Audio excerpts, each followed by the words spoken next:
Okay, mic check, mic check. Extended mic check.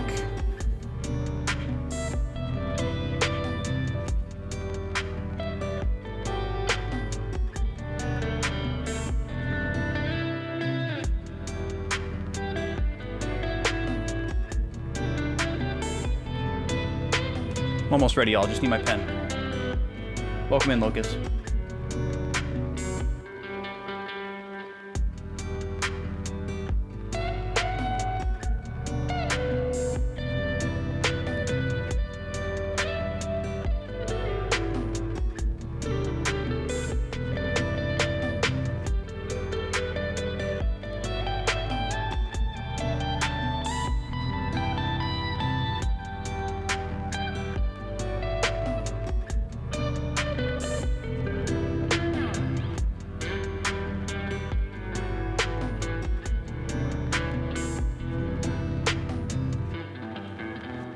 Alrighty, everybody, welcome in. How we doing? It's Friday. It's stream time. Eternal Sonata time. RPG time. I am all cozied up and ready to go. I got my cozy clothes on. We got our cozy generic music. I've got all my beverages to goblin. We're caffeinated. It's gonna be a great night. So, let's do that thing where we switch over.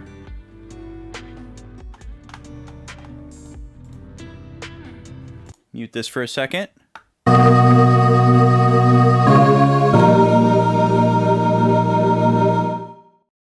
Welcome in, everybody. How are you? Lovely to see you. Happy to be here on the cusp of another weekend. What's new? What's new with you? I'll pose that as a question first, and then I'm trying to think what's new with me. We had an awesome snack haul you saw in the Discord.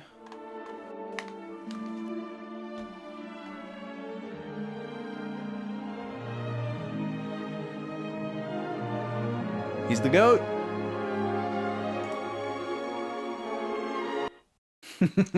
What's up, Draconics? Welcome in, dude. How are you? Looks like we're going to kick off the stream by resetting the capture card. That's pretty hype.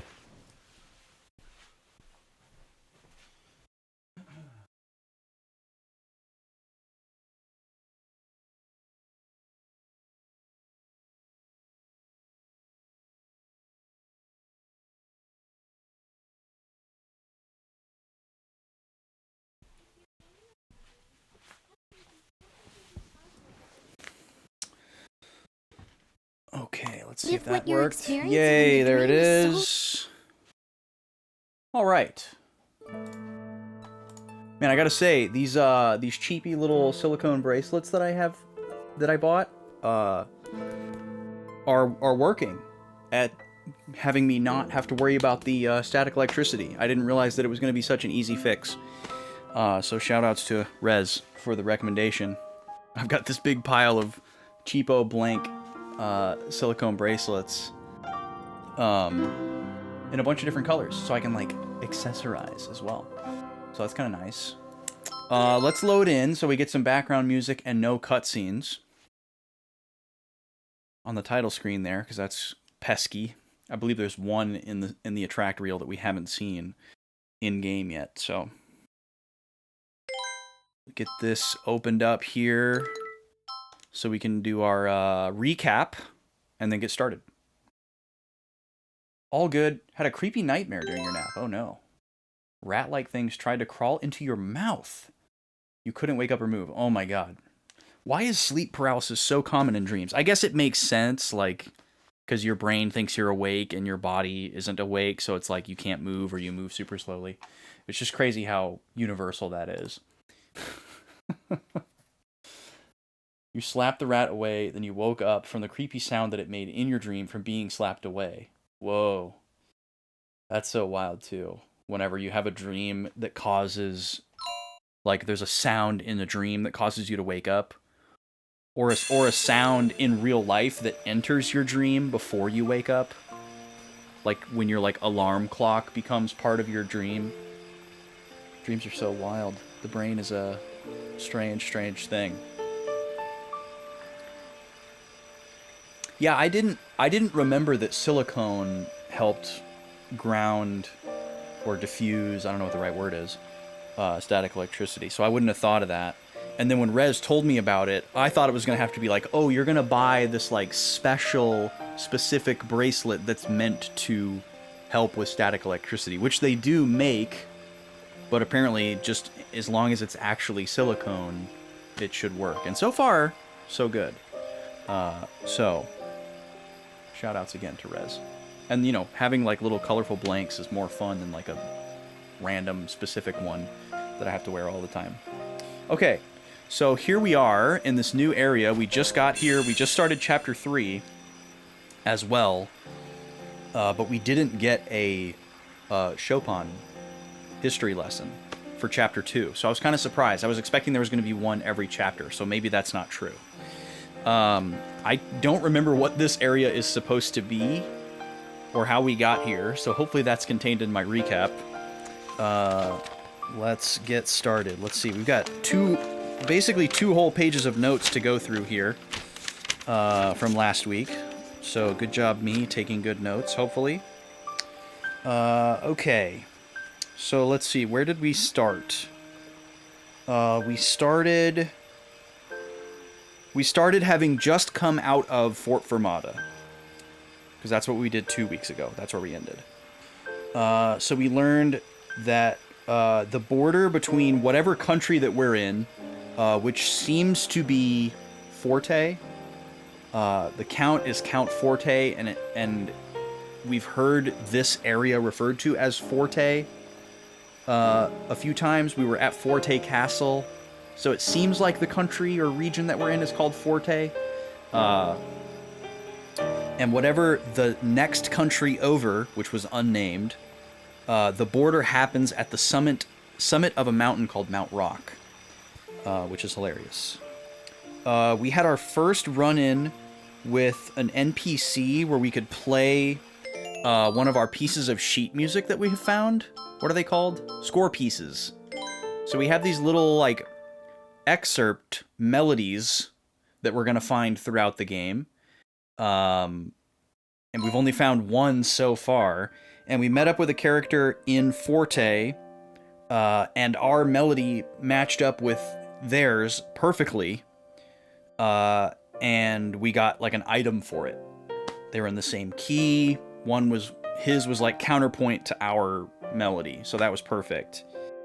And then later on, when we were going down these cliffs, we ran into another character that had one of those, and their melody was in a completely different key, didn't match up with ours at all. We got a terrible score, and we didn't get anything. So presumably we're going to be able to backtrack to areas later in the game, once we have found more score pieces, or I've missed finding score pieces along the way, and the game is trying to tell me that. I don't know which. I'm hoping for the former. The former seems more likely. I don't really know how this game is going to treat missables. We'll just find out as we go. I'm certainly not trying to 100% it or anything on the first time through. But if the game gives me the tools to do so towards the end of the game, and I feel like it, it's certainly on the table. Are those the same bracelets that 90s kids used to wear? You know, I don't remember these as being a 90s thing, Sen. I remember these as being more of like a mid to late aughts thing. But they might have been a 90s thing. I didn't wear them in the 90s. That's for sure. But I did have one of these. I had a blue one that said Music for All, and I used to wear it 365 24/7. I got it shortly after I started playing guitar in like either late middle school or early high school. I got it. I mean, I know when I started playing guitar. I don't remember exactly when I got the bracelet, but somewhere between 8th and 9th grade, I got this bracelet that said Music for All, and I think, if I remember correctly, it was an organization that you could like donate to like preserve music programs in schools. And as somebody who was starting to learn music and teaching themselves and hadn't really been taught a lot of the stuff that I was trying to learn through the schooling system, I thought that was a cool cause. And so I wore that all the time. And I always liked when people asked me about it because I could tell them what it was, even though as a child I was not actually directly contributing to the cause. And I wore that bracelet until I was probably like 21 or 22. I probably wore that bracelet for like almost 10 years. But yeah, I remember the silicone bracelets getting really popular when the Live Strong thing started. When Lance Armstrong was like really popular, and everybody had the Live Strong yellow silicone bracelets. And it seems like that was like the one that like popularized them, and then everybody else started getting them for like other stuff. But I don't remember specifically. I don't remember exactly when that was. And then obviously it's kind of funny to look back on now because people don't hold Lance Armstrong in high regard anymore because he cheated. Even though I think I don't know, maybe his organization was found to be like crooked as well. I don't remember. But yes, I do remember slap bracelets and snap bracelets being a big thing in the 90s.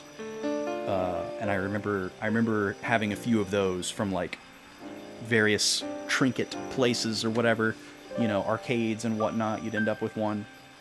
Welcome in, Lobstore. Welcome in, Nate. Looking at my backlog, any plans to play Batman Arkham Asylum anytime soon? I've actually played Batman Arkham Asylum. We played that on stream back in either late 21 or early 22, I believe. So if you're in my spreadsheet, Nate, if you look on the far right, if you're on your phone or like a mobile device, it might be kind of hard to navigate. But on the far right column is a completion column, and it'll show you actually if I've played the game or not, and if I've played it to what capacity I have played it. You know, if I've like played a little bit of it, or if I've completed it, or 100%ed it. So if it doesn't say complete next to Arkham Asylum, I need to go in there and make an edit. But I'm usually pretty diligent about when I finish a game, going in there and changing it from incomplete to complete, or new to complete. Okay, let's get started on this I guess let's get back to this recap. We started the recap, and then I got sidetracked. Yes, so we got one of those melodies, worked with one character, didn't work with the other. When we got to Forte, we had to save the innkeeper's son. We went to the inn because we were supposed to sleep because it was late, and then the next day we were going to go to the castle and talk to the count. Thanks for the follow. Welcome in, the doctor. How's it going? Nice to see you. And when we got to the inn, there was a little girl there, and she's like, hey, I'm watching this inn for my friend whose parents it belongs to. If you want to stay here, you got to go and find him. And so we had to go on this little errand, running around town, investigating, talking to all these quirky townsfolk to figure out where this boy was. And we met like a mooching drunk, and some like odd characters, picking up the little trail of this young boy. And then we found out that there was this dangerous cliff where they're trying to build a fence because the cliff is dangerous, but the fence isn't finished yet. And of course, the boy has fallen off the cliff because we find his shoe. So we scale our way down the cliff, we find the boy, and we come back up. We go and we stay at the inn. And then when we get to the castle the next day, we meet Tuba, who's this big burly guy who works for the Count. We've seen him in a couple of the cutaway scenes with the Count, but it's the first time that our characters in the party have seen them. And he mistook us for the Andantino resistance members that we met in a cutscene, but our characters hadn't met yet. And they were planning to sneak into the castle and break out March. And we were walking right up to the front door to request an audience, and he just assumed that we were them, even though the numbers weren't right and we were coming in the front door. So that was kind of silly. He fought us. That's where we had that crazy glitch happen. We had to reset the PS3, but we redid it. We won. But even though we beat him up, he still had his regular guard guys somehow overpower us and put us in jail. whatever kind of sense that makes. I guess we were being, admirable and being, nice people, and letting them arrest us, I guess. And then in jail, we met Salsa. Excuse me, I said March earlier. It's March's sister. We met Salsa, who was also in prison. We gave her her hat, so we completed our errand that March gave us, and she put her little piratey hat on. And then while we were in the prison, we met our third character with a melody, and it looked like their melody was going to work with ours. It sounded kind of cool to me, in like a fun music theory kind of way, but according to the game, it was really bad. We got an F. We didn't get anything, so we'll have to come back for them too. We figured out how to escape from the prison. We went through this long underground, kind of like sewer-ish dungeon, and then once we got out, we ran into the 3 Andantino resistance members who were about to use the same passageway to break into the castle. That's Jazz, Falsetto, and Claves. And then we were immediately thrown into a flashback where we see March.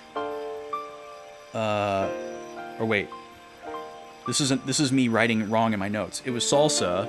Salsa met with the Count's assistant, whose name I forget. It's not Fugue and it's not Tuba. It's the. Does he have a monocle also? Salsa met with the Count and was like, "Hey, you guys need to stop mining at Mount Rock, because it's going to damage Agogo Forest or whatever." And then he was like, "Wait, you're from Agogo Village?" He was like, "You should stick around a while," which means that he wanted to imprison her. So he imprisoned her. Yes, we're doing a recap of everything that happened last week. I only play this game once a week, so I usually do a recap, mostly to help me remember what happened, but also to let other people know what we did last week and kind of set up what we're about to start. Also, I will get to your question about PC stuff in just a second here. We're pretty close to done with this recap. We're over halfway. Let's see here. So Salsa got captured because they found out she was from Agogo, and they're trying to harness the power of the Guardian of Agogo, which we're still a little unclear on. We're kind of being intentionally left in the dark on that, I think. So we decide to go back to Viola's house with the Andantino crew. Not sure why we're choosing to go back there. And then we see a scene of Tuba that we beat up, reporting back to Count Waltz. He gets chastised for failing. And then back to the party, Frederick, on the way back to Viola's place, kind of reveals to everybody, "Hey, none of you are real. I'm a person living in a real world in a place called Paris that you've never heard of, and I'm dying and I'm having a dream, and you're all just characters in my dream." And everyone's just kind of like, "Yeah, okay, man." And they don't really believe him. But Polka is the one character in our group that kind of tries to be like empathetic and like charitable. And when explicitly questioned, she does admit that she doesn't actually believe him, but she like wants to believe him, I guess. She wants to be nice to him, which is very sweet. But he's just like, "I'm going to just keep going on this journey with you guys because I don't know what else to do. And I want to, prove to myself whether or not this is real," basically, is what Frederick says. So then we get a little bit of lore while we're on our way back. We learned that there was a Sage King that built Fort Fermata, and it was actually not as a point of defense, but a point of containment. So the fort was built so that all of the loyal subjects of the kingdom wouldn't leave. The king was really popular, and he loved everybody loving him, and he didn't want anybody to leave anywhere. So kind of weird. And then people eventually got sick of that because they were like caged animals, and they're like, "Well, this is kind of weird. We don't want that." But we learned about that. And then we also learned that the plot to infect everybody with mineral powder in order to raise an army of like undead wizardy people is a real thing. That's a go. Then we got to the bridge. We had a rematch with Tuba, which crashed the PS3 again. Super weird, mind-blowing glitch. Reset, did the fight again. We beat him. And then after we beat him, he destroyed the bridge, which dashed our efforts of returning to Viola's place. And the party has been splintered and separated. So right now, we have Viola, Greto, Jazz, Falsetto, and Claves. So the three Andantino folks managed to stay together, and then Greto and Viola. So Polka, the last we saw Polka, she was like trapped and pinned underwater, unconscious. So for all we know, she drowned. Greto's really worried about her. There's kind of implications that maybe Greto has like a little bit of a crush on Polka. I don't know. But Polka and Beat and Frederick are presumably, hopefully, together.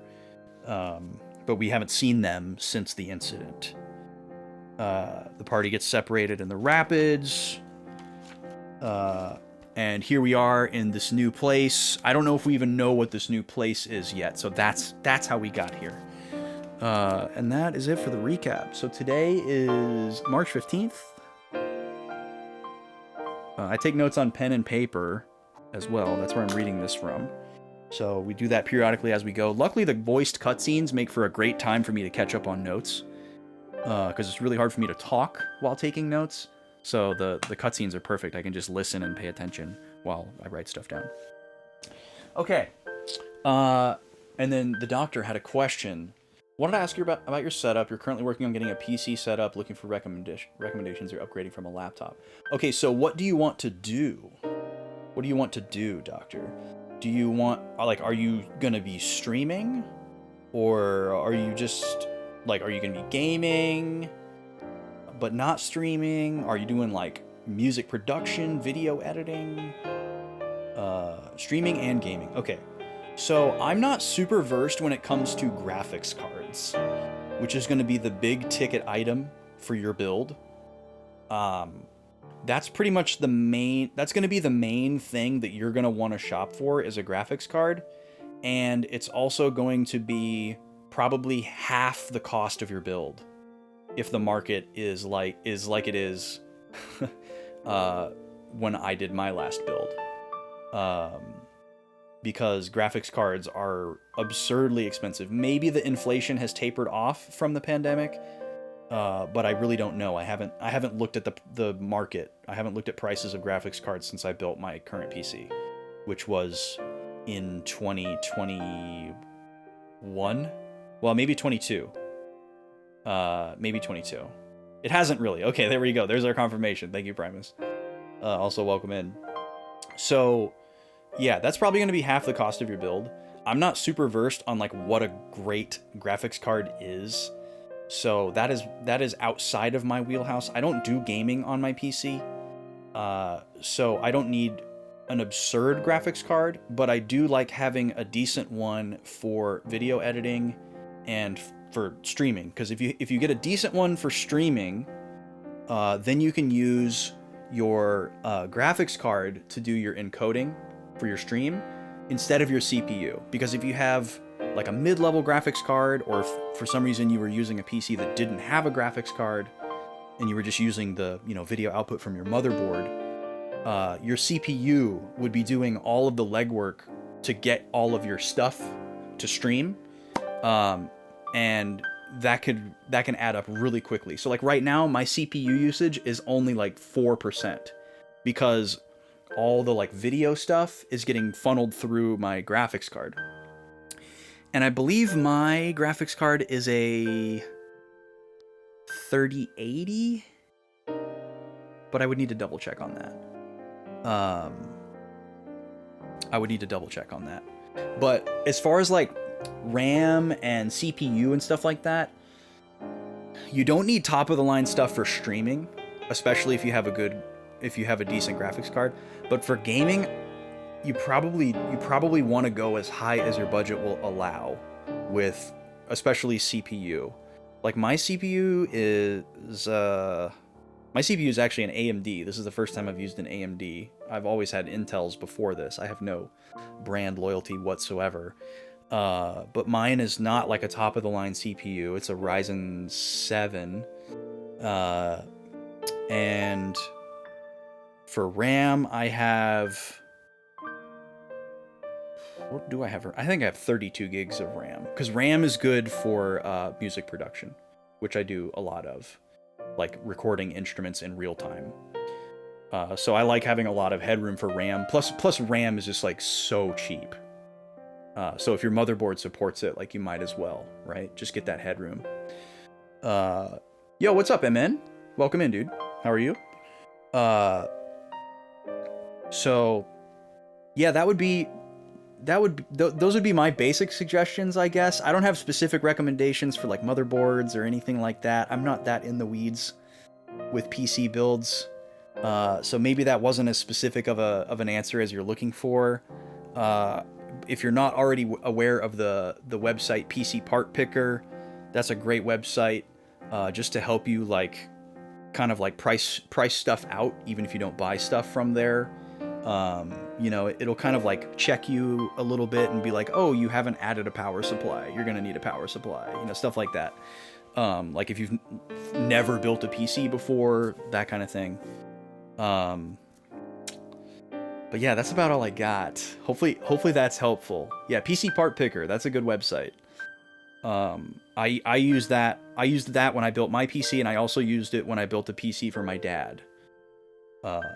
So it's helpful to just find different components all in one place, and do a little bit of like price shopping, you know, and then you can go wherever you want to buy the parts. You know, if you have like a micro center locally, or if you want to just buy them from Newegg and get them shipped or whatever, which is what I did. All my whole build came from online in a box from Newegg, and then I, you know, put it together. What's up, Shido? Welcome in. All right, let's get started, shall we? Let me check out our status here. So we've never used these new Andantino characters before, so I have no idea what they can do. Looks like Jazz has a big ol' sword. He's got big time Balthier energy. Heat Blade and Magma Pillar. So he's like fiery, kind of fiery guy. We've got an AoE, nice, and a direct. Okay, cool. That's good. And then how about Falsetto?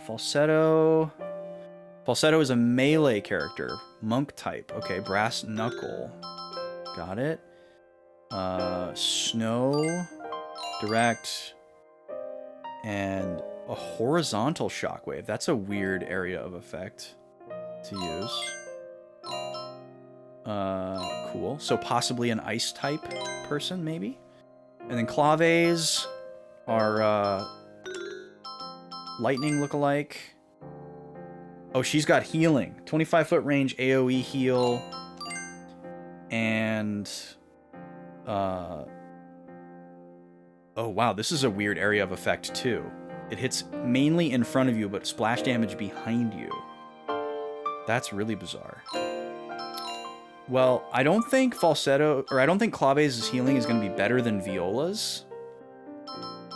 Because Viola's has infinite range, so I'll probably stick with this build. But maybe I'll try out using Jazz here and see what we think. Okay, so we're in this new area. We don't know what this area is. It's very pretty. A little bit of a FF10 vibe. Let's see what's going on. Hey, Luca, how are you? Wait, we're going in here? Is there a problem? No, but it's just, well, filthy. Looks pretty clear to me. Oh, come on. We can't get to the hideout without going through here. I know that. Viola's not afraid. Come on, you two. Let's go. Viola's a country girl. She's not afraid to get down and dirty. Alright, we like Viola. Greto's clearly not worried about wading in up to his crotch. Look at this fish guy. This reminds me of Animal Crossing for some She's from Flint. Oh no. Dang, that is a See how good you huge really sword. are. Oh, I was already. Sky to fire! Have a nice nap. Take that! Yeah. Sacred strike! Oh, I missed. Oh, he's 2 hits each time. Wow. Heat blade. That is a big sword.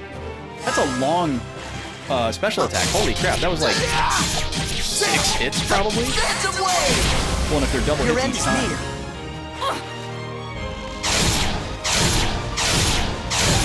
Sacred I strike! feel less like I'm relearning how to play the game today, so that's good. Feeling a little bit more second nature.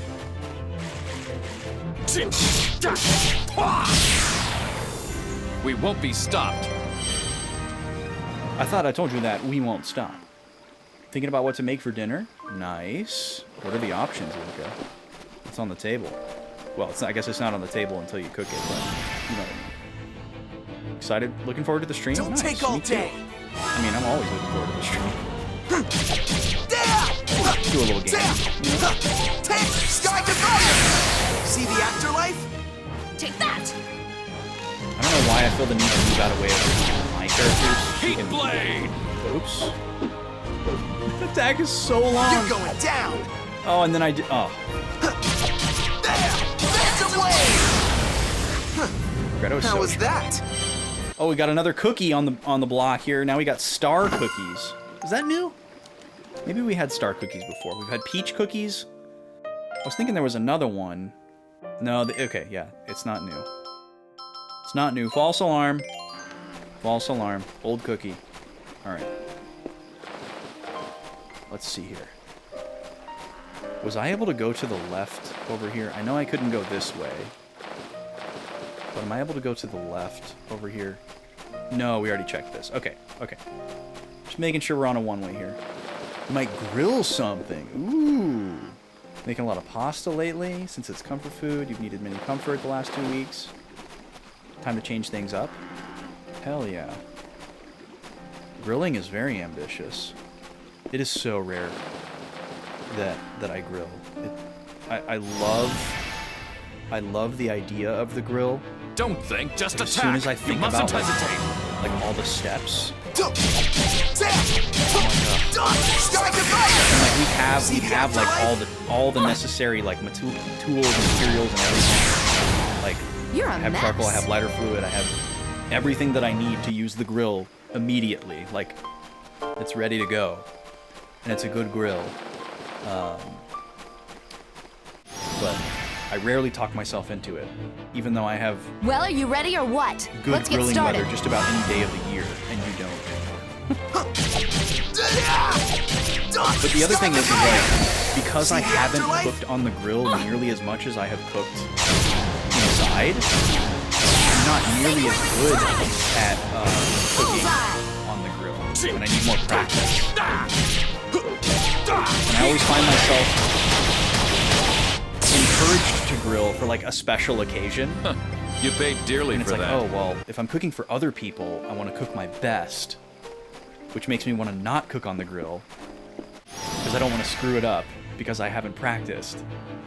Don't ever rush into battle. Or if I'm cooking something that I don't cook very often. Oh, these are the same enemy. The scorpion and the fish are the same enemy. Have a nice We have nap. another transforming enemy. These enemies are very non-threatening compared to what we've seen so far. We did gain a lot of experience in the last episode. Magma pillar. Do you think that did it? Well, clearly it didn't do it because he's still standing there. There! Phantom wave! Did your stomach drop?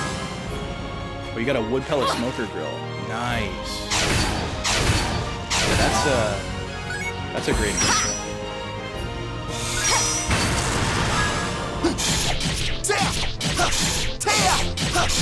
That's the other thing too. Like with grilling is like Your end is near. you gotta start cooking before you're hungry.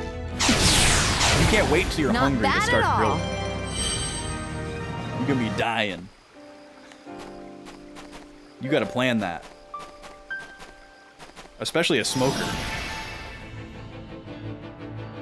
Don't get cocky. You're already very hungry. Oh no. Yeah, that's. Sky Divider! See the afterlife? I am Take not that. good at Take that. cooking Take while that. I'm okay if I get hungry while I'm cooking and I've already started. But if I'm hungry before I've even started, usually bad things happen. Corners are cut. Or something suffers. Either my diet suffers because I choose to eat something that is pre-prepared, or the thing I'm cooking suffers because I'm cutting corners to get it in my mouth. Your end is near. Take that. Like, I've definitely eaten some slightly under, like, meat Not bad at all. because I couldn't wait any longer. You know? That's not good. Shouldn't be doing that.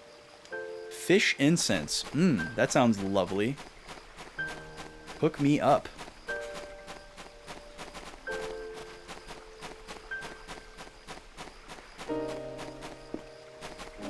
Let's see what that does, actually. I gotta know. Is it like a enemy item? Smells like dead fish that has been lying around in the sun. Decreased defense by 5%. Okay, makes sense. I love that they refer to it as incense, though. Hey, don't look away from me.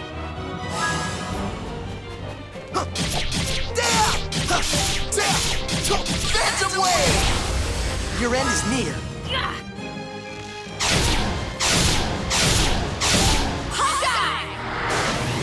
Hot guy?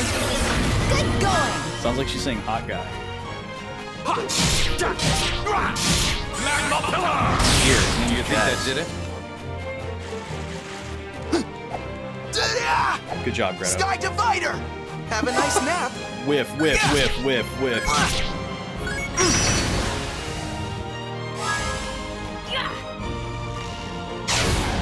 Oh. Fish got the shake and bake. Heat blade! We won't be Jazz is not stopped. nearly as strong as Greto and Viola. I don't know if it's just the levels. Sorry, but I'm not going to go easy on you. Or maybe because he hasn't upgraded his weapons yet. Still got his default. He is a few levels behind. Also, GG Come on on, let's finishing get Tingle, going. Luca. Didn't you say you started that drawing like 3 years ago? And now you finally finished it? Congrats.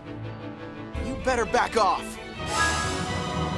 I'm just taking battles because they're easy. Sky Divider! Have a nice nap. Take that. I'll just take every battle until I get sick of them. Sacred strike. Don't get mad at me. Because the hard battles will arrive. We know this. How do we get to that chest over there?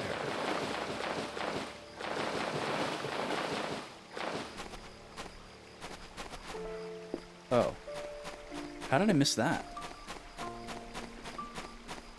We just walked right... There's two of them over here. We just walked right around this little bend here and never went over here. Okay. Oh, the game audio is a little loud. Okay, thank you. Let me turn it down. I think somebody asked me to turn it up for, Actually, I think it was for this game. I feel like we turned it up for this game last week. Maybe it was Other M, but I don't think so. I don't think anybody cares what Other M sounds like. Let me know if it needs to come down any more. I only turned it down like 4 dB. So I guess I can walk up this? There we go. Oh, the battle sound is loud. Oh, yeah, this area is extremely quiet. There's just like really soft piano and bullfrogs. And I guess these little water splashy sounds. Actually, you know what I can do? I think we have... Yeah. I'm going to put this also on 85. I always do this with games that have voice acting, because it always seems like the voice acting is mixed too low. And it sucks when you get to like a really... Because it's inevitable that like the scene where there's like really dramatic you fair and square. dialogue happening is also the same scene where there's like really intense dramatic music. And sounds like the VA is like yelling over the score during this like pivotal moment. It's very frustrating. I mean, if you have subtitles, you know, it's great, but like not everybody's looking at the screen, so trying to be courteous. That should do it.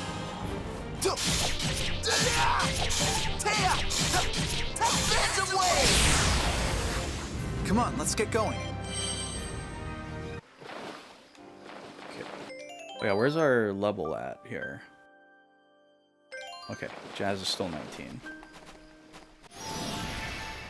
Hey, I'm over here. Come on.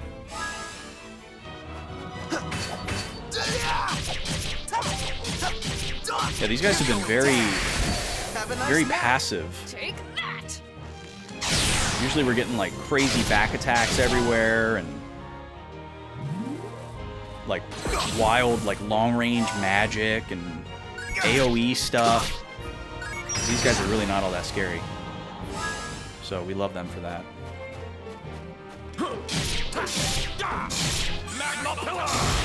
Do you think that did it? That's such a dumb thing for him to say. See the afterlife? Take that. Sacred strike. Don't get mad at me. Okay. Let's see. This is not the same area. Oh, that might be the exit over there to the right. Oh, we got a new bow. For Viola. Let's see here.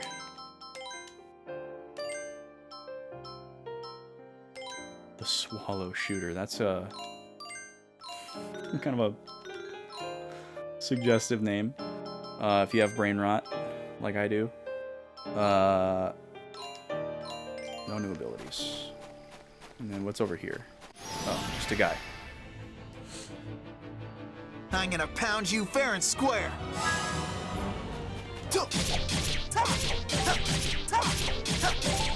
Strike the fire. Have a nice nap.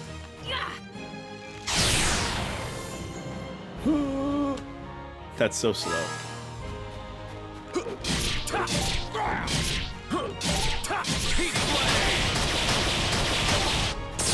That should do it. Oh, nice. We got some AoE on that.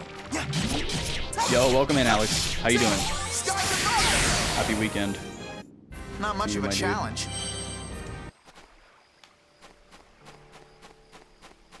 Okay. I think we're good. Moving on. Adagio Swamp. That's where we are.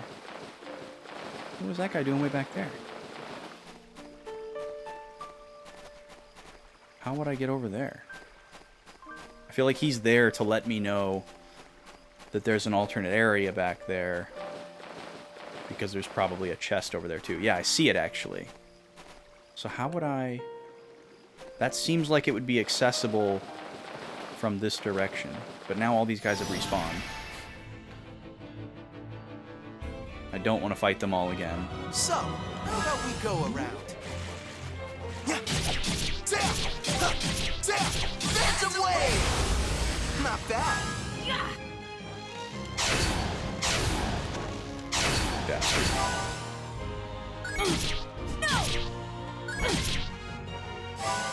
Well, he got me that time.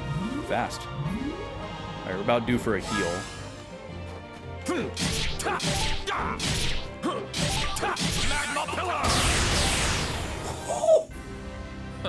You paid dearly for that. Oh my goodness. Jazz, I'm sorry that I said you weren't as strong. That was an absurd attack. 10,000 on both of them. My god, man. Alright, we're going to keep pressing on this way for now, but we will remember that fish back there. We will remember. Well, there's another one. Okay, so it's probably... I'm probably just overthinking it like usual.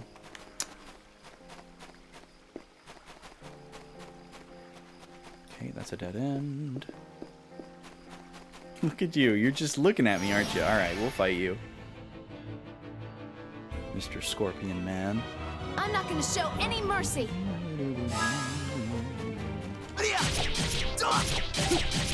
Should have the other fish. Dance away! Your end is near. Oh, we got the crab, too. Take that! Oh, I didn't want melee, but okay. Good going!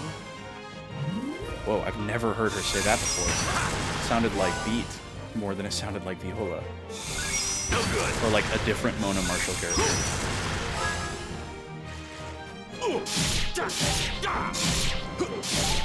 Magma Pillar! Did that wake you up? As Frederick says this is real. Well, no, Frederick says this isn't real, right? Have a nice nap. But Frederick's also not here, so we don't have to listen to him. But you know what? I should... Heal arrow! There, how's that? A rare metal picker. Is that like an uncommon shred guitarist? Not bad. Bye. You're a mess. That's such a good quote. You're a mess. Girl, you're a mess. He's just dead.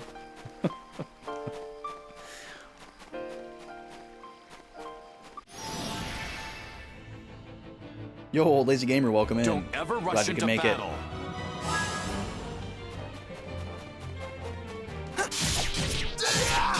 Phantom wave. Your end is near. Take that! it. Whoo! Big viola damage. Magma Pillar! Do you think that did it? Excellent. Excellent. Phantom wave. Did your stomach drop? Take that! Take that! Hawkeye! It's a long You're a animation. mess. I swear to shoulder the burden of this sword. I love that his sword has like trombone parts on it. That's such a cool look. Surprisingly cool look. Alright, there's our path back there. Let's see. I like this dungeon a lot. Well, this isn't really a dungeon, but this dungeon-like area. I like it a lot better than, what was that place called? Fort Fermata? That place kind of sucked. Fight or die. I don't remember who it was, but somebody was like, every time I play this game, I hate this area. And I totally get why they said that. Because it was really easy to get turned around in there. And the maps in this game are not great.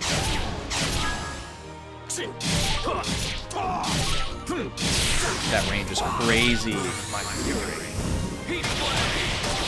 Oh, Jazz. Go off, King. You paid dearly for that. I can do way better than this. Alright.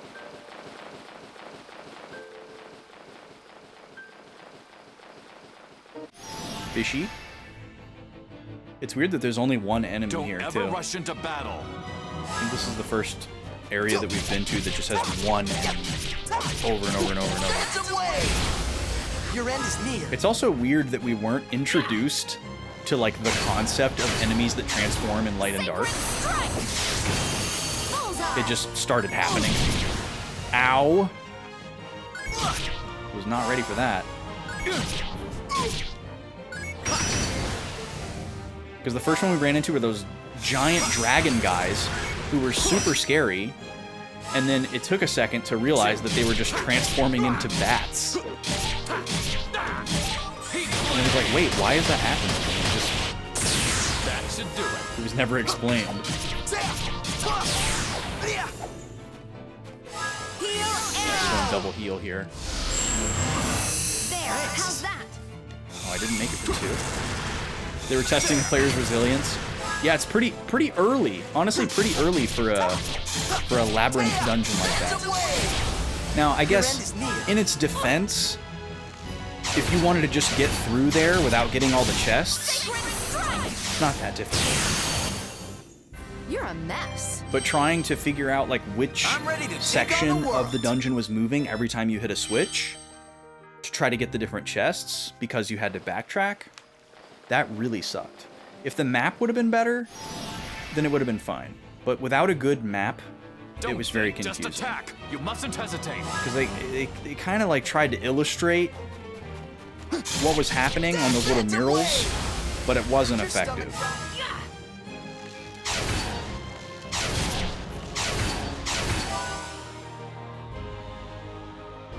Swing and a miss for sure on those maps. I'm a stickler for a good map.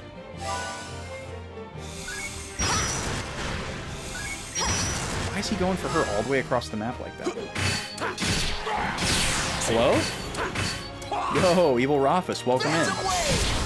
Oops, spamming my specials.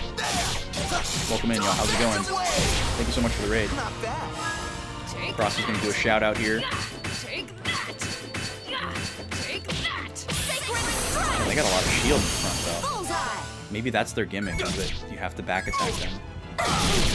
And we've just been doing that so consistently that we didn't notice. 11,000, great. Okay, we're going double heal here.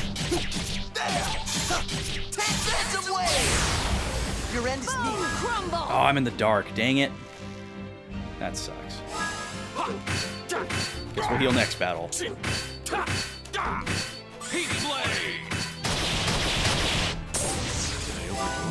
You're still alive? Holy crap. He's gonna kill Jazz. I did not think he was gonna survive. Alright, I spoke too soon on these guys, I guess. I was talking down on What them. did you expect? And they heard me. Welcome in, Evil Rufus. How was the stream today? Let's see what Frosty's got to say.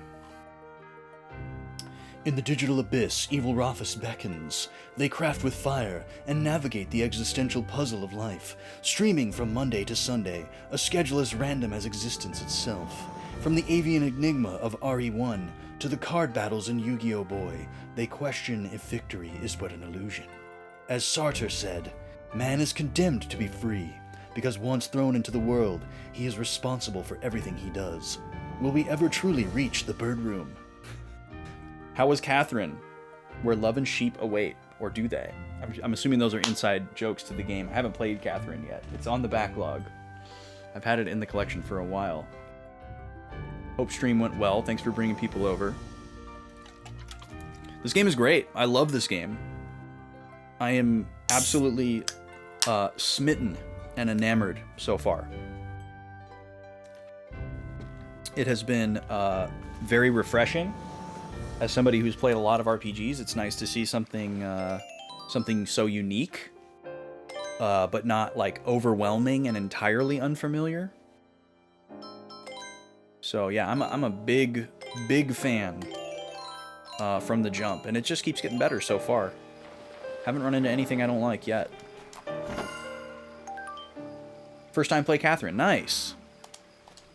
Very nice. Yeah, I'm excited to play that one day. That one probably won't be a stream game for me, because I have a pretty family-friendly stream, and I'm pretty sure that's not a very family-friendly game. So I'd probably play that offline at whatever point. Lowers attack by 1, but raises defense by like teens. Yeah, we're definitely gonna take that. That's totally worth it. We can lose 1 attack point. Love this game a lot, but in the future, you're gonna stream this one? Nice. Very nice. Yeah, this seems like a really good stream game. It's pretty to look at, there's great music, there's all kinds of variety in the gameplay loop. You know, there's good voice acting. I guess depending on your taste. There's probably some people that don't like this voice acting and think it's cringe. But Sorry, but I'm not going I to go love this easy on you. style and era of voice acting. And a lot of these are actors that I'm specifically partial to as well, because I played so many games voiced by them during this era.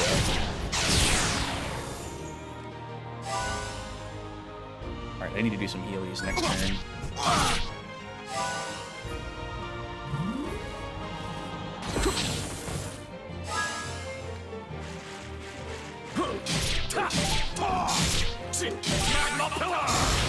Do you think that did it? You're finished. She is in the light. If we go really perfectly fast here, we can get 2 of these off in one turn. There we go. Excellent. How's that? And then just immediately lose all of that HP that I recovered because I can't block. Alright. You need to die. Dance away. Your end is near. Heal arrow. Send off another one. There. How's that?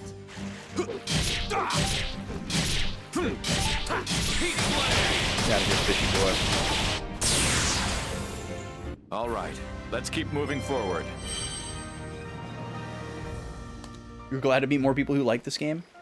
Yeah, I feel like there are people who have played this game and people who haven't.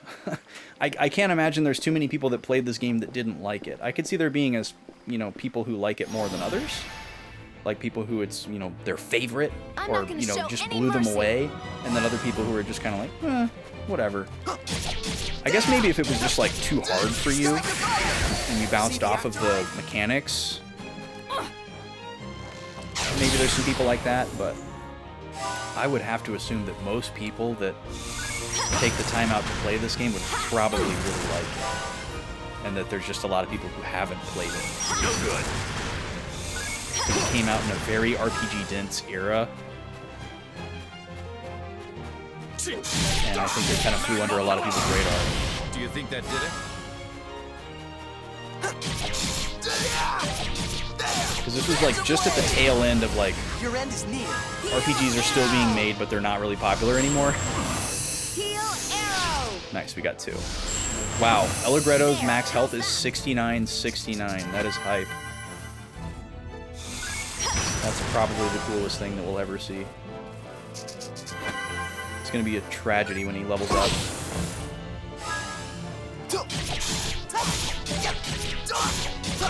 Dance away. Your end is near. Take that. Nice. Oh, nice. God, Viola's the best character, I swear to God. Yes, thank you so much, Rafis, for the raid. I really appreciate it. And thank you for the lurk. We will see you around. Maybe see you later. Thank you, thank you. You come across streamers that gave up after feeling it was too difficult? Oh, for the art style to suggest it would be interesting. Yeah, that really rubs me the wrong way when people see a game and they judge things other than the visuals based on the visuals. That really bothers me. Like, they see a game and they're like, oh, it's like anime style, so the story's gonna be like really like boring and for kids, and the voice acting's gonna be cringe, and whatever else. Like, that really annoys me. Like, obviously the stereotype comes from Hey, don't somewhere. look away from me. That didn't just come from nowhere. Like, I'm sure that's accurate some of the time, but it's a really annoying bias. Or like the Wind Waker effect, Take that. where people assume that Wind Waker sucks or is gonna suck because of how it looks. And luckily that mindset doesn't prevail anymore, but it prevailed during its contemporary period, You paid dearly which for really that. sucks. PS3 JRPGs was quite a low point. Yeah, it was like the tail end of like the golden era, or the golden era had already passed, and during like the PS3 360 era was like, JRPGs are still cool, right? But they were like not getting as much sales, and they weren't getting as much budget. You know, people were kind of over it. First-person shooters were taking over. Online gaming was taking over. And RPGs just didn't fit in with that. Well, specifically JRPGs. Because, like, Skyrim was popping off. I guess that was 4 years after this, but... Heat blade! That should do it. But yeah, you're right. This was kind of like the tail end. Not much of a challenge. Before JRPGs just kind of like really fell off and started to become super rare.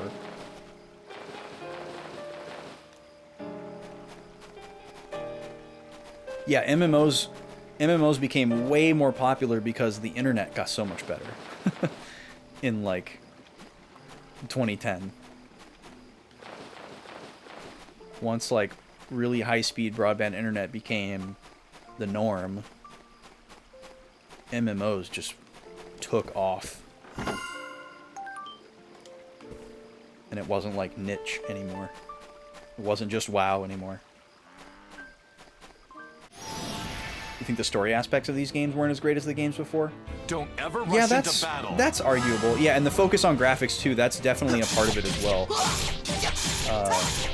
It would be really interesting to hear from some of the people who made games during this era. Like, you know, like, did they want to focus more on story, but they felt obligated to focus on graphics in order to be competitive?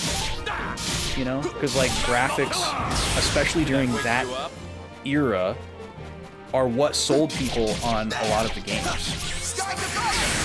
Because, like, realism became a lot more common as a graphical style, because people were starting to feel like it was, like, achievable, which, you know, it's funny looking back.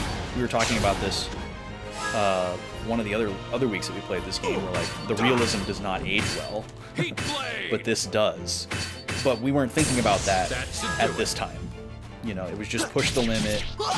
How realistic can we make it look? It looks laughable now, whereas this looks incredible.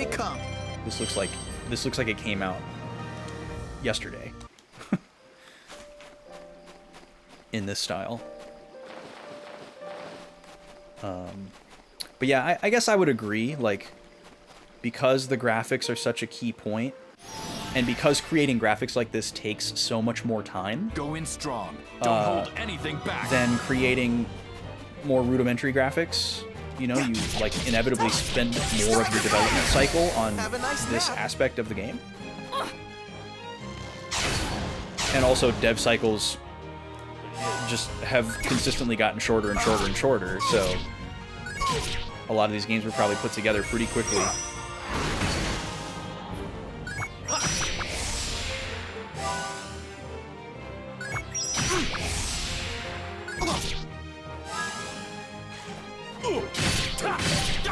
But I could be wrong. I'm just kind of imagining. Just kind of spinning my wheels here.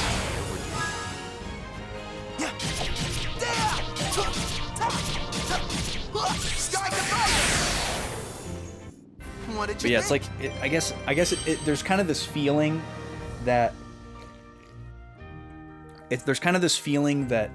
the more different elements there are to the game, you know, the less you can focus on one of them in particular, right? You've got the story, you've got the graphics, you've got the music, you've got the voice acting, you know, and you have all these different things that you have to juggle, and every single one of them has to be good. Whereas on an older game, it's like, well, the story can be good, and the graphics can be, like, good, and the music can be good, but, like, I don't know. It felt less about... It seemed like in, like, the, you know, like, SNES generation or N64 generation, it wasn't about pushing the graphics to the limit or pushing the music to the limit. It was just like, okay, we have these constraints that we're working in. How can we use them creatively? I guess there were certain, like, you know, niche titles that were like, oh, let's see how far we can push this, you know. But it wasn't like the overall mantra. FF13 was the greatest offender for you? Interesting. I'm actually an FF13 enjoyer. I actually like FF13, but only the first one. I won't go anywhere near FF13-2 or Lightning Returns. But I actually think FF13 is a really good game. It's the last numbered Final Fantasy that I liked. It certainly has issues, don't get me wrong, and I wouldn't put it in like my top 5 or anything. But I don't think it's a bad game. I can see why people don't like it. You know, if you're like a stan for like the older Final Fantasies, obviously you're not going to like that one as much and that sort of thing. But I think as far as like what it set out to do, what it tried to do, the kind of story it tried to tell, was interesting, but you know, it had a lot of footfalls. And I think the cast is actually one of the better Final Fantasy casts that we got. I like those characters. I care about those characters. I think they did a really good job with those characters. Also, the graphics hold up pretty well, which is pretty amazing. I booted that up recently to look at my save file because I wanted to know how close to 100% I got. That game actually still looks pretty damn good. I was surprised. You heard the third game was the best in the series for 13? Yeah, the opinions definitely vary. I hear a lot of people say that FF13-2 is the best story, and that 13-3 or Lightning Returns is the best gameplay. But I'm not interested in either of them. I am a turn-based girly through and through. I want turn-based all day long, every day, when it comes to games like these. So I'm like kind of like immediately out on that. But I also just hate the sequel thing for Final Fantasy. Like, it just is so antithetical to what the series predicated itself on. And plus, like, all the people who made the Final Fantasies I like were completely gone from the company by then, which they were for 13-1 as well, but, you know, just another aspect of it. Cantabile N. What does cantabile mean? I forgot what cantabile means. Oh, we are in a cutscene. I'm really worn out. That's the inn we told you about. I don't remember you telling us We've about it. only ever been here once before, and that was quite a long time ago. I'm glad to see it's still here. That just looks like a house. Hey, it's already pretty late. Let's just stay here for the night. Good idea. We'll set out again tomorrow morning. But for tonight, let's get some rest.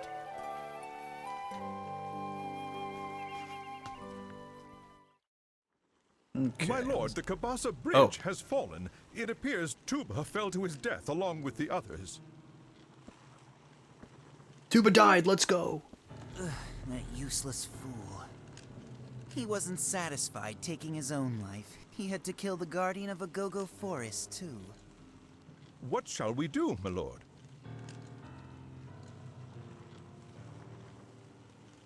Oh well, all we need to do is find the glowing Agogos. This just proves how worthless Tuba really was. I feel more sorry for the bridge. After all, it had to support that behemoth's weight. Wow. A fat joke.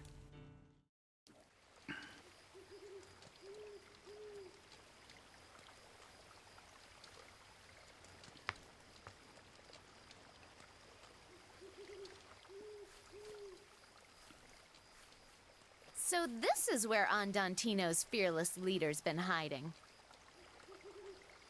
Viola, sometimes the cool night air is just the thing I need to get my thoughts in order. To think, all that time I was happily looking after my goats, you were making plans and doing things to change the world. I'm ashamed I didn't act as soon as I knew something was wrong. There's nothing to be ashamed of. You took good care of Arco and your herd, and you managed to do it all on your own. The kindness and protection you show towards the things that are important to you. We're the ones who could learn something from you. Stop it. You're gonna make me blush. So did they previously know each other? They seem to have rapport. Oh, are you out for some air too, Allegretto? This area gets kind of cool at night, so it's nice. What's bothering you, Allegretto? I know what it is. I bet you're thinking about Polka, right? No. What's the matter? Goats! Aelise was summoned by goats. How are I've you? been thinking about this for a while now.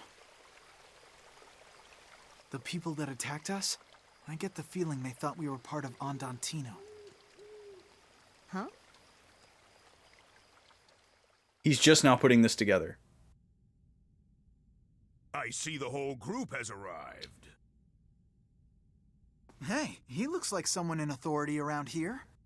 Please don't make us watch he Beat does. get slapped again. Let's go ask him if he can get us an audience with Count Waltz. I can't bear to see this Hold it. again. We already know all about your plan. Let's keep this very simple. Don't resist us, and none of you will get hurt.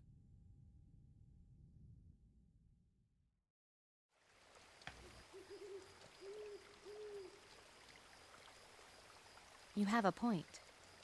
No matter what they might say about Count Waltz, even he wouldn't give orders to kill ordinary citizens who are just coming to visit him. Exactly. That guy sounded like he knew that someone was supposed to be showing up at that time, and he was waiting for them. Oh, okay, so this isn't... Okay. I thought they were going to try to create beef Jazz. between Greto Sounds and like you might have an information Jazz. leak. What? Yeah. It's possible you've got a spy working in your group. This is an interesting wrinkle. Blaves and Falsetto are the only ones who knew about that mission. That would mean... Yeah, process of elimination. 2 minus 3 equals... Okay, so...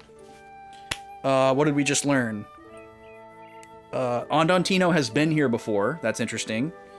The Count was told what happened with Tuba on the bridge, and the assistant guy referred to it as Tuba's death. So Tuba might actually be dead. We don't know. But none of us died, so I'm just going to go ahead and assume that he is alive, and he's going to come back and crash our PS3 a third time. And then Forte doesn't care at all. All he cares about is the Agogo. And then it seems like Viola and Jazz have rapport. They were talking as if they knew each other from before this link up. But that's unclear. It almost seemed like maybe Viola used to be a part of Andantino. She seems familiar with their cause, their mission. And then Greto realizing, hey, the reason why Tuba treated us like that is because he thought we were Andantino. And I thought the angle was going to be like, I'm mad at Jazz because my brother got hit, and now we're in this situation because of you. I thought they were going to go that way with it.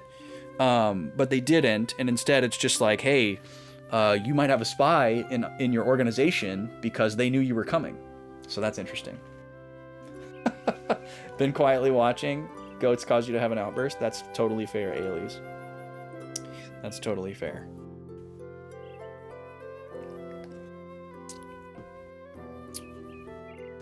All right.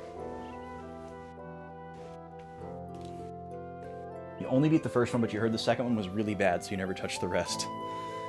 Yeah, it just seems to depend on who you talk to, Sen. There's such a rift in the Final Fantasy fandom. You know, there's people who like the newer actionier games. There's people who like the older turn-based games.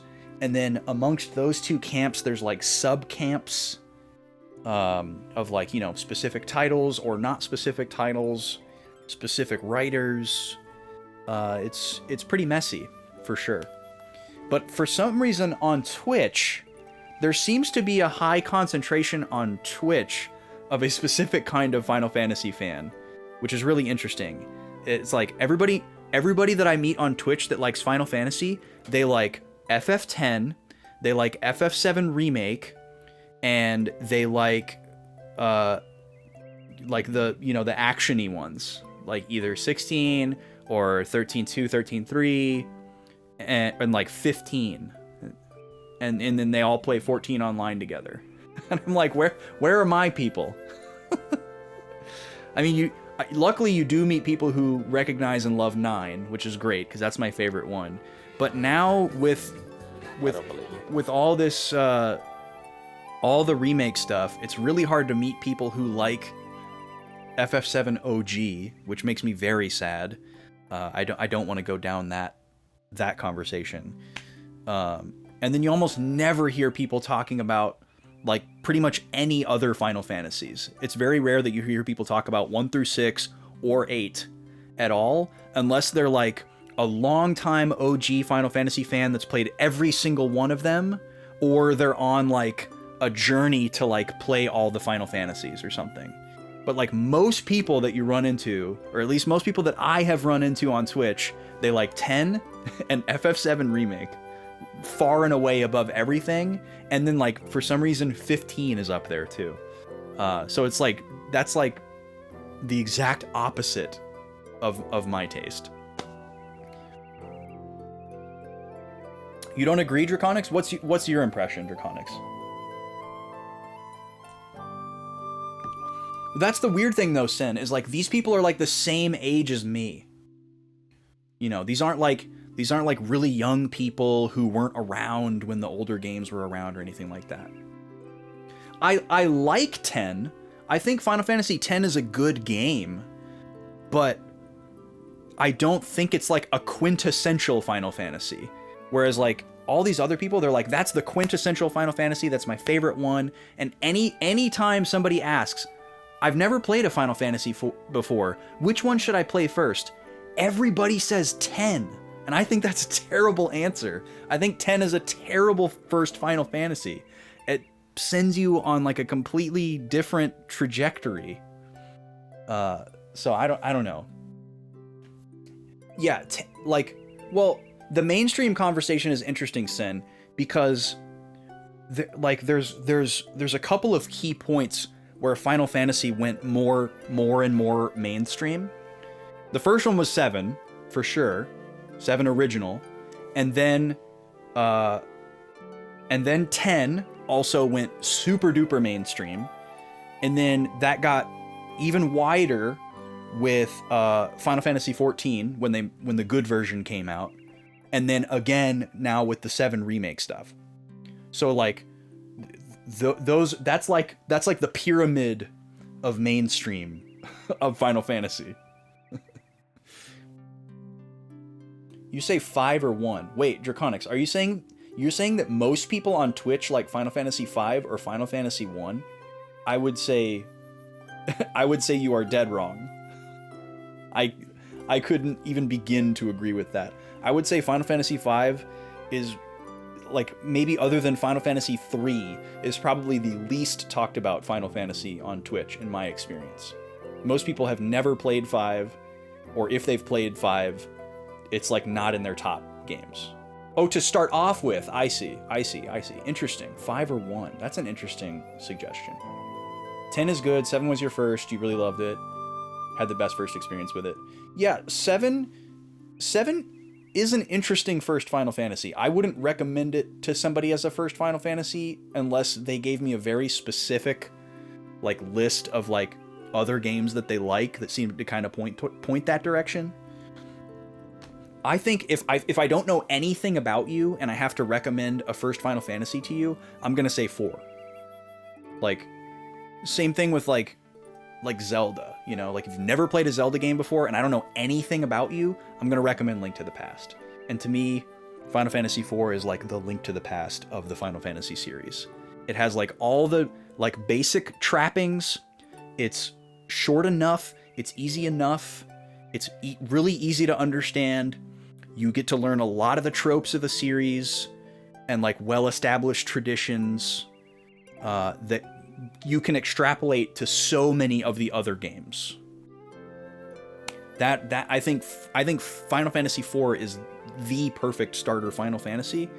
But if somebody was like, "Oh, well, I played a lot of PS1 games," or I played a lot of other RPGs on the PS1 or something like that, then it's like, okay, well, maybe you start with one of the PS1 ones based on other games that you played or whatever. It's like, oh, well, I loved Saga Frontier. Okay, play Final Fantasy VIII, you know? Whatever. But yeah, exactly. 4 is beginner, but in a good way. It's very beginner friendly. It's not beginner in that it's boring, you know? Like, especially if somebody's never played an RPG before. If somebody's never played an RPG before, you want something that's fairly walk in the parky, you know? Final Fantasy V exceeded your expectations because nobody talks about it. Yeah, it's true. Nobody talks about 5. But it does make... At least that kind of makes sense because it's one of the least accessible. Like, especially until Pixel Remaster. The only way to play Final Fantasy V until like a year and a half ago was on the Game Boy Advance or a PS1 version that everybody yells at and hates, even though it's really not that bad. Everyone loves to dog on those PS1 Final Fantasy ports. They're like, oh, the load times! But it's really not that bad. You really can't tell unless you're playing them side by side. I promise. And they're good translations. They're worthwhile translations, and the FMVs are cool. Totally valid versions of those games to play. Now, Chrono Trigger is a different story. You don't want to play Chrono Trigger on the PS1. But Final Fantasy 4, 5, and 6, it's totally fine. Trust me, you'll be fine. Especially if you're emulating it. Like, come on. Today, you'd probably recommend 9. Tell them to ignore the card game. Yeah, everybody likes to dog on Tetramaster. I love Tetramaster, though. I wish the game would have done a better job of tutorializing it. We need to take an ad break, so I'm just gonna run the 3-minute pre-roll killer here, and we can keep chatting a little bit, and I'll just kind of get caught up here.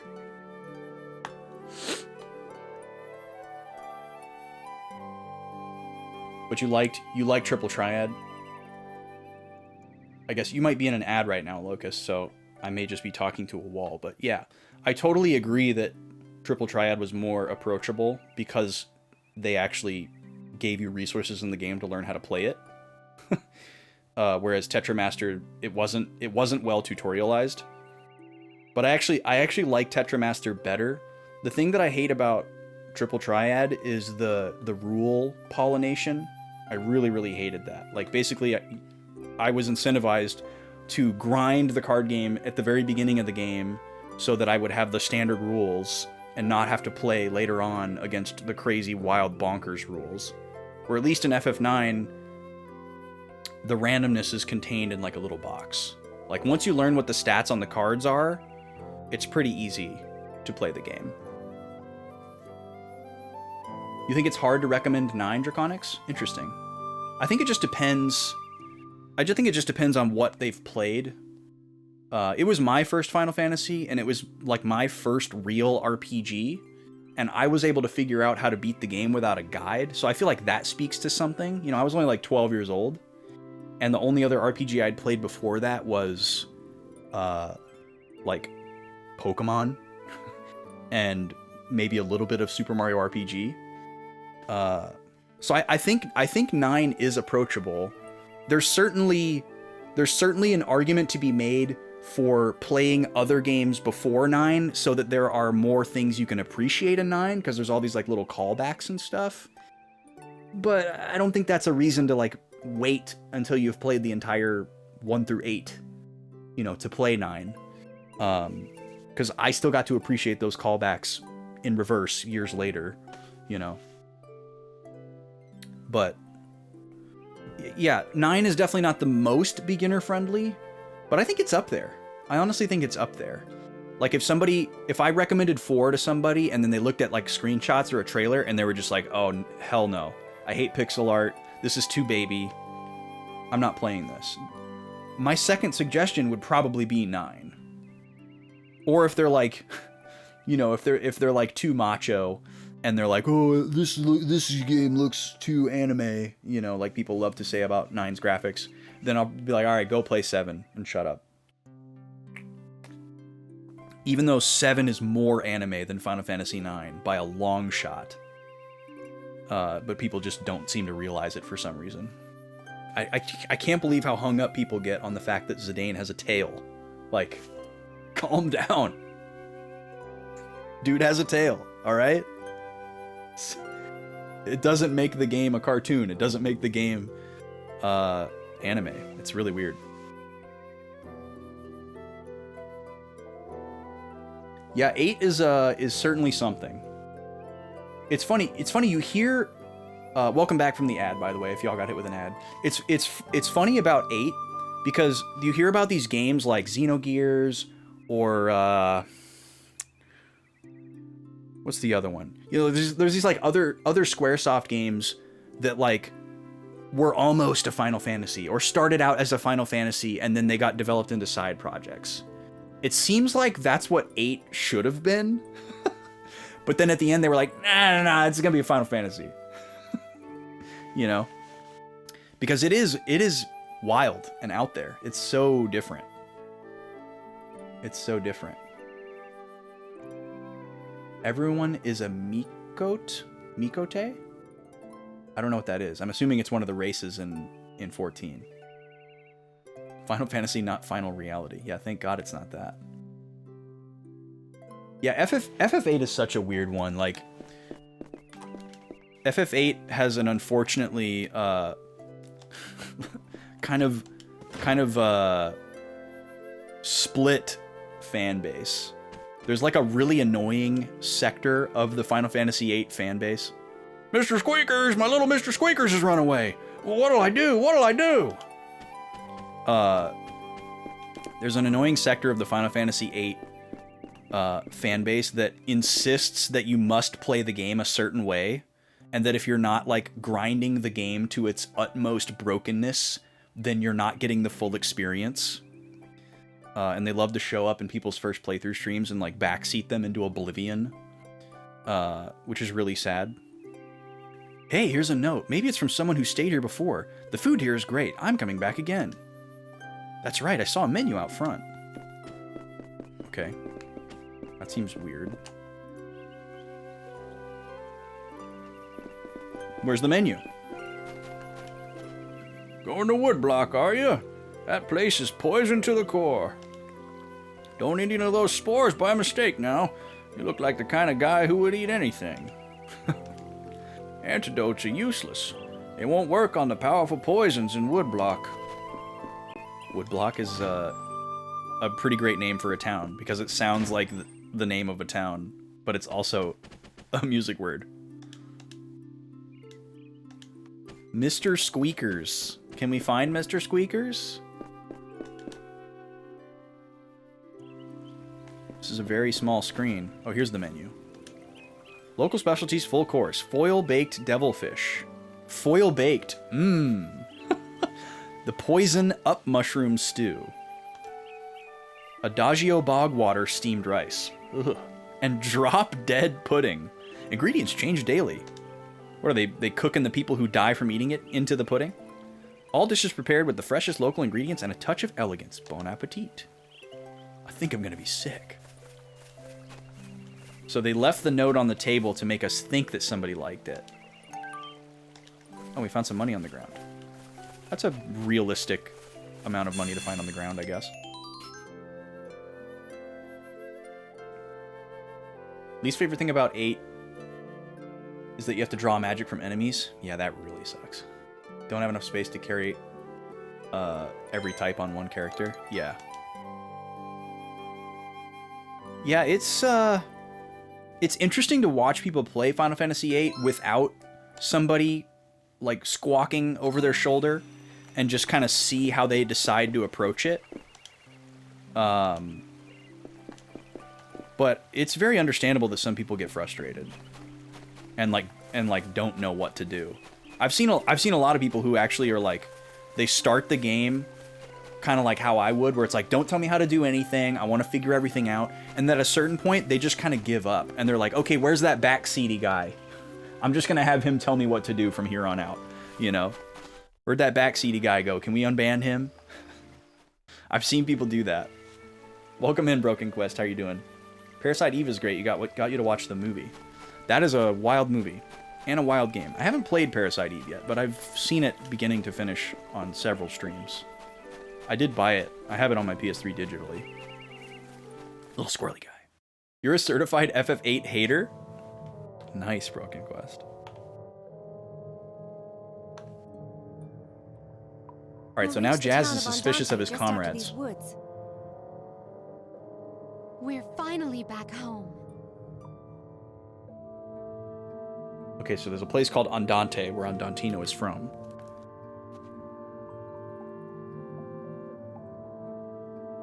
Well, this place doesn't look too good.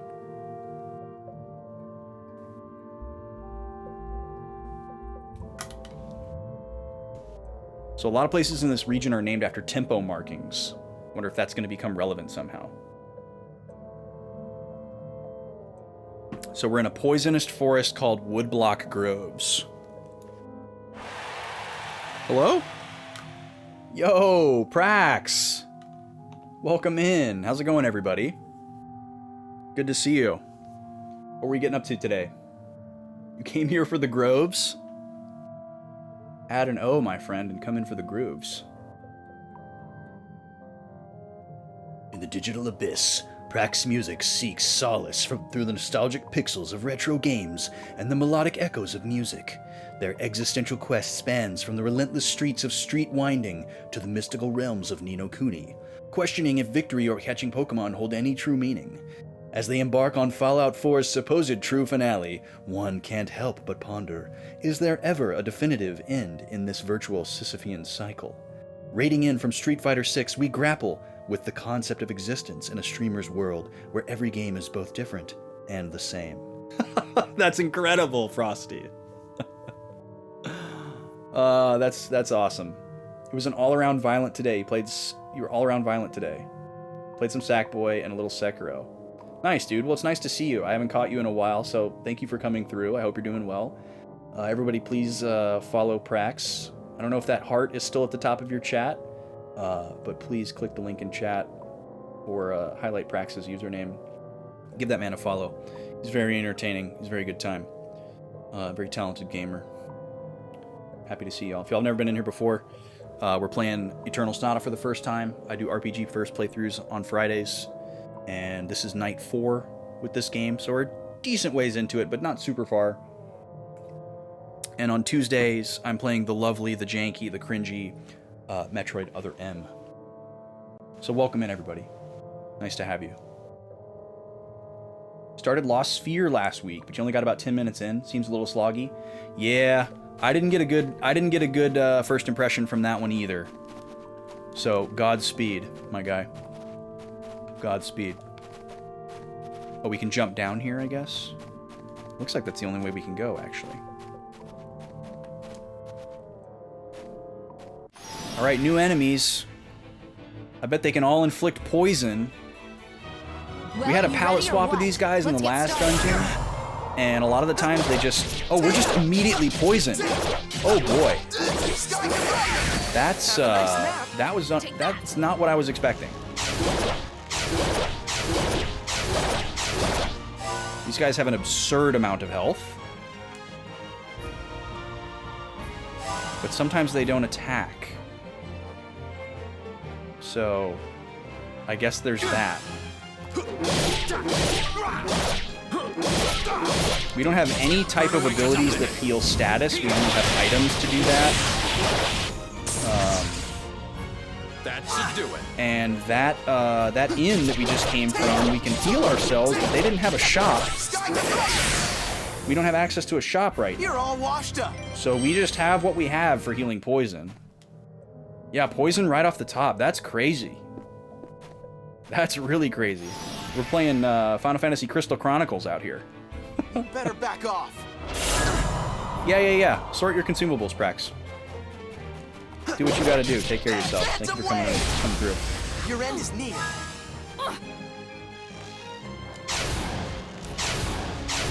Oh, come on. That was dead on that second shot. What the heck?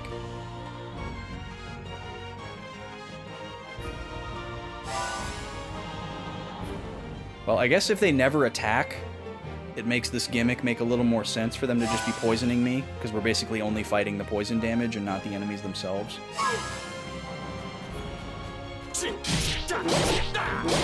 And there's little poison gas coming off of these tree stumps. I wonder if there's any way we can interact with them? It was so fast. Have a nice nap. If the game tells me any way that I can get another one of those speed up items, get out of the back. I will do anything to get them. I will fight any super boss. I'll do whatever it takes. I'll do a 100-floor dungeon to get one of those speed up items.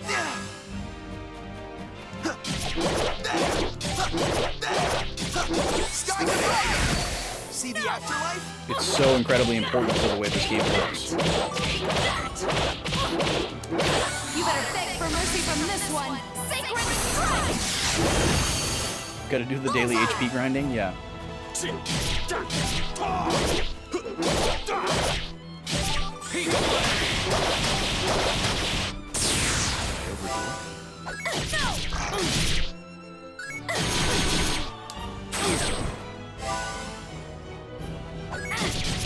Dang it. These guys are hard to block. It's a good thing they don't do very much damage. Yeah, thanks for listening to my Final Fantasy takes, y'all. I don't get to express my Final Fantasy opinions very often because I'm usually like a major outlier, so I just kind of keep it to myself if I'm like in somebody else's chat and everybody's like, "Oh my god, Final Fantasy X! Best game ever!" Okay. But yeah, it's funny how the fact that I just like Final Fantasy X instead of thinking that it's like a masterpiece makes people think that I don't like it.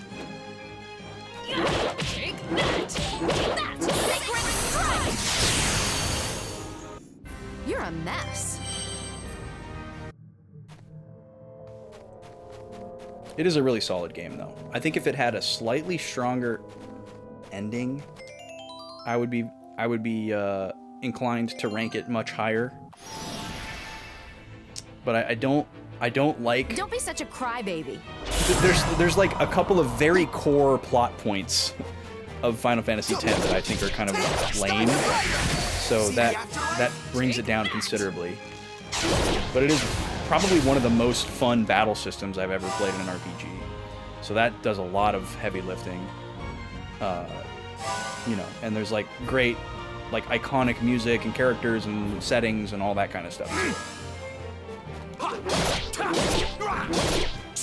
I like the overall premise of the story, but there's a couple of core points that I couldn't go into detail without spoiling that I could do without or need changes to be better. And that's why it's not like a top 5 Final Fantasy for me.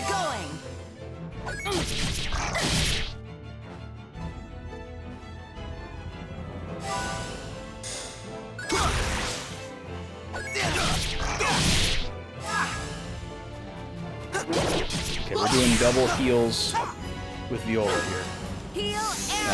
I was too late. Oh no, I got it. Okay, good. How's that? That's great. Thank you, Viola.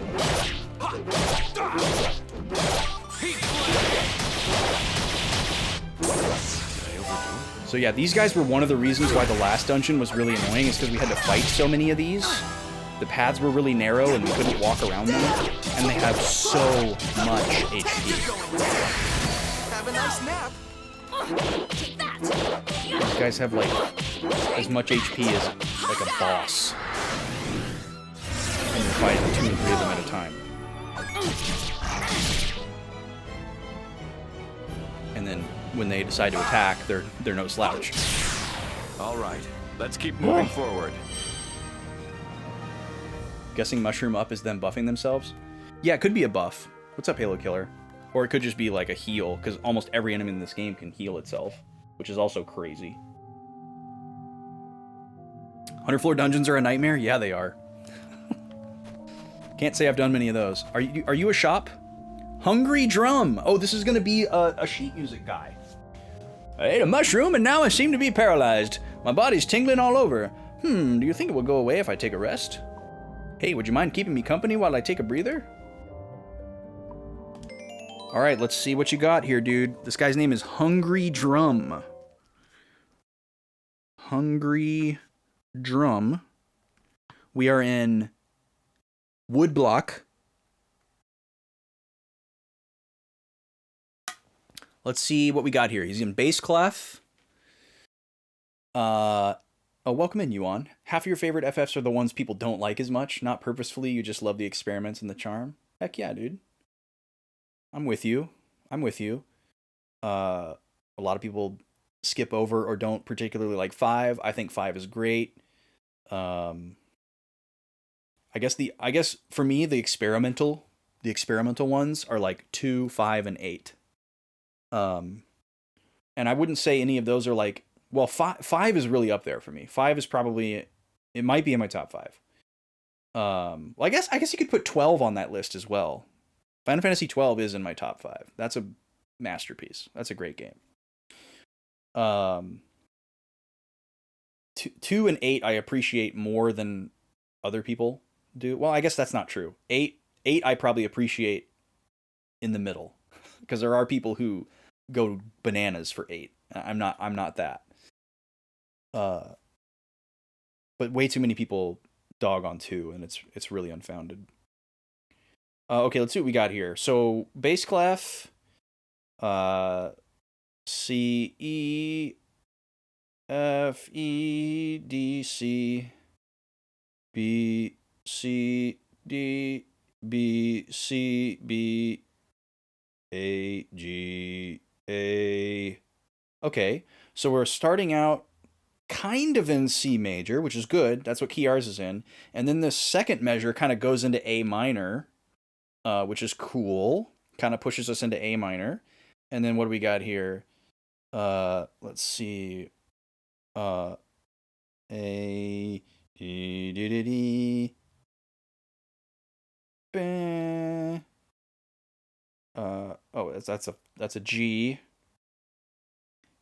B, and then we're surrounding the tonic at the end here. So this might actually work. This is gonna sound good, but I don't know if we're gonna get a good score. I really don't know how the scoring works in this yet, but this is gonna sound very consonant. Let's have a listen. Oh, this is our melody all by itself.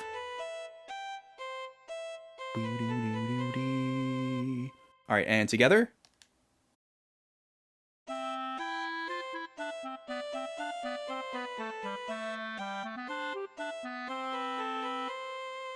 It works. But they give us an F. All right. So what we're learning is that it probably needs to, there might just be a one-to-one relationship, you know? Like there might only just be one score piece for every single character and everything else is a rank F. That could be how this works. But until we get another score piece and find a way to like fast travel around. Whoa, could it be you're really awful at this? I've got a mushroom for you to try. Is it the one that paralyzed you? Because no thank you. You got your friend to draw Zell's face tattoo on your face. Oh my god. Well, I'm glad that wasn't permanent.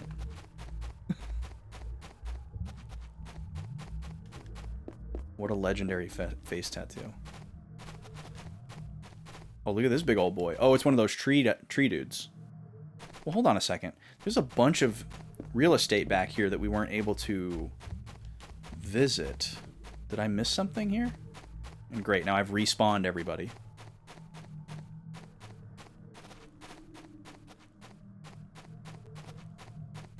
No. So let's see. Now we didn't miss anything, so we must just be able to come back this way from a different angle. Or I guess the one thing we didn't try is to go this way. Yeah, there's nothing over there. Okay. Alright, let's see if I can get back over to that next screen without running into anybody. It's gonna be challenging.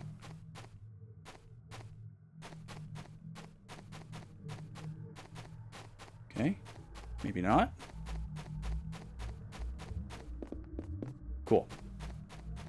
You love 7 and the remakes, amongst the more popular ones, but aside from that, faves is 8, 10, 2, 12, Lightning Returns. I don't think that's that wild, Yuan. I do think it's interesting that someone would... I guess some of those don't really go together, so I could see why you're saying that. Like, usually when I run into people who like 10-2 and Lightning Returns and FF7 Remake, they don't also say that they like 12. That's usually a different crowd. Like, that's a pretty small slice of the Venn diagram. And maybe 8 as well. Although some people that like the newer stuff seem to like 8 because it's like... because it's also like bonkers and doesn't make sense. So I guess I could see that. But that's not too crazy. PS3? Did you die? Is this happening again to us, really? Just on a regular old loading zone? Oh boy. This is no fun.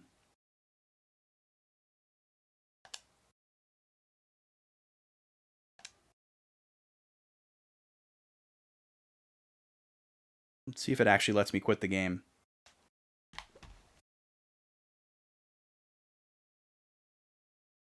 You got 12 and the guidebook. You used to get 100% in your second playthrough. Nice. Okay, well, this was better than the last time the game froze. Last time we had to hard power down the system. Well, actually, maybe I'm speaking too soon. It looks like we're probably still going to have to do that. Does anyone know what the crowd that likes 15 is like? I don't want to answer that question, Sen. Well, I guess I can say yes. I can say yes. I know what the crowd that likes 15 is like. But I'm not going to elaborate at all. Oh, come on, PS3. This is not good. This is really not good.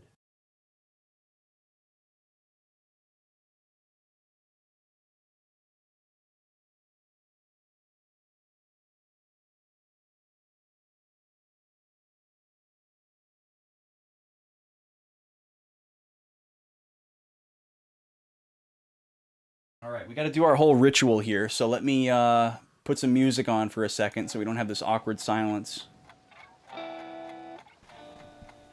Got to unplug this thing from the wall. Wait 10 seconds. Let it totally power cycle.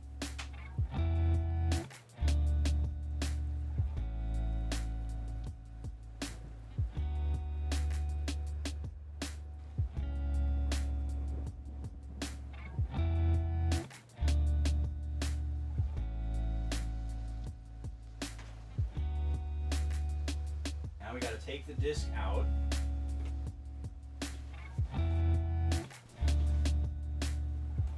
Let the system power on.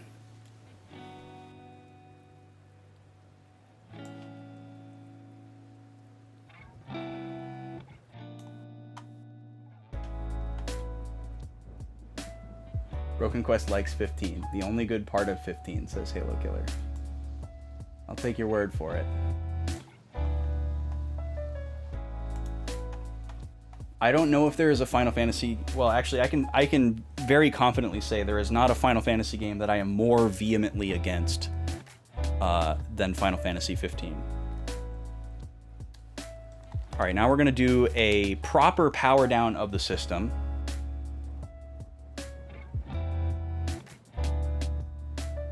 Let it sit for a second.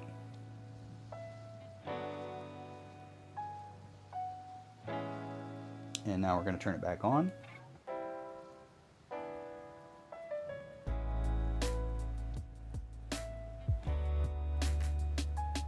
Not able to turn it on with my controller for some reason. Yeah, this isn't good, Halo Killer. This does not bode well. The first 2 times that this happened, it seemed like kind of a fluke. But for it to just happen on a regular loading screen like that is concerning. Not even like in and out of a battle or in and out of a cutscene, just from one area to another. I mean, maybe something more significant happens on that screen transition than I'm thinking, but... Alright, we're putting Eternal Sonata back in. We've unfortunately lost quite a bit of battle experience there. No, this has not happened in other games on my PS3. No.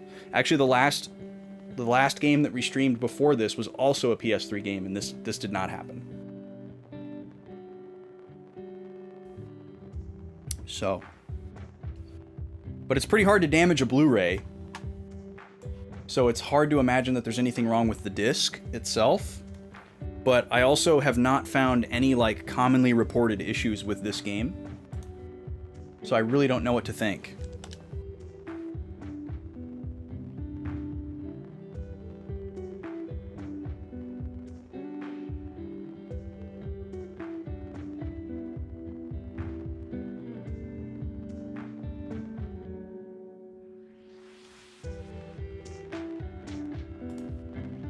Wow, we're stuck again, just trying to get back into the game. This is not good. Not good at all.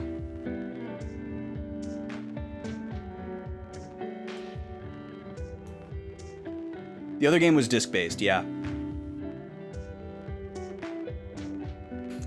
Thank you, Luca. I've just stopped acknowledging. One of 15's biggest issues was having to see the movie to understand what was going on. And then going from, oh my god, my home is being invaded, to hell yeah, bro trip. Yeah, I could really go off on Final Fantasy 15. There's all kinds of disparaging things I could say about that video game. Alright, we're powering down the PS3 again.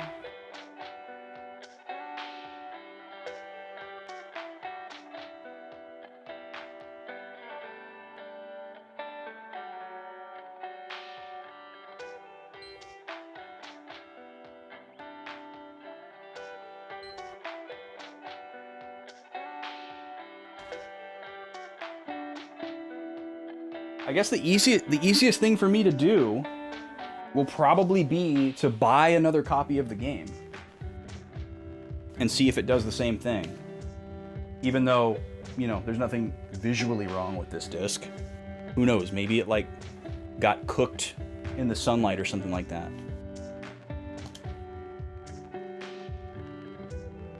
Oh great, now the PS3 is mad. System was not turned off properly the last time it was used. Well, there wasn't a whole lot I could do about that. No, this disc has definitely never been resurfaced.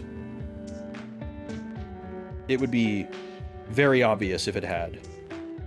There'd be like little brush circles all over it. And also, like, I don't know who in their right mind would put a Blu-ray in a disc resurfacing machine. Anybody who does that should be drawn and quartered.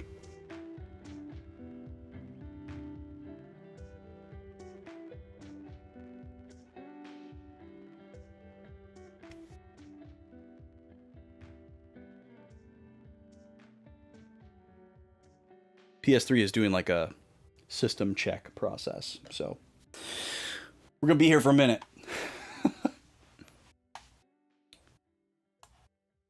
Some PS3 games you have to install data locally, but not every single one. This one has not installed any data. So yeah, there's a number of things that could be at play here. There could be something wrong with the PS3, like the laser or the vacuum drive or something could be having issues. That's entirely possible. I don't think there are dual layer discs for the PS3, but if there are dual layer disc games for the PS3 and this is a dual layer disc, that could be it. But I'm pretty sure there's not dual layer Blu-rays because the capacity is through the roof. We did that last week, Halo Killer, and the other game loaded just fine. But that last time was the first time that Eternal Sonata hasn't loaded just fine.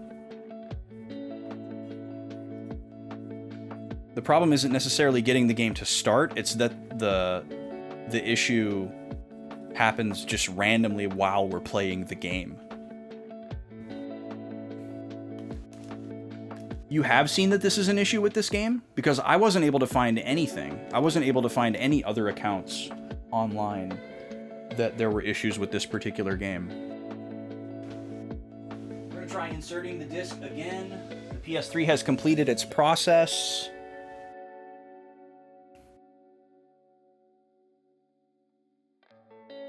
No errors were reported.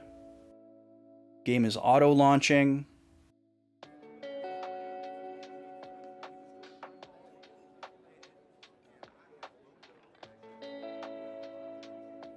We got our splash screen for Bandai Namco.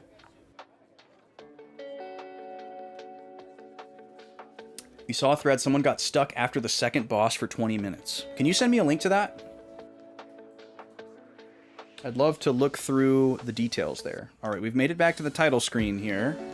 Let's see if we can pull up the load screen. Okay, this is farther than we made it last time.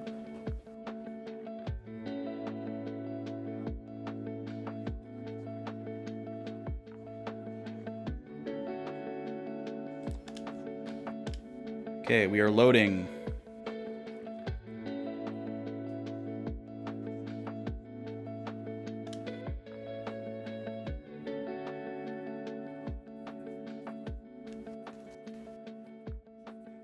Game is buggy and it happens to them sometimes. Interesting.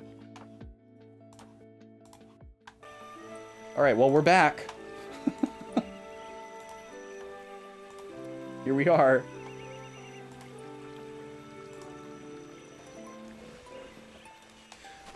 But yeah, this game isn't that expensive, so I will probably grab another copy that we can experiment with. So we're back at our last save here.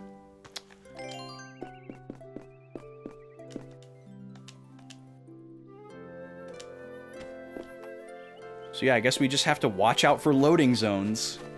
I mean, I'm already a save as often as possible kind of person.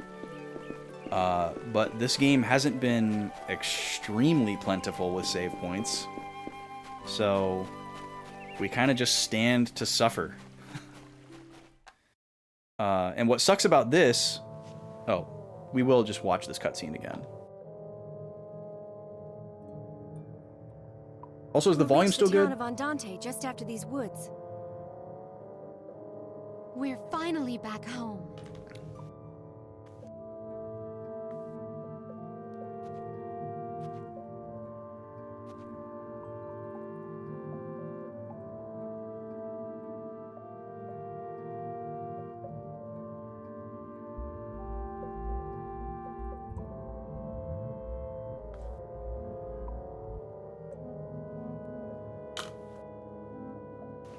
I think it's interesting that Claves is like, we're finally going to be back home, but as far as we know, they just came from there to do this mission.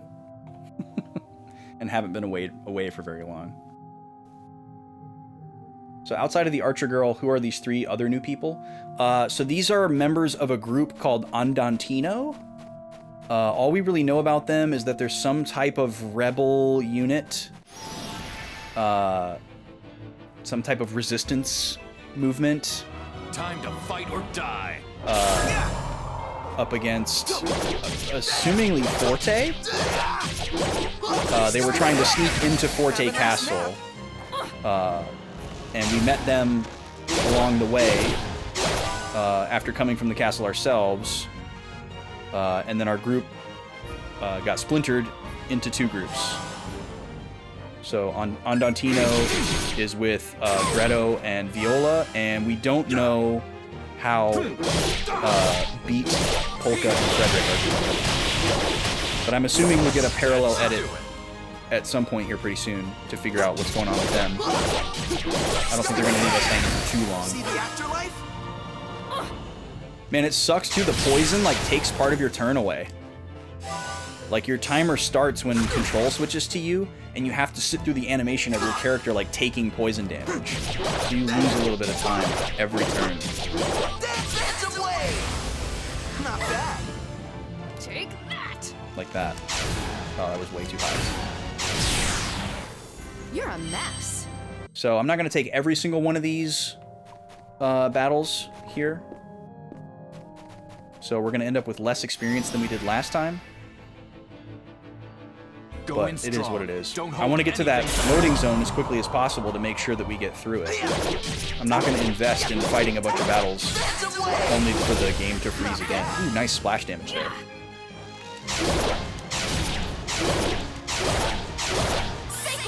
Ooh, nice. Really milked that one.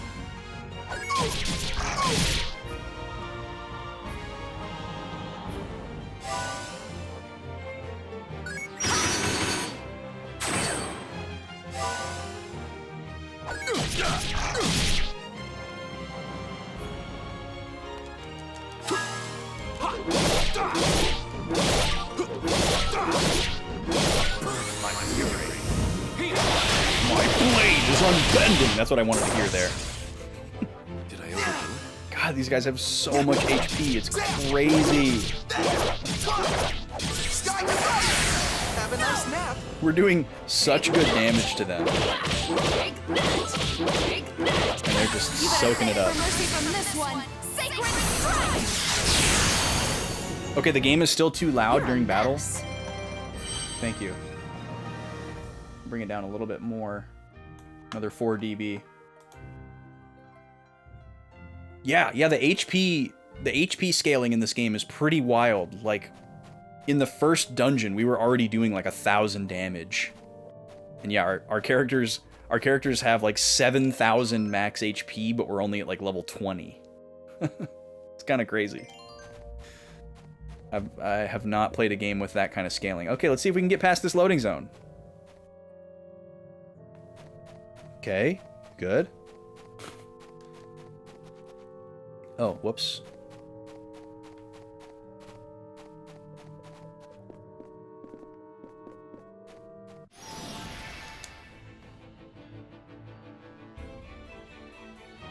Don't be such a crybaby. I wonder if the chance of that happening increases if the loading zones are like too close together. Have a nice nap.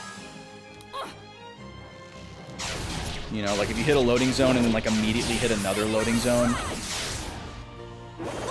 is it more likely that you're gonna freeze? Because you're like pushing the system harder or something?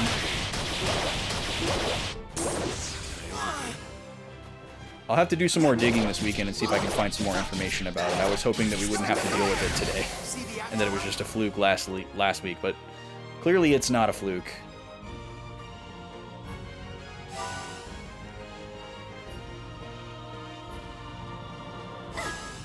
Take that.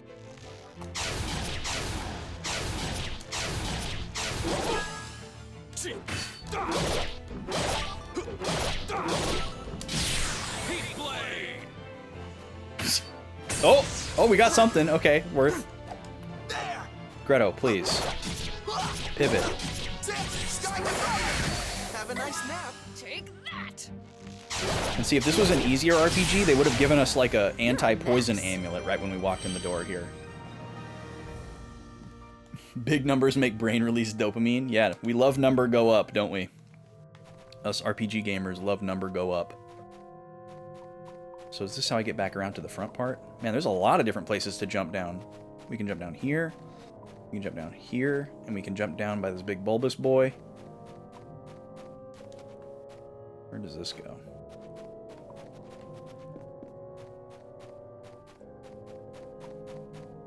Okay, this goes down here. What's down here? Nothing? Okay. And you look like you should be guarding a chest, but you aren't. So, goodbye.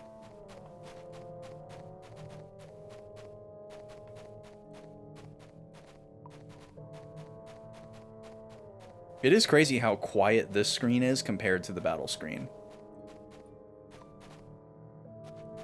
But I've never had to turn my capture card down so far. But thank y'all for keeping an eye or an ear on it. Because it's like a nightmare to like Let's see how good you really see a are. clip or like listen back to a VOD and be like, oh my god, my audio balance was terrible and nobody said anything. So don't feel like you're offending me if you're like, hey, something's weird with audio, or hey, this is too quiet, or hey, your mic's crackling. Which, knock on wood, I think I've got that one figured out. Please pipe up immediately if you hear audio issues. I'm very persnickety about my audio. I want it to be good. I don't mind somebody telling me that something's off. I'm not gonna get my butt hurt about it. Burn away to nothing. Should I buy Nier Automata on the Steam sale? I don't know. I'm the wrong person to ask, Alex. I've never played a Nier game. It's not really my style. I know a lot of people really, really like them. But isn't Automata the second game? Or Automata, sorry. I believe it's Automata.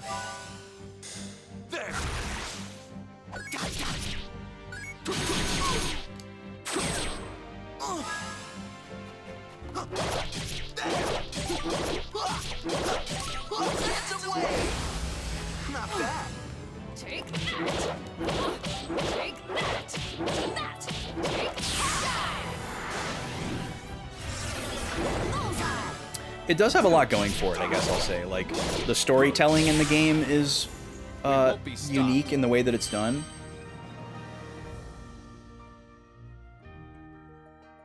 Halo Killer did not enjoy it at all.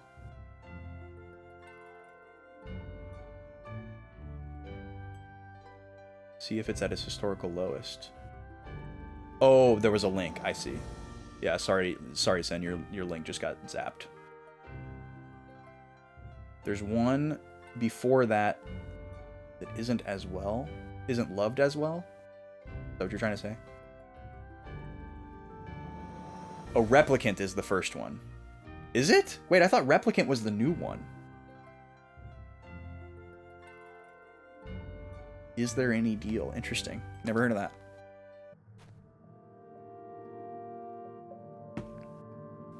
I have a friend who is a big fan of Nier, and they explained the lore to me one time.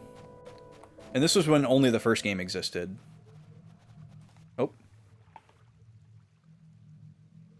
Oh. From here on, the toxins from the spores will get even stronger. Everyone put these on. It won't protect us for long, but it should help purify the toxins for a little while. Well, why didn't you give us these sooner? He's got special anti-poison masks or something? Now I'm nervous because I'm going to go back to the previous screen here. Neutralizing stone, key item. We need somebody to carry the miasma bucket from Crystal Chronicles. Hey, you gave me 2 by mistake. One is for Arco, of course. Ah! Okay, stick close and keep moving. Was that like to imply that Jazz, like... Oh, let's save before we go back to the previous screen. Perfect. Was that to imply that Jazz, like, has a thing for Viola? Is that what they're trying to do here?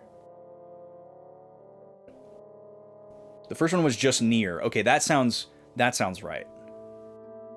First one is just Nier. Okay, yeah. When that game came out, I had a friend who explained the lore to me and how it was connected to the Drakengard series, because it's created by the same people, or the same writer or something. And that totally blew my mind and melted my brain when they explained that to me. Especially when they explained one of the multiple endings of Nier. It was very, like, Hideo Kojima-esque. And sounded really, really wild. Go in strong.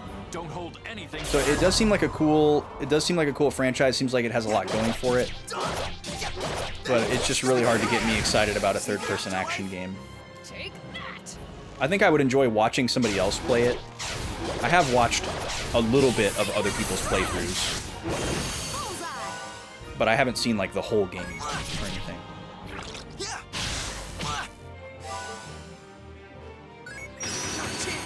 But the storytelling is all done. The storytelling seems like it's kind of like a Soulsborne type of storytelling, where there's all these like little places of interest and lore objects that give you like little bits of text, and you kind of piece the story together in any order that you want, like at your own pace, at your own density. Yoko Taro, there you go. That's the creator. You're not gonna beat me. 2 versions of the first Nier. Both were mostly the same. U.S. protagonist was a dad, and Japan was a brother. Interesting. This just turned into Nazca? This game, Halo Killer? Because of the poison? Yoko Taro is the guy's name. He does that all the time. All his games are deconstructions of something. Yeah, and I totally respect that. Like, I would rather have somebody make a game that is like... Winning takes discipline. I mean, not avant-garde for the sake of being avant-garde, but like, make your game art. You know, don't just make it a product. So I have a lot of respect for that approach. You know, do something experimental, do something interesting, do something that elicits a response from people, you know, emotionally.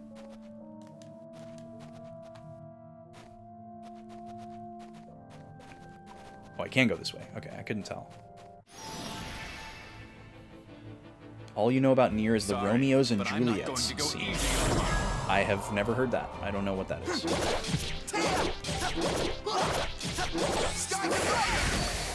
Although I don't really know anything about the games, so.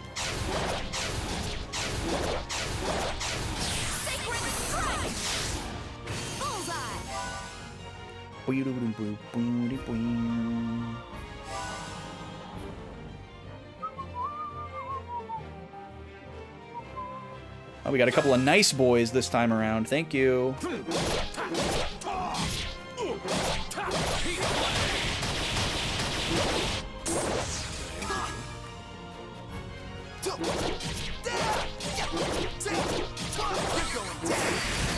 Have a nice nap. Take that! Bullseye! Man, so much HP.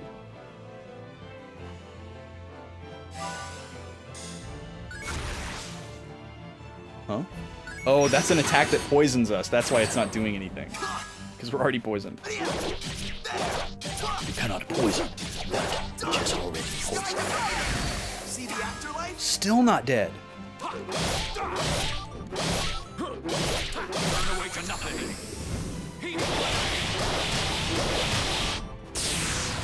Sheesh. We won't be stopped. It's a funny little side scene where a bunch of robots are trying to make sense of Romeo and Juliet, but it just ends up in a big brawl. That does sound hilarious.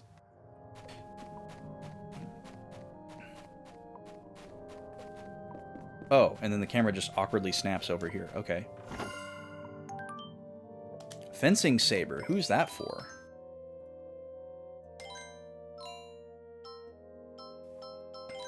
Is that Greto? No. Oh, it's for Claves, I bet. Yep. Oh, but it's worse than her current... What? Inflicts greater damage to dark creatures. Oh, inflicts greater damage to light creatures. Okay. So she has an elemental weapon. Look at that thing. That's cool. It's got like a rose on the hilt.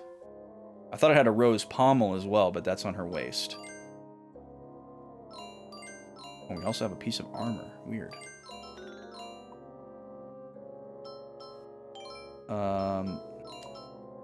I kind of want to try one of them out. Let's see. She is a heal. She's like a healer mixed attacker, like Viola, except she's not ranged. And then Falsetto is all close up.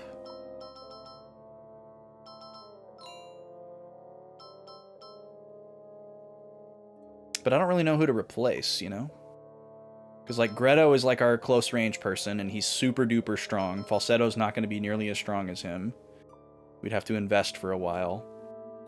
I should have tried them out in the previous area, because the previous area was very friendly. You only like that if you can switch weapons during combat? Interesting, Sen. I guess the amount of games I've played where you can switch weapons during combat is a very small number, so I don't think I would ever expect that. But I guess I would say that games that have elemental weapons, it's probably something that I seldom take advantage of or utilize. I could definitely see it being something that keeps me from using a specific character because I'm just never thinking about that mechanic. Have a nice nap.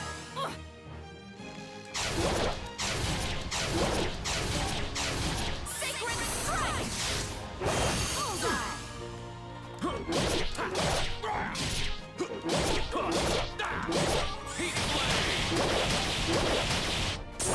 That should do it. Nice. Well, it didn't quite do it, but I like the gusto. Well, there's a third guy? Didn't even see him. Turn around, Greto.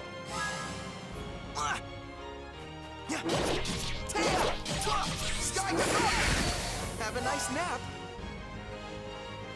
He ain't sleeping.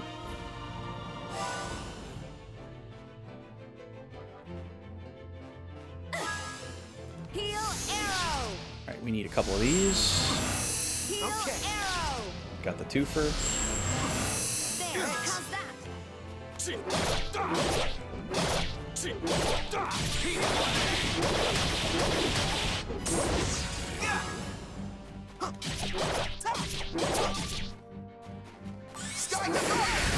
Have a nice nap.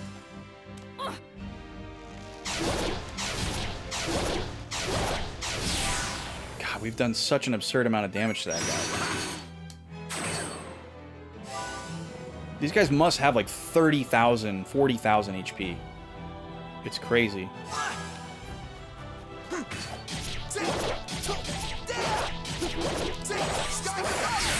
Have a nice nap. Time to yas some queens in 10-2. Yeah, if we You're a mess. if we hit 1,000 followers, it's happening. That's what you all have to look forward to. Alright, I'll fight you. You big onion nerd. Oh, look at the little guys. They're cute. We haven't seen them yet. I guess maybe we have. These little squeaky sounds. See the afterlife? Woo! 2 hits. Love to see it. Whoa, look at the spunk on that dude. Bloody Onion. Yummy. What a great name. At least these guys are slow and they're easy to block. Maybe they're weak against fire, too. I don't know how to tell, but...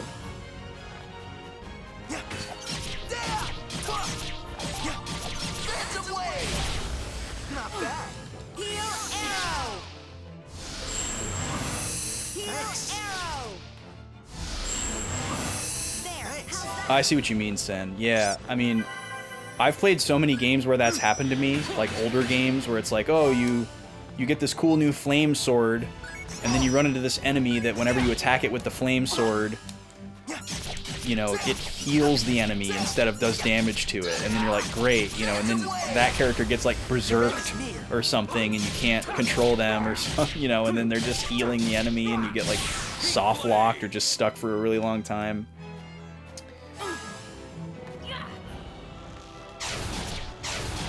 I've had so many things like that happen to me in especially older games. Well, this guy's kind of caked up. He's got a little butt on him. And he's got like a third leg coming out of his butt as well.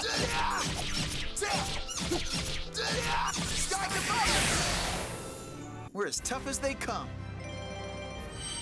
JRPGs really love locking you into your pre-fight choices and then springing you onto a fight that requires something you don't have.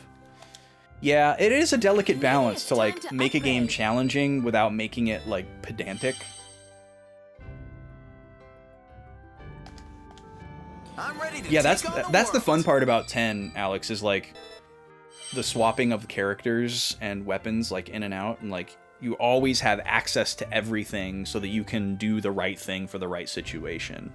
And it's not about knowing what the situation's going to be before you walk into it, it's just about knowing how to respond to the situation. That's really cool.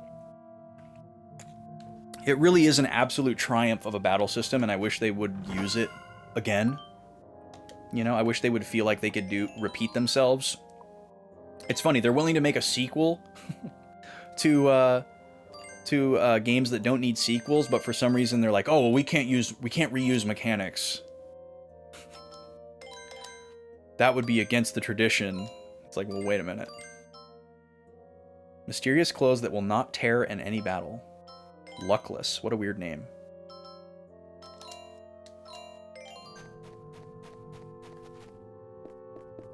Not to be confused with Loveless, the play from Final Fantasy VII.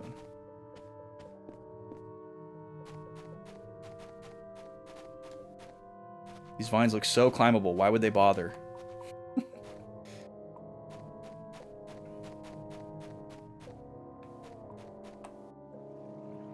Alright, we're going to save again.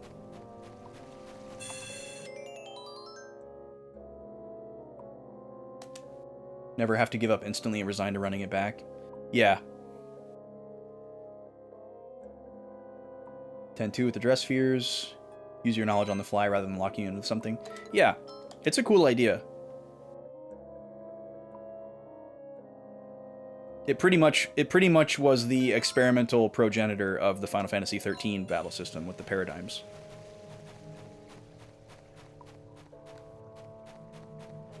Same battle programmer.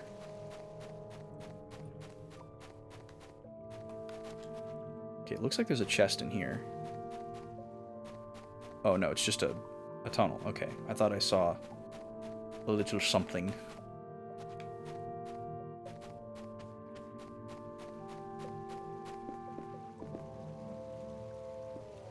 I keep thinking I'm hearing a puppy snoring, like distantly, but it's like bass frequencies from like outside or like downstairs or something. Oh, I know what it is. That's right. Yeah, I keep thinking I'm hearing my dog snoring, but it's bass from music playing downstairs. Okay, I feel like you've got to be guarding something. Oh, what's up with this guy? He seems pretty weak. Maybe he's hungry. Huh? Okay, maybe this is like a branching path that goes to somewhere that the game doesn't want us to go yet. Sequel surprised you by not being turn-based? Yeah, they really, really just wanted turn-based to die. Right after 10. They just felt so compelled to get rid of it for some reason. It is also interesting that Final Fantasy X was the first and only time, well, with an asterisk, that they did a strictly turn-based Final Fantasy without an ATB.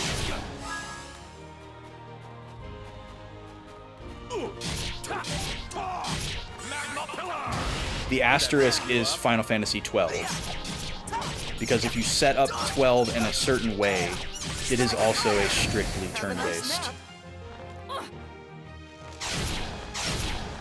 Why is this doing 0?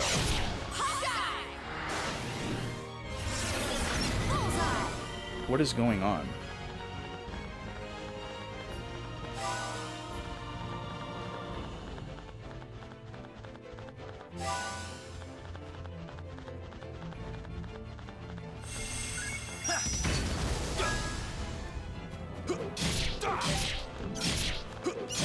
But I guess the counter argument to that is that, like, you can play a lot of the ATB Final Fantasies as pure turn-based because you can slow the ATB down so slow, or you can just turn it off in some of them. But not all of them. Not a chance. No good.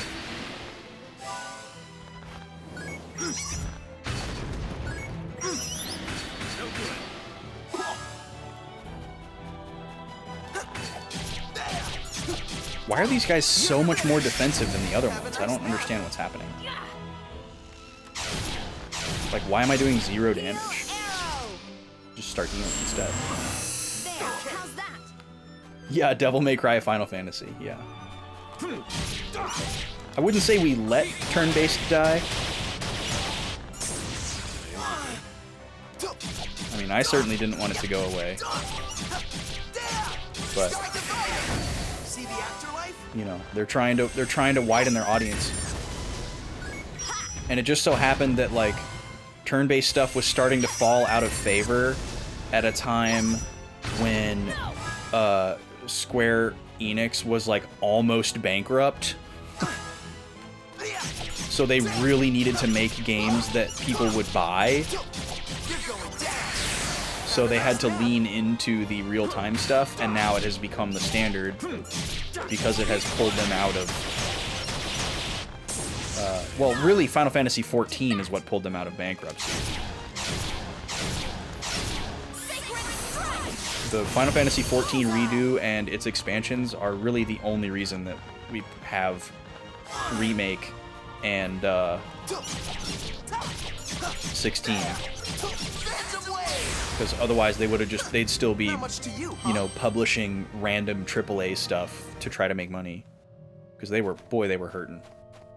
We seriously almost saw the end of Square Enix in like 2013, 2014.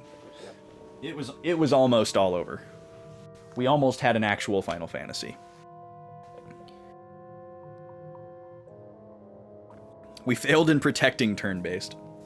We still have Team Asano. We can still root for Tomoya Asano and their amazing team.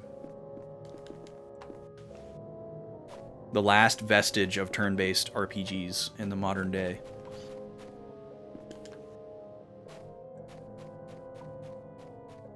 That's definitely where all of my hope lies.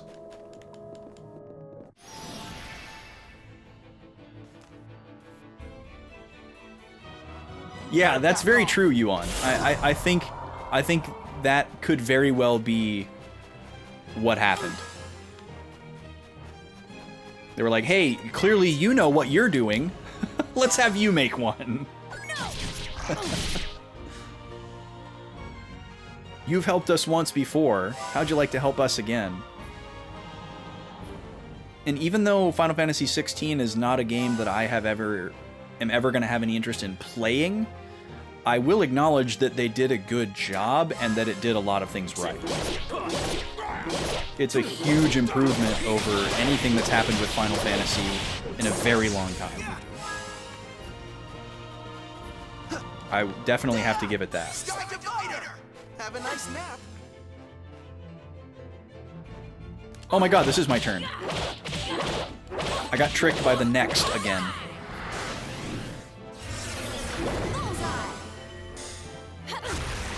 Final Fantasy XVI has some of the most incredible acting I've ever seen in a video game, which is not a super high bar to clear, but it's cool to see that bar go up. And I will say that it did have, like, an interesting and compelling story and cast of characters. I'm just completely uninterested by the gameplay. Completely and utterly uninterested by the gameplay.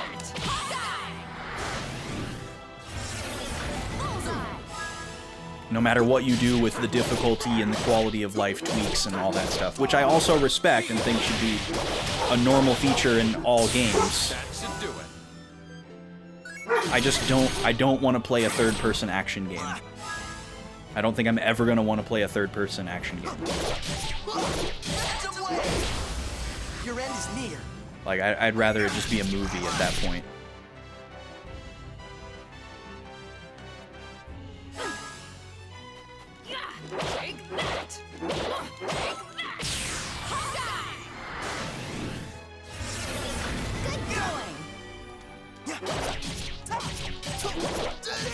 You were the exact opposite with 16. So you liked the gameplay, but so you liked the gameplay more than you liked the narrative and the characters, Yuan? Would that be correct? But you also didn't love the gameplay, but for different reasons. Interesting.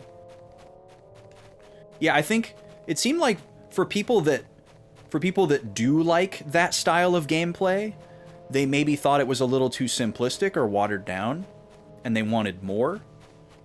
And then for people who are like me and come from a, you know, Final Fantasy background, I understand why they had to make it a little bit simple in case people had never, you know, encountered that subgenre before. So I'm sure those were some tough calls to make. I understand why they did what they did. If they made it like a really intense, fast-paced, input-heavy third-person action game, and, you know, they're trying to sell it to a bunch of turn-based girlies like me, it probably wouldn't have gone as well as it did.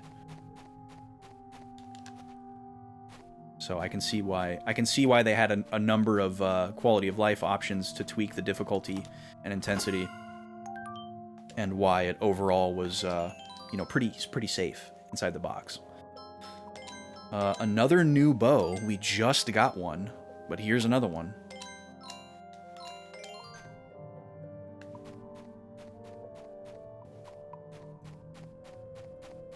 But yeah, the 16 was, you know, it did some neat things. I was very pleasantly surprised to see that things weren't going further in a direction that I hate. That, I guess that was the big takeaway for me. It's like, oh wow, this is like closer to me liking it. I still don't like it, but it's closer to me liking it. And it's the first Final Fantasy that moved in that direction in a long time. Usually it's just, oh, another Final Fantasy's coming. Oh, I hate it even more than the last one. Okay. Your end is near. Take that! Really, you gotta give me 3 of these guys? Okay, that was great. That was awesome. No good. We do need to do some healies, though. Gotta get Viola out of this shadow. Burn away to nothing. Mostly the game forces you to play on normal, and on normal there's no incentive to do anything but mash buttons. When you bump it up to hard and you have to widen how you play, but also the enemies are big sponges. Have a nice nap. So the difficulty wasn't well scaled. Would that be accurate? It felt like artificial difficulty, sounds like.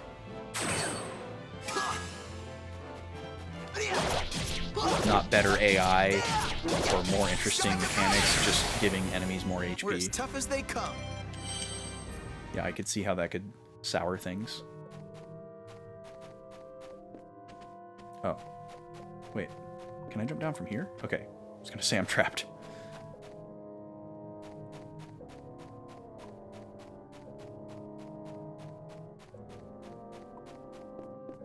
Wait, this is where I started, right? Yeah, this is where I started. So I need to get over here? How do I get up there?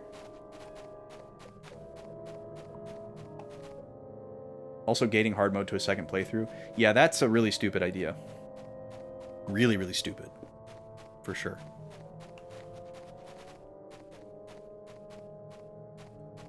Like, I thought it was really smart that they had, like, all those, like, accessories or relics or whatever they were called to help you kind of tweak, fine-tune the difficulty to be how you wanted. I think every game should have stuff like that that's just available right away.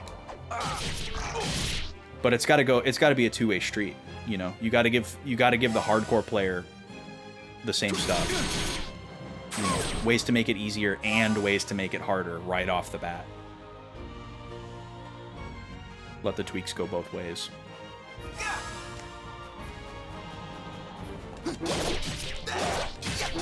Okay, we're gonna heal. See the afterlife? Bone crumble! Ah, dang it. I wasn't quite out of the dark.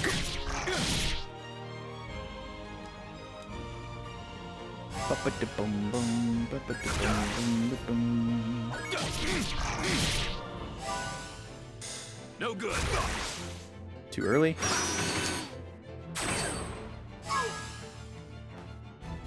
Okay.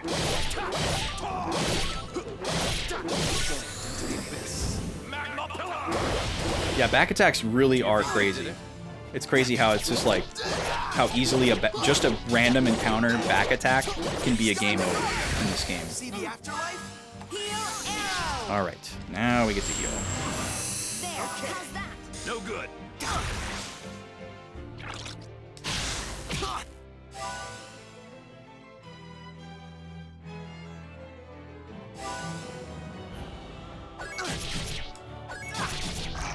Dang it.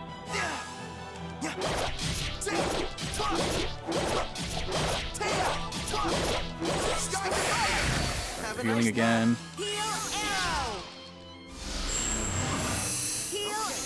Got the twofer. Oh, Allegretto's health isn't 69-69 anymore. RIP. Oh, nice. That was sick. That was so lucky. Pretty good, huh? Saved us a turn. Get your tickets to VGM Con, folks. We're coming up on the 30 days away mark. Would love to see you there. It's going to be so much fun. It's going to be so much good music. Holy cow. Plus, both Backlog boys will be there. I mean, come on. As well as several people from this community.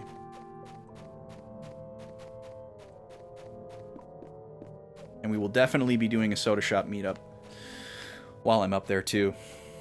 Which, by the way, big news. For those of you that have been in the community a long time... Oh, neutralizing stone is cracked. Great. For those of you that have been in the community a long time, you've probably heard me talk about Blue Sun, the amazing, illustrious soda shop outside of Minneapolis that introduced Vaughn and I, the two Backlog boys, to craft soda back in 2016. Blue Sun is going to be changing ownership and rebranding. This is very big news. I don't know why yet, but I suspect it is because Mark, the owner, is ready to retire. Because I believe when he opened Blue Sun, it was kind of like his retirement job, and he wanted to, you know, save up for like a boat and then retire. So I'm assuming he just, you know, he made it. He achieved his goal. So good for him. But yeah, Blue Sun is going to be known as Grandpa Joe's from now on, and will be under new leadership. They made a post about it on their social media. It looks like they're gonna pretty much just try to carry the torch, and, you know, if it ain't broke, don't fix it kind of thing. Just follow the lead that was set for them. You know, who knows how long that'll last. Sometimes that just doesn't last. But they're planning to expand the flagship location in Spring Lake Park, and they are going to do renovations on the two smaller satellite locations as well. I'm gonna pound you fair and square. No, that's totally fair, Kiki. I wouldn't expect anybody to travel across the country for it. Obviously, if you can, that's great, but that's, you know, that's an extremely expensive endeavor. I would know. So yeah, I certainly wouldn't expect anybody to do it. But we do have a lot of people here who are in Minnesota specifically, and the greater Midwest area. So for some of those people, it's a little less prohibitive. But even still, I mean, basically, if you're not local and you got to stay in the hotel, like, that's a very expensive trip. Even if you're able to drive and avoid flying, it's a lot. That should do it. But, you know, I got to plug it. As the programming director. Yeah, imagine being in Minnesota. Cringe. Right, Gooby?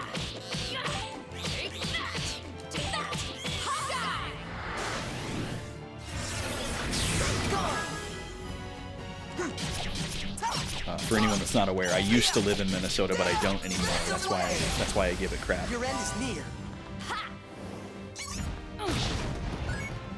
Oh, so if you press any button instead of press any button early, it ruins your guard, not just the guard button. I actually like fighting these guys better than the mushrooms because they're easier to block. Well, that was a really good turn. Nice job.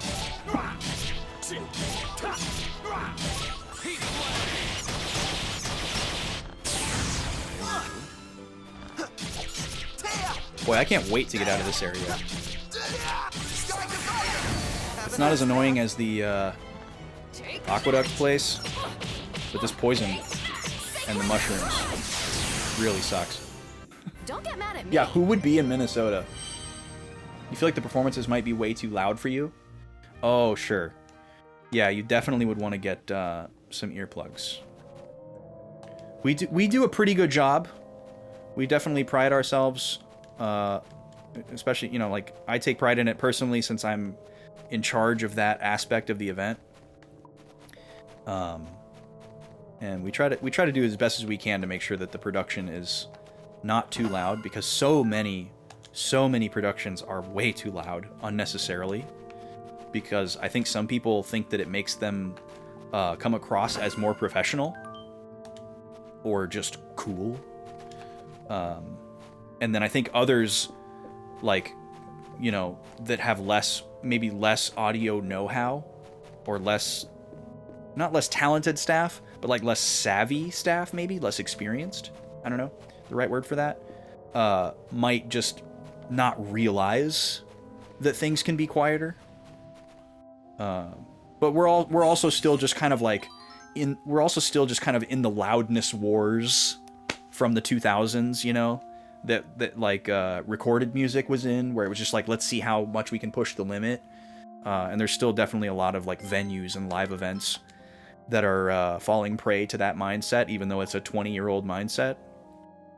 But luckily, we are getting to a point where it's getting more popular for venues to have quiet production, which is really cool. It's really cool to go to like a live show and see a live band, and you can like talk to your friend next to you.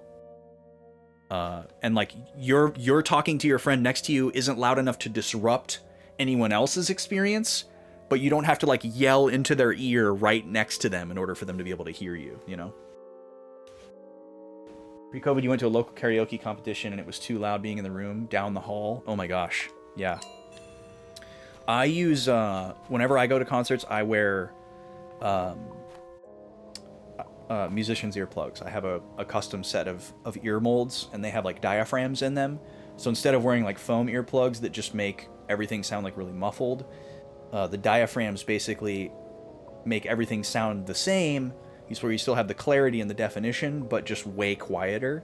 And you can get different strength diaphragms to decrease certain amounts of decibels. So you can get them all the way up to like, I think like minus 25 or minus 30 decibels.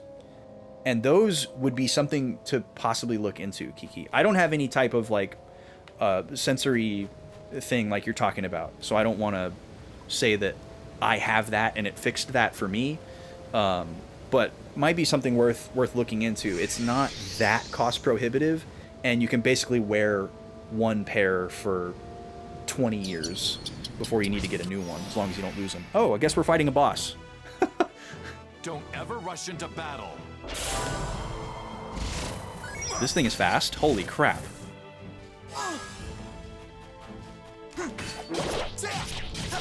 But yeah, I got my first pair of musician's earplugs through my college in like 2010 or 2011. They gave us a huge discount, which was really cool. Otherwise, I wouldn't have been able to get them at the time, probably. And I just replaced those like last year. And the only reason I had to replace them is because they broke. Usually people lose them. But also, over time, they shrink. Fractionally. And so eventually they'll just like, you know, after decades, they will just start falling out of your ears. I kind of want to reset here. Because I wasn't expecting to fight a boss. And now I've got a character dead and another one about to die.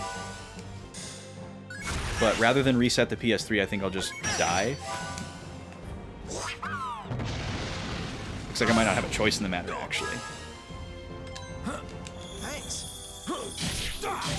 Wait, what? Did I not just use an angel trumpet? Why did it heal Greto instead of bringing back Viola?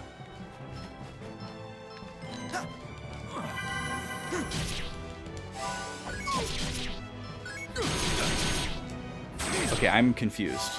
Why is an Angel Trumpet able to heal HP instead of bringing a character back?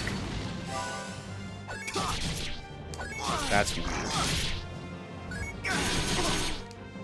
Also, the fact that this guy has mushrooms as minions is so mean. Let's talk about a damage sponge. See the afterlife?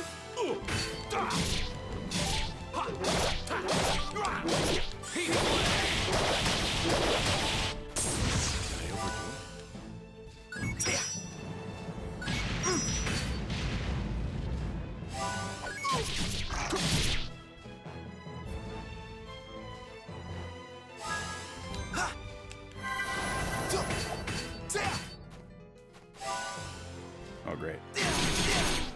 Well, I thought these guys were going to just immediately kill me, but we're still here. Not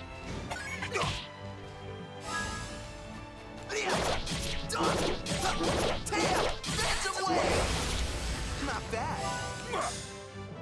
Ugh. That's it. Alright, I'm just going to let myself go down here.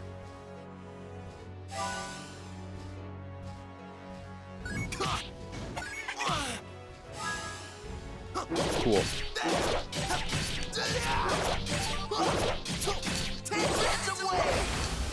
Your end is near.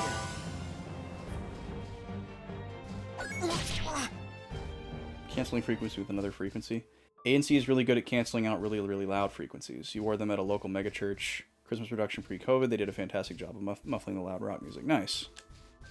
Well, I'm glad you found a solution. Or at least a stopgap. I've never even heard of that before. Well, that's kind of fascinating. You heard someone's engine a good 50 feet away from the road in the middle of a building with your ANCs on. Do you know, Kiki, do you know if you also have, like, more acute hearing than others on top of the situation that you described? Or is that just... Or am I kind of saying the same thing? Like, does that condition basically mean that you have more acute hearing? It's common. Okay. Gotcha. Okay, so now that we know that we're going into a boss battle, let's do a little preparation here. Let's see. First off, party heal. And individual heal. So we don't walk in on our last legs here. Now, this really threw me off here. I swear I used an Angel Trumpet. And instead of reviving the KO'd character, it just healed the other character that wasn't KO'd. I don't know how that happened. That was a little concerning. We haven't been using any of these items. I'm not inclined to start now, unless I really get bodied by this boss. Let's resave here with those setup changes and give it a proper try. Your mom cannot hear the sound a CRT makes. It's your most hated noise in the world. You're glad that CRTs are basically dead. Yeah, I would imagine so. That's a pretty intense sound. Because yeah, for the average 90s kid, it's not necessarily that you like the sound, but it has positive associations. It's really not a pleasant sound. It's kind of an unpleasant sound. Yeah, exactly. It's really not a pleasant sound, but when you associate it with, like, movie day at school, or sitting down to play a video game after you get home, you know, you develop the, like, positive association of, like, what that sound can mean. But yeah, it's not a good sound. I'm not gonna show any mercy. I actually don't know if I can still hear that frequency. Wow, that's a lot of damage. And I really wish we had salsa for this fight. Heal arrow. Just gonna put her in position. We're going to use our typical boss strat here where we spread out and make sure that we don't group up. Because grouping up is a really good way to die. But we like that these guys are grouped up here. We love that. Either my CRT doesn't make that sound or I can't hear that frequency anymore. That should do it. It wouldn't surprise me if I wasn't able to hear that frequency anymore. Because I am around loud... Even though I use hearing protection, I'm still around a lot of loud sound sources. Very often, and I use headphones a lot, so... You know, and I'm over 30.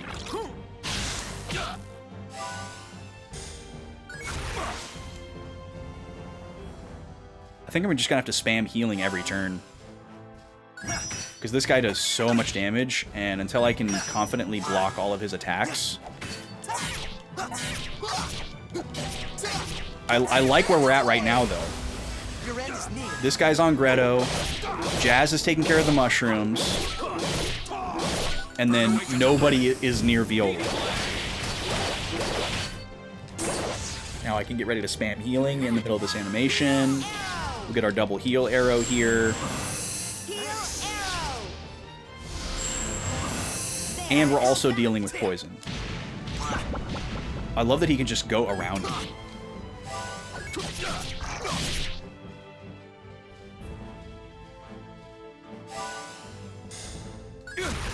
God, these guys are so hard to dodge.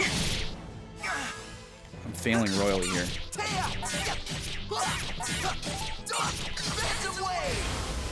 Your end is near. Oh, turn order flipped on me. Can I get two? Can I get two? Can I get two? Woo! Just barely. I was expecting Jazz to go next, so I almost just started mashing the X button. You brought it up on YouTube a couple times? That should do it. Just to see if you can still feel the pain.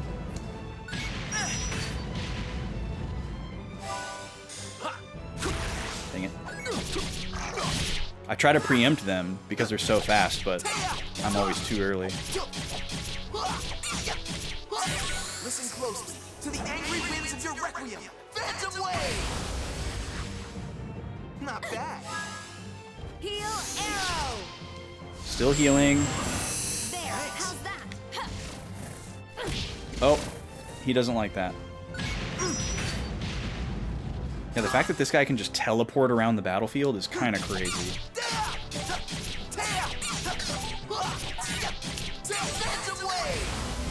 Your end is near. And the fact that I have to face him to reduce his damage, but he can still just walk around the side of me and do big damage on me. Or that. Like, holy moly. He just did 3,000 damage to Viola.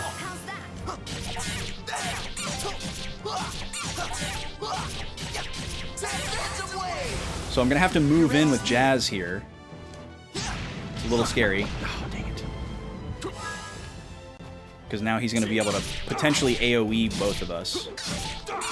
Since we're grouped up on him. Did that wake you up? But we're gonna keep Viola out of harm's way here. Keep double healing every turn. Heal arrow. There. How's that? Alright, can we get a Sky Divider? No, he's in the shade. I guess we could try to move out of the shade.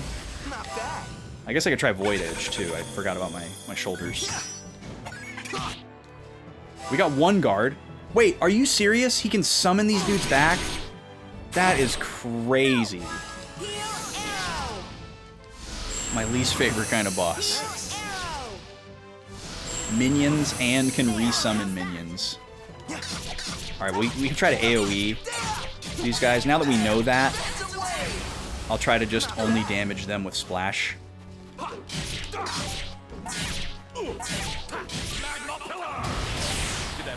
Perfect. Okay, he didn't have the amount of HP that Jesus. That mushroom doesn't have the same amount of HP as like a normal one, so he must be like reviving it with like a small amount of HP. So that's a lot more manageable. Yeah, only 4,000. Okay, so that's that's pretty manageable.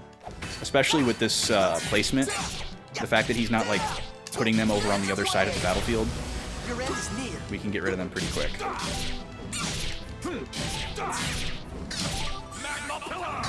Especially since we can rely on the splash damage here. Alright, we're actually ahead now. Okay. So, if he doesn't summon a mushroom, or do a buttload of damage to me, which, okay, there it is. Oh, come on, Greto. You're stuck on your friend there. Need to space out a little bit. Alright, he's bringing his friend back. I guess it's not the worst thing in the world for him to waste an action on that. We're just going to ignore that mushroom.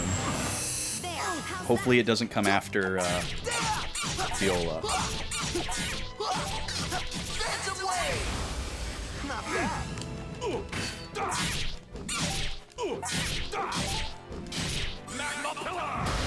Do you think that did it? Oh, of course he's going to go over to Viola. Didn't even give me the opportunity to block. No good. Okay, 2 blocks. That's good. Need to kill this thing in 1 turn. Okay, good. And then we still get this. That's good. And I love that, like, his idle animation of him, like, jumping around can cause him to dodge my attacks. That's just a fun little bonus, isn't it? Do you think that did it?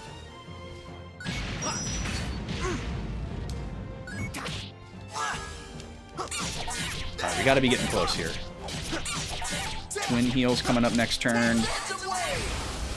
Not bad. Thanks. There it is. Okay, that's great. That's good placement. Waste of an action. Damn. You'd think you'd want to block then, but it's later.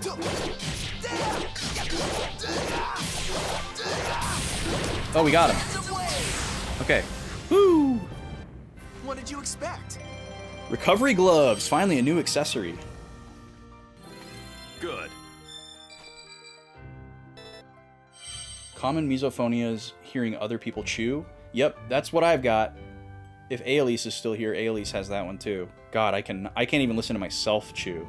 I have to like turn on like something on my phone or music or something. Like I can't just like eat in silence. There's definitely been a few times where like I've had to like go to like a family dinner or something like that, and you're just listening to the sound of like forks and knives and plates and chewing, and like if no one's talking, you're just hearing everyone chew. It's like my worst nightmare. You missed the last stream. Did I figure out the echo mechanic, or has it just happened these times by chance? If I have figured out the echo mechanic, I don't know it by name. Because that doesn't sound like anything that we've seen in this game. If you're referring to the thing that happens when like that gauge fills up and then we do a special attack while the gauge is full, if that's the echo mechanic, then yes, we're aware of that. But be careful of asking about if we have seen something or learned something yet in the game, because if I haven't learned about that thing, then it can become a spoiler. If the game hasn't taught me about it yet. I guess I don't remember if that's what that is called. But the game did give us like a little tutorial. I think it was when our last battle level went up, when we hit battle level 3. At last, we made it. I didn't think we'd ever get back after we fell into that river. She's very impatient. What do you mean we made it? There's nothing here. It's no wonder you're confused. You can't see it, but the town of Andante is right under your feet. That's a rainbow. Underground? Yeah, it's Yes. super underground. No, it's not that impressive. But it's more than enough for us to live comfortably. After all, we are a rebel army. We're supposed to be underground, right? Haha. Double entender. This is Andantino's headquarters. Everyone here is one of us. Please make yourselves at home. Falsetto, would you mind showing our guests around the town? No problem. Can y'all hear the voice Okay, acting we'll during go these on ahead. scenes? When you get tired of sightseeing, come and join us. Or is it like super quiet for y'all? Where are you going? To the house we've been using as a base. It's right on the shore of Lake Reverb. Lake Reverb! Hideout. It's a short walk from here. Later. Johnny. Well, let's get going. Okay, so the entire town of Andante is a rebel army. That's kind of interesting.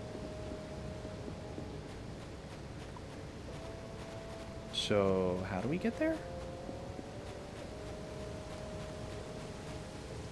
There's Ailese to confirm the misophonia.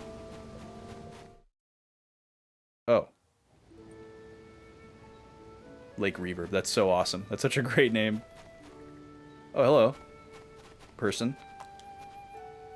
In the end, people who crowd themselves together are all weak of heart. I never want to become such a person. Wow, that's a narrow-minded view. Yes, so long as I have the music of loneliness, I need nothing more. Wow. Alright, so here's another guy. Lonely Pitch. More like a lonely... You know what I'm saying? Got him. And this is Lake Reverb. I think I've used a Lake Reverb once or twice in my life. Let's see what we got here. Alright, treble clef. We got some straight eighth notes here. Da da da da da da da da da da da da na da na na na. All right, da na na na na na na na na. It seems like it's gonna work. It's pretty much C major all the way through. Once again, there's a little bit of like kind of an A minor implication thing. I forgot to write down the key signature of the last one.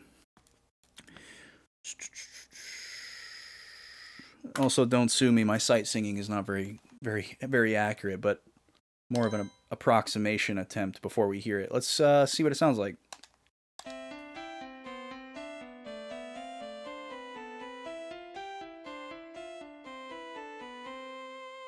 Well, it's not very interesting, but it's all in the same key. Boo! We got rank F again. All right. So I'm starting to worry, like, if I'm supposed to be finding these like all over the place, but I'm opening every chest. So they're really laying a lot of groundwork for backtracking later, I guess. Huh. It appears your heart is rotten. I can hear it in your sound. Dick. Alright, let me go back this way, because what was this little cave?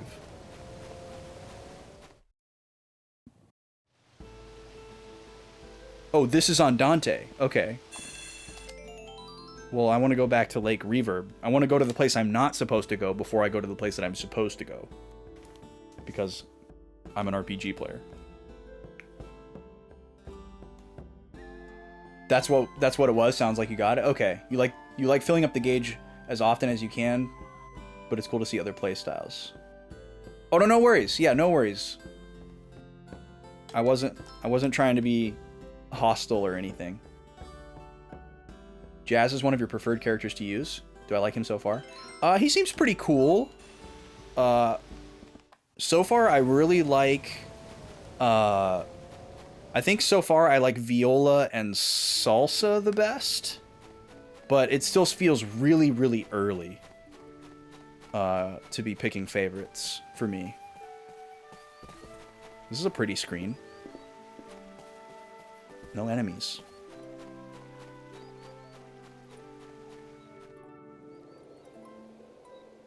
Man, the wind is cold. Maybe I'll go back to town and get some hot soup first.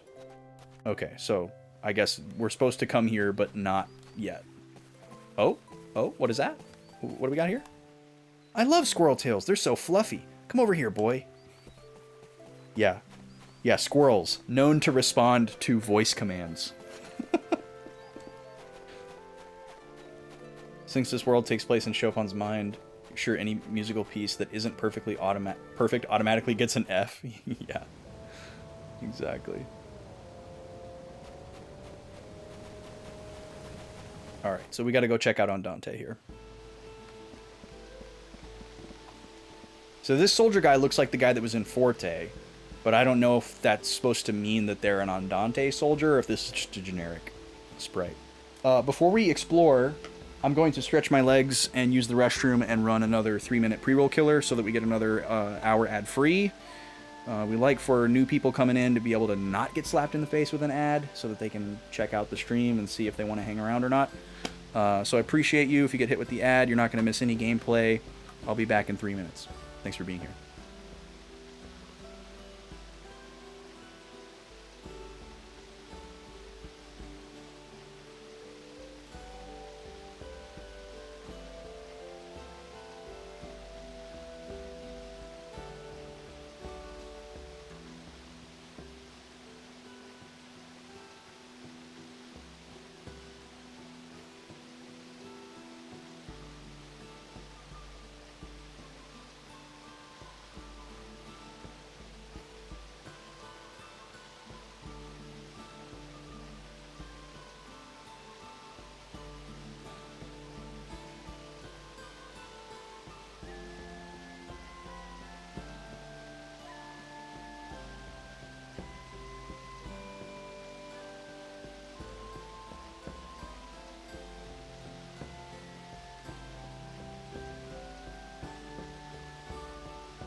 All right, we're back. Thank you again for enduring the painful capitalism. All right, so we're in Andante. Let's see what we can figure out here. You're not one of us. How'd you get in here? Oh, I see. Jazz brought you.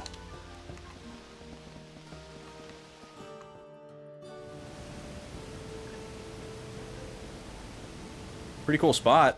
It's got Daguerreo vibes.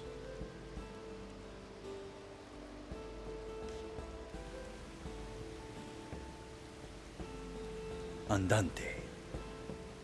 Andante is like a medium-ish tempo marking, if I'm remembering correctly.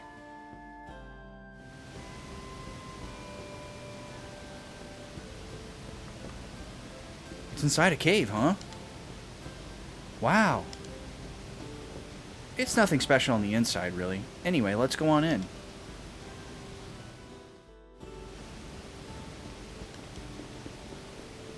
Looks pretty special to me. Andantino isn't a violent organization bent on indiscriminate terrorism. Forte just doesn't realize how angry other people are about what's going on there. To make them take notice, we target only their important facilities. We make sure that no civilians are hurt by our actions. We will continue our campaign until Forte changes its ways. Sounds a lot like Avalanche. Shakan. It's rare that we see named NPCs. I think the desire to free people from oppression is very noble, but I don't want Etude to throw his life away. What's the use of freedom if it costs you your life? A world of freedom is meaningless to me without him. I just hope he doesn't do anything foolish. Rather than live a comfortable life submitting to those in power, I want to fight for the weak who are made to suffer at their hands. I have great respect for Jazz and his organization he's built. I'd give my life for Jazz's sake. This is going in the screenshot folder. Out of context, this is very funny. This man would die for Jazz. His name is Etude. Me circa 2017. It's that famous photo of those guys like in front of the like Miles Davis stage or Louis Armstrong or whoever it was, and they're making those crazy cracked out faces, Jazz faces.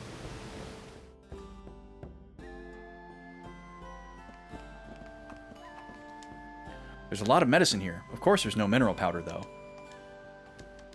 That's good to know.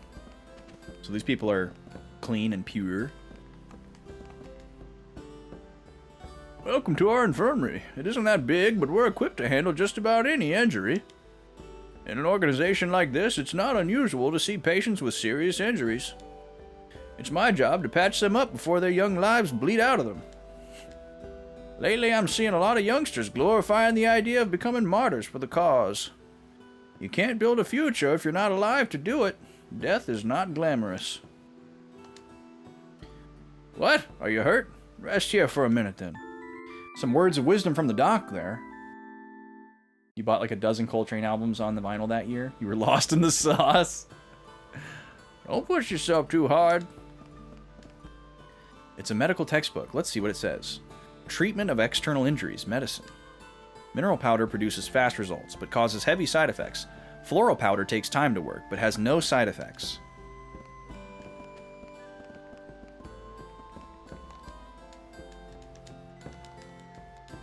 If only it were that simple. Well, there's two ways to treat an illness. One, it heals right away, but then really bad stuff happens, you know, monkey's paw type of situation. And then the other one works perfectly, but you just gotta wait a little bit. I'll take the death and destruction, please.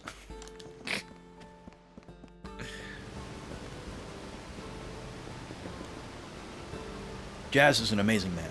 He has the conviction to risk his own life to protect the powerless. He's calm and composed and has the wherewithal to charge forward without losing sight of his objective, and he'd never abandon his comrades. It's because we have a man like him as our leader that I'm willing to pledge myself to Andantino. Bunch of jazz bros in here. God, the interiors in this game are so incredible. This room is so cool. You could look at this room for like 15 minutes. Hey, what have we here? Hey, a score piece, finally! Let's go! So they are around. What does this one look like?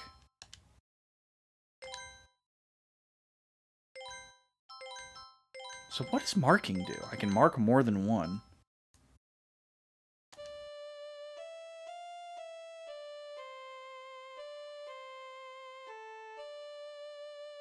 Ah, okay. We got ourselves a D minor. Nice. Well, the second guy that we ran into way back in Glissando, Wise Man Maracas, his thing was in D minor as well. So that's probably where we got to go. And that bodes well, because the first guy we ran into, our thing worked and we got an A rank and we got an item. And that was the first person we ran into and the first score piece. And if this is the second score piece and it lines up with the second person that we could perform with, maybe we haven't missed any. Found score piece. I'm going to keep track of these in case I decide to go back for them later and like end up looking up a guide or something. I'll know which ones I found where. Found score piece. We'll just write D minor. Andante storage.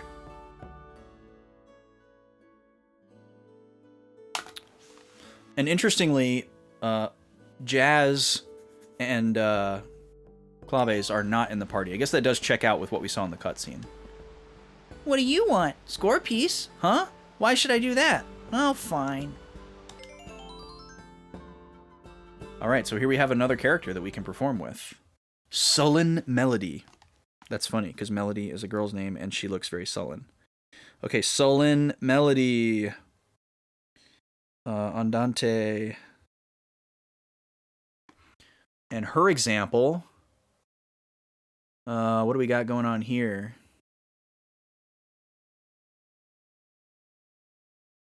It's kind of looking like E minor? Or no? This is odd.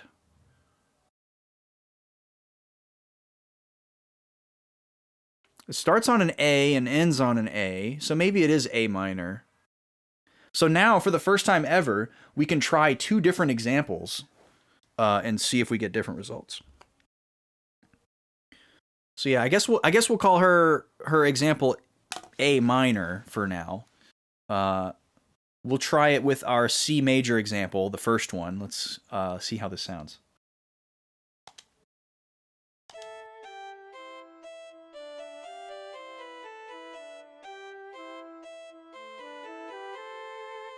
Whoa. Kind of interesting. They hated it. We got booed. That was terrible. You owe me an apology. You again? Nice.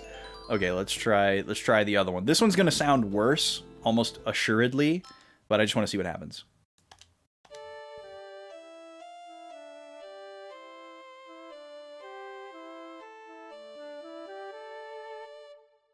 It actually didn't sound terrible. It's like consonant, but doesn't resolve, I guess is the problem. We got a rank B for that. Weird. What the heck was that? Now I'm really in a bad mood. Okay, so rank B is probably just like an item you could get anywhere, and then rank A is probably like the good item that you want. Look at this little rat guy running back and forth. He's doing some hard work back there. Don't tell anyone you heard it from me, but Jazz and Claves are an item. I sure hope having our top brass in love with each other doesn't affect their objectivity. I'm sure Falsetto is none too happy about it. Why is that, you ask? It's because she's... Well, anyway, there are a few reasons. Interesting. So this guy's got some serious gossip. Allegedly, Jazz and Claves are an item. Falsetto may be upset about this.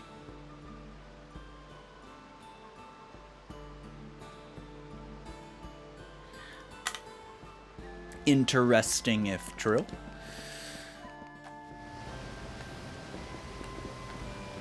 Oh, I thought this woman was just laying on the ground. Men aren't the only ones who come here to support Jazz. There are also lots of women who oppose the government, but most of us don't take part in combat. We stay here to guard our children and homes. Though we may not go out and fight, our thoughts are with the men. Oh, cool. Why would I want to do that? Seriously? I can just hop over there for no reason? What?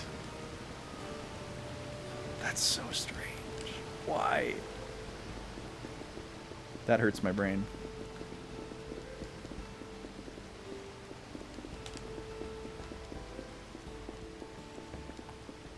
A shop. I haven't seen you before. Are you new? Guess that means I'm not the new guy anymore. The training is rough, but only in the beginning, and you'll get used to waking up early, don't worry. Yeah, I'm still waiting for it to happen to me, dude. Feel free to ask me anything. Just follow my lead and you'll be fine. A soldier's body is his weapon. How about it? Are you up for some Andantino special training?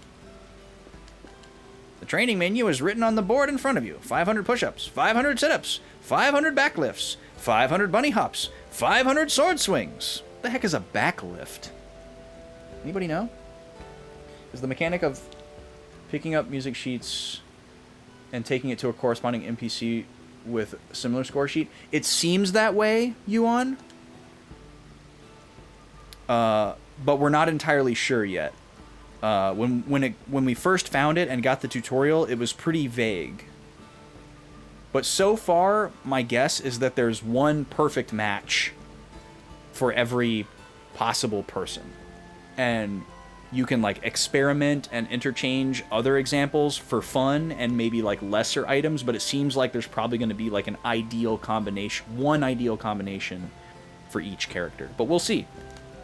500 weightlifts, 500 headbutts, 500 nose hooks, 500 toilet cleanings. What the heck is a nose hook?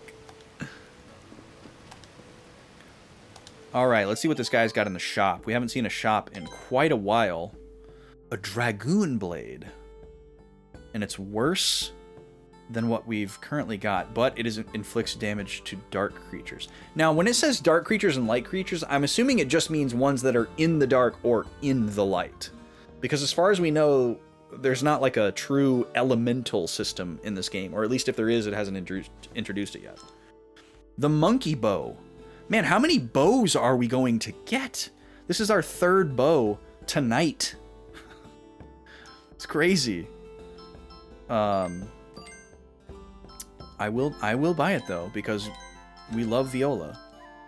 I don't think I'm gonna buy the dragoon blade though. That's a lot of money. I'm sure we can come back for it at some point. Chance of slowing the enemy? Oh, I love the sound of that. Please. Tiger armor. Okay, not too bad. Yeah, we'll take that. Tiger armor. And we're going to remember to equip and immediately sell this time. We made some mistakes earlier in the game for that reason. Okay, so what are we keeping? Or actually, I don't need to look at that now because we can read the descriptions and see the stats when we sell. Recover HP by 10% at the beginning of a turn. Whoa, that's really good. That's really good. Crescent blade. Tiger armor.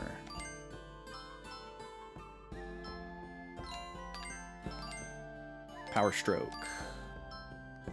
Larkspur. I'm not going to give this to Falsetto because I don't know if I'm going to use her.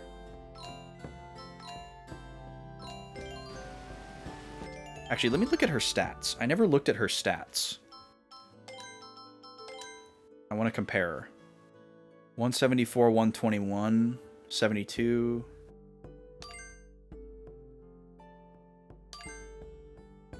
Okay, so she's got really good speed. Her thing is speed. Her attack is about the same as Greto, but very low defense. That's pretty scary. And her magic isn't great either. So, yeah, very, very glass cannon that has to get in close. Not a great combination. But I could see her being maybe like a late game character if you have like a really good build and you can just get in and get out. Maybe she'd be a good character to give the speed accessory to. Okay, this is a chance of poison. We're going to keep that for now until we find out there's an inventory limit. This has no added effect. We're going to sell that. No added effect.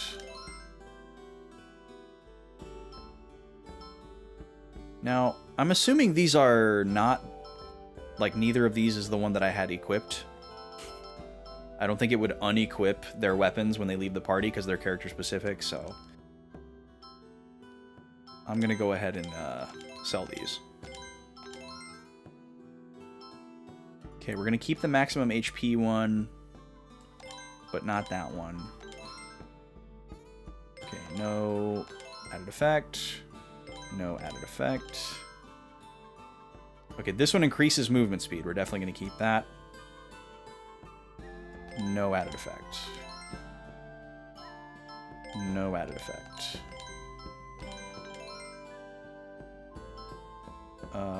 Damage against light. Yeah, we're going to keep that. Pretty sure I don't have any photos, right? Oh, we do still. Bunch of junk.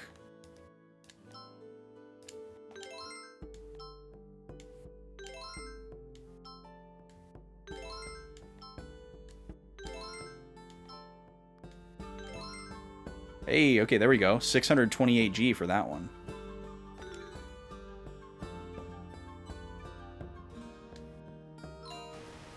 So there's a big difference between rank A and below.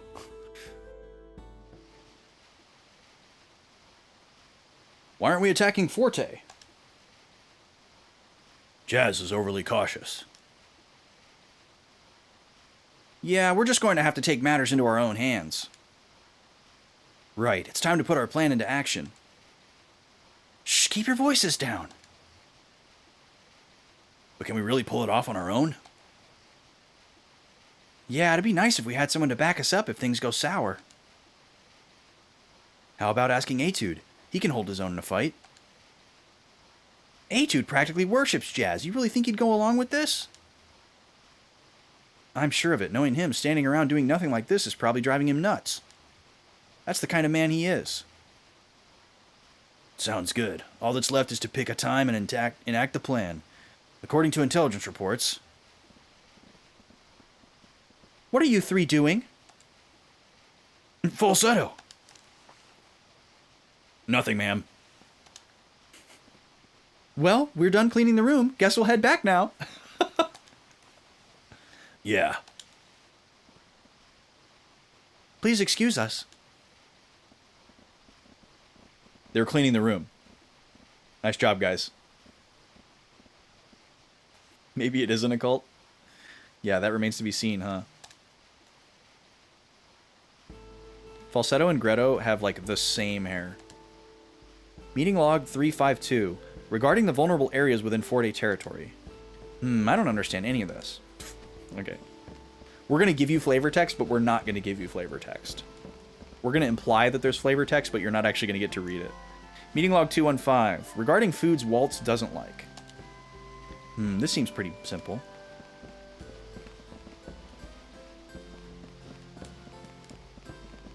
You know what foods Waltz doesn't like? That's interesting. So that was probably an optional scene? Don't tell anyone you heard it from me, but there are some nasty rumors floating around about the mineral powder. For example, have you heard the stories about the test subjects that took it just before it was sold? They say it fried the brain of the first guy who tried it. We know the mineral powder was developed at the cost of those victims. I don't think Forte citizens know about that. If they did, there's no way they'd buy it. Yeah, we do wonder why they're so, loving of it. Doesn't really make sense. If they knew what we knew, why don't they know what we know? Hey, there's a note stuck in here. Search around the stone pillar. Okay. Hold on. We're going back. It's got to be that nothing area that I just went to. It wasn't really a pillar, but there was kind of like a little tombstone-looking thing. I was trying to mash the X button, because I figured there had to be something. But nothing happened. Let's give it another shot, though. I don't remember this guy. I don't approve of outsiders meddling in our business.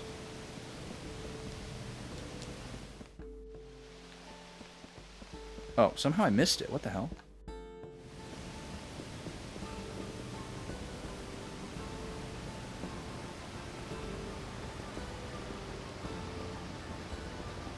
Oh, it's right here. Okay, yeah, I walked right by it. I mean, this isn't really a stone pillar, but...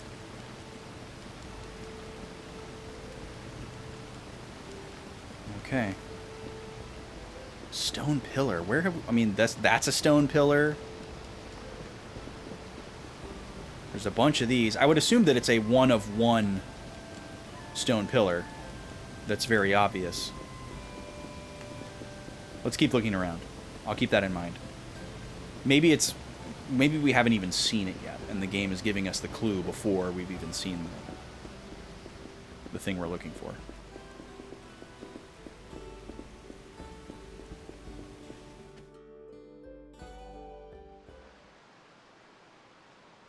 What?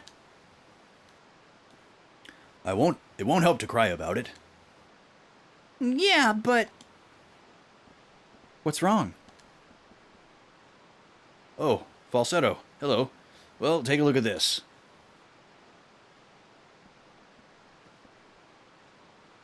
Wow, this is unusual. It's a simile flower, isn't it? I didn't think any still existed. But it looks like it's wilting.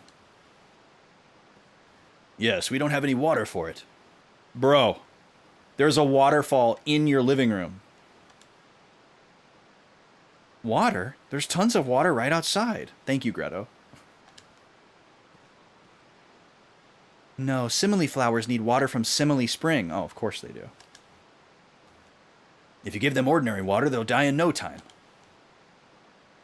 Then you just need to go get water from that spring, right? Don't be ridiculous. To get to the spring, you have to go through the cemetery. I don't want to go to that creepy place. Wow, some father. You're her father, aren't you? Wow, me and Greto have the same brain. But they say monsters live there. What if they eat me? What?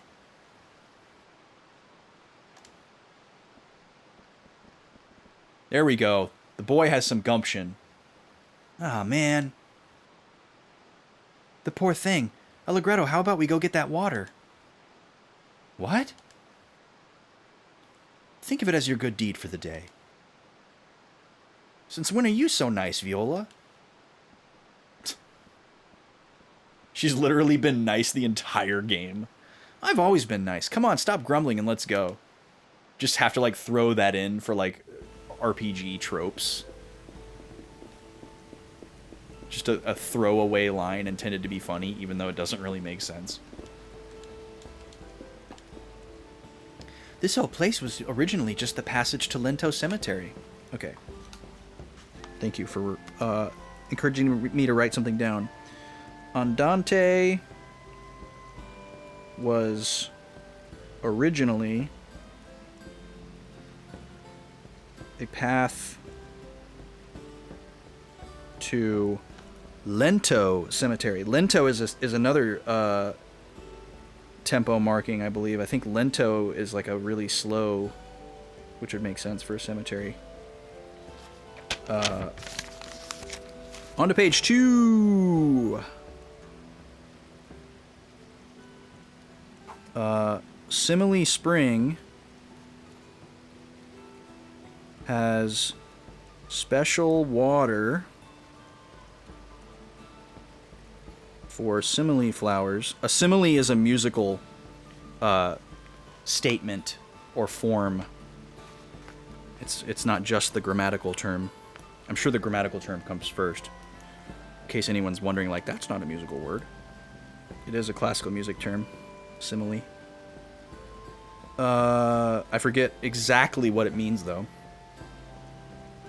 It's something like a structure of like two phrases. Like the first phrase does this and the second phrase does this, and that makes it a simile. It has something to do with like the contour or rhythmic repetition or something like that. I can't remember.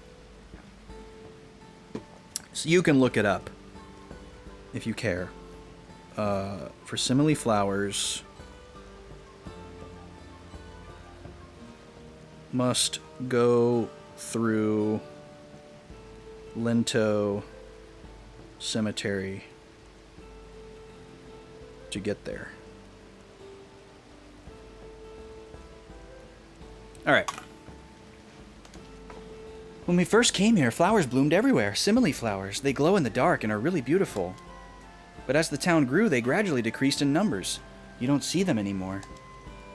Hi, Nima. We know why the flowers are gone. Apparently the water that flows through here is no longer good for them. Back when the flowers still bloomed, I tried watering some once. They wilted in no time. I was shocked. They say it's because the water from the Simile Spring no longer reaches here. I'd feel terrible if it turned out that the flowers all died because we came here. Interesting. People say monsters inhabit Lentos Cemetery. It's an ancient legend in this land. Most people believe in fear and those kinds of things. That's why we built our hideout here. What? That didn't make any sense. People say monsters inhabit Lentos Cemetery. Okay. It's an ancient legend in this land. Okay. Most people believe in and fear those kinds of things. That's why we built our hideout here. Okay, I see. Okay, I understand now. Most people believe in and fear those kinds of things didn't register the first time properly. He's saying we're on the border between the people and the things that they fear. Because that makes sense. Alright, I'm going to hit the save here again. And I guess we have to go do this little cemetery side business. We haven't encountered any true off-the-beaten-path side quests yet, so that may not be a thing in this game, which I'm totally fine with. I don't mind a hallway simulator.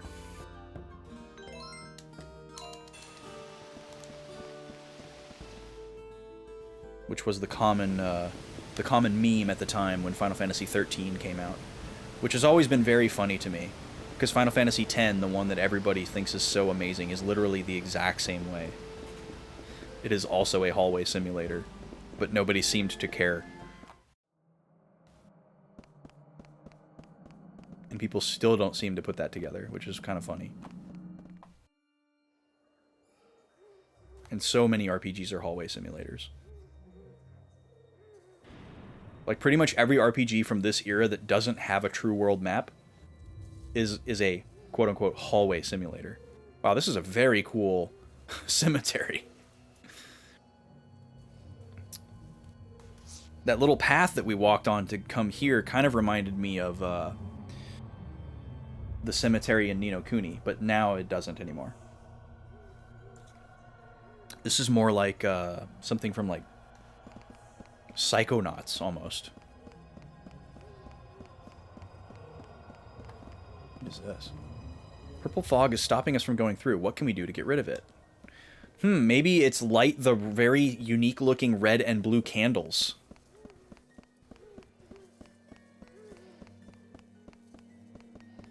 Oh, here we go. And then we've got red fog over here and a red candle. I see. Okay, so red candle corresponds with red fog.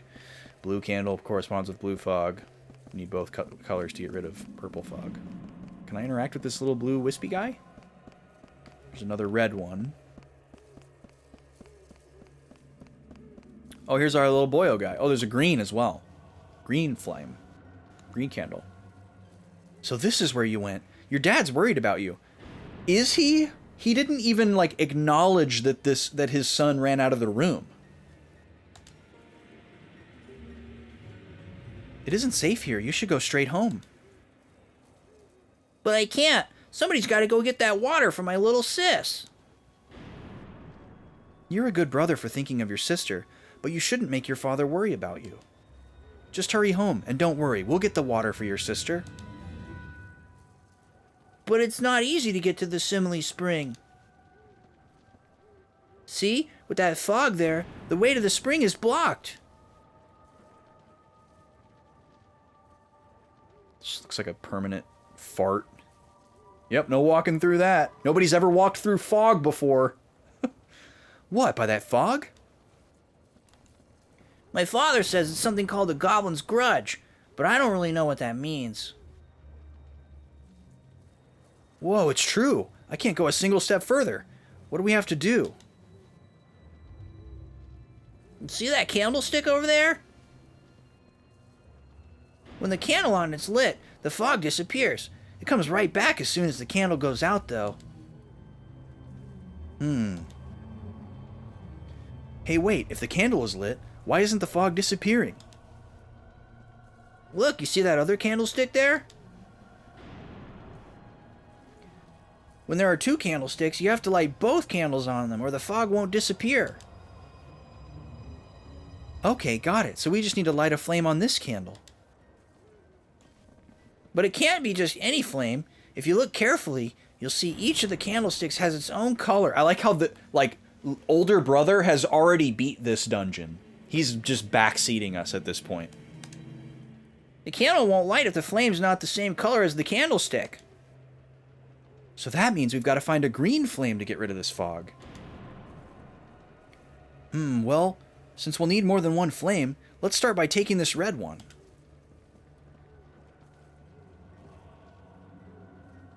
Oh, that's a weird looking little HUD. How did we take that flame? He didn't pick up the candle. I see, so that's how you take the flame. You want to let us, the player, in on that, Greto? Wasn't clear. There should be other flames somewhere in the cemetery. Okay, got it. We have to find the other flame to get rid of the fog and pass through. You really think you could do it? Oh, absolutely. It'll be no problem at all. If there's a cute girl involved, this guy will find a way to make it happen. Wait, what? There has been literally no precedent set that Greto has any interest in girls. Where is this coming from? That is so out of left field. Greto has not said or done anything to indicate that he is interested in girls at all. I mean, really, he has traveled with several, in his age group, attractive female characters, and he hasn't said or done anything. He hasn't even acted awkward around them. He had one little awkward moment with Polka, and now it's all of a sudden like, oh, lover boy over here. Romeo.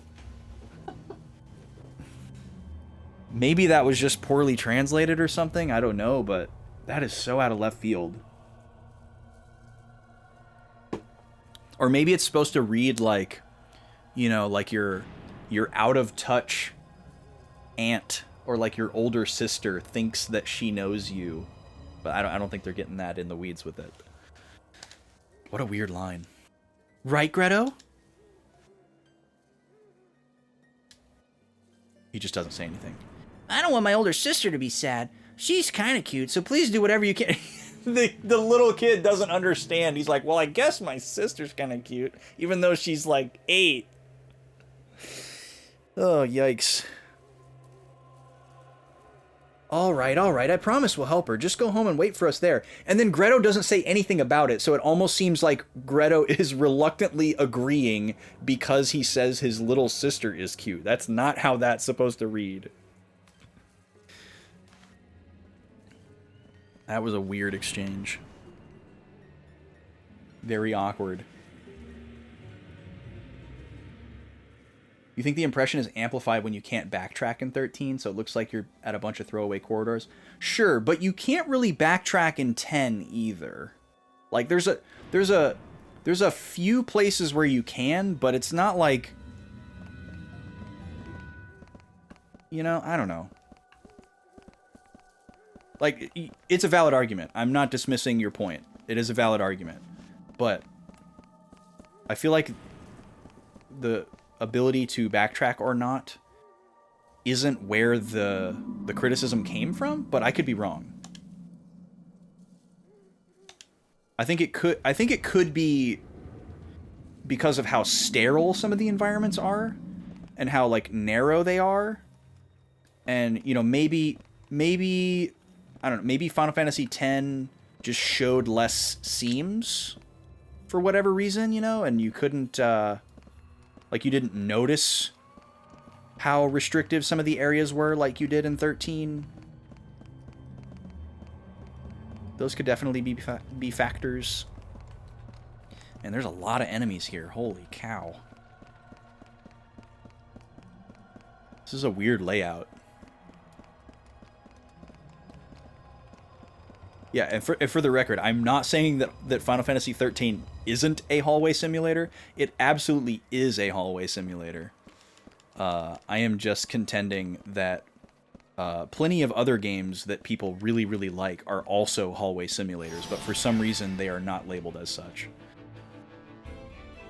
I did not mean to run into this thing. I'm not going to let you get in our way. Well, I guess we get to use falsetto now.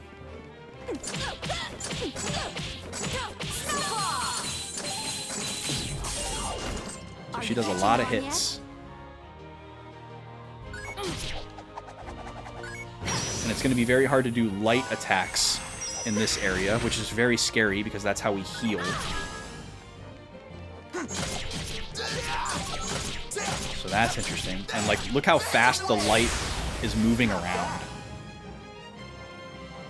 What is affecting Greta right now? It looks like he has some kind of like positive buff, but I have no idea. Oh my god. I have no idea what that is. Good going.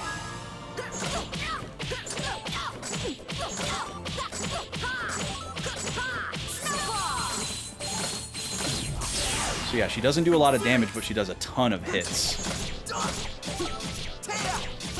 I guess it's pretty even with Greta, which matches up with what we saw on the stat screen. And she's a few levels down, so Maybe it's time to upgrade. she's certainly got potential. The first 13 chapters, you're always on the run, so you don't even backtrack to town to heal. Right on! Yeah, you know what, Sen? That's what it is. It's the lack of towns. It's the lack of towns in Final Fantasy 13. That's what it is. That's why it feels so much more like a hallway simulator. Because at least in 10, there's like a few towns to like break up the actions. Or the variety of areas. Oh yeah, and there's less NPCs. That's also true. There's less NPCs. Way less NPCs. Even though it like makes sense in the, you know, context of what's happening in the game for there to be less NPCs, it's still very noticeable. I wasn't thinking about either of those things. I think those are probably the main factors, actually. Not the fact that you can't backtrack or like the visual style of the game. It's definitely the lack of towns, probably followed by a lack of NPCs. Yeah, I'm right there with you, Alex. I feel the same way. I think it's hilariously ironic that everyone is like so quick to label 13 as a hallway simulator, which again, it is. It absolutely is. But I've like never heard anybody label Final Fantasy X as a hallway simulator. And it pretty much is a hallway simulator. I'm not trying to die on a hill or anything tonight. I just think it's kind of funny. You can't talk to anyone, they talk to you. Yeah, the way that the story is told in Final Fantasy 13 is often a very tell, not show, which is like, you know, the opposite of what you're supposed to do. You have to like read all the data logs to get the story, which I enjoy. Alright, so we've come into this room. There's another door over here. But I believe the flame was consumable. So is like a random encounter holding a flame? Are we gonna get one from a random enemy? What's going on here? That's a strong attack. Holy moly. That was like $7 grand. Did your stomach drop?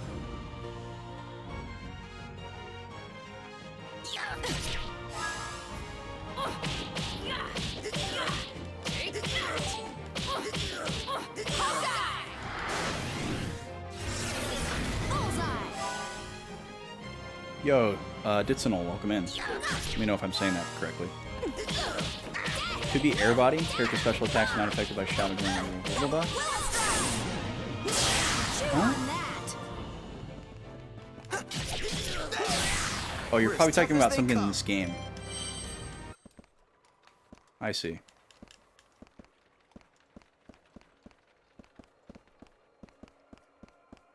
Yeah, Yeah, that's okay. You don't have to explain mechanics. Come I on, prefer to let's just go. figure stuff Show me out. what you've got.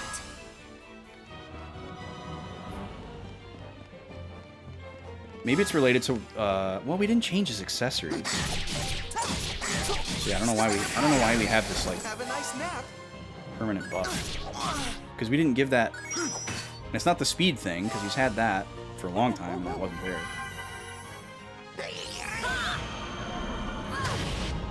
This is fine, gotcha. Cool, thank you. Yeah, it's totally cool. It's not a big deal. It's just a mechanical thing. So, it's not gonna ruin my playthrough.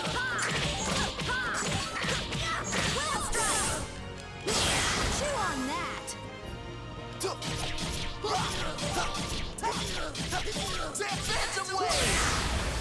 Not bad.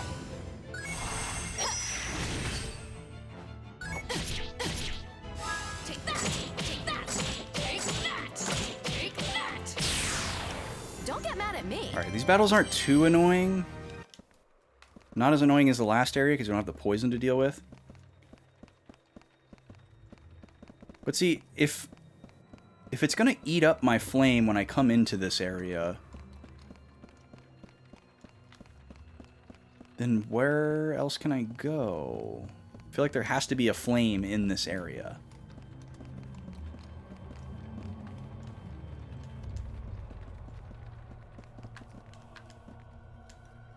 Because yeah, we used up our red flame. I guess what, maybe I can reuse this same red flame, and I'm supposed to go to the other red door first. Okay, yeah, I can take this with me. I didn't think that this one was still there. So there was another red door over here. Not over there.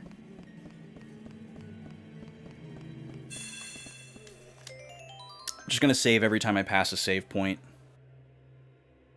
Just in case the glitch strikes again. You have a habit of answering questions? No worries. It's a pretty normal reflex to, you know, answer a question when you know the answer. It took me a long time to, I would say it took me an embarrassingly long time to get used to the rhetorical question culture of Twitch streams. Like watching people play a game for the first time, and they're, you know, asking questions out loud so that they can include the viewer in their thought process, not because they actually want people to answer, but it's not readily obvious if the person doesn't tell you, hey, I'm gonna ask a question, but don't answer it. You know, it's really weird on paper. It's kind of second nature to me now, but only because I've been watching people stream for 4 years. So, yeah, no worries. Everybody gets one. Okay, so there's another red door there.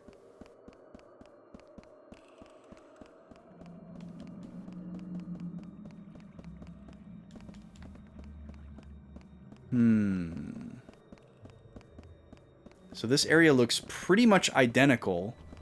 Ah, here we go. A blue flame. It looks like we can take it with us. Well, I'm glad you're confident. I have no idea how you're doing that.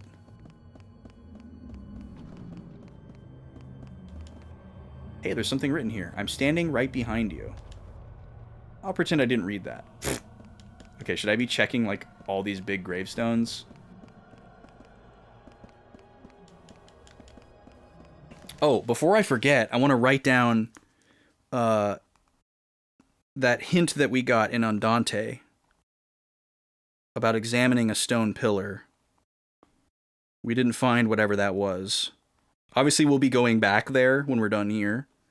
Or presumably we will. I guess we could be thwarted like we were on our way back to Viola's house. But it seems pretty likely that we'll be going there after this. So, want to look for that again.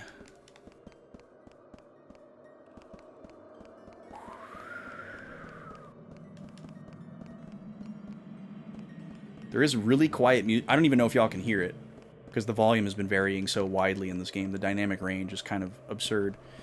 But there's like really quiet, creepy, spooky music playing.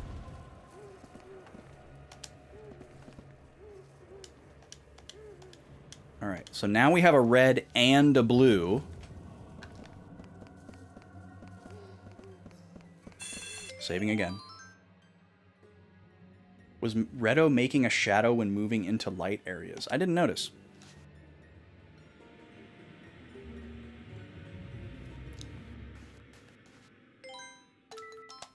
Was not paying attention. There's so much to pay attention to in the battle screen. That's definitely not something I was looking for. Thanks for the follow. Okay, so there was a purple in there, but we're not going to be able to go through that because we have to use a red to get in. So we must need to go up here next. Alright, and this one is just a blue. So inside here, presumably we're going to get another red or another blue. Old Age Acres. That's a funny name. Sounds like a retirement community. That's a little too on the nose.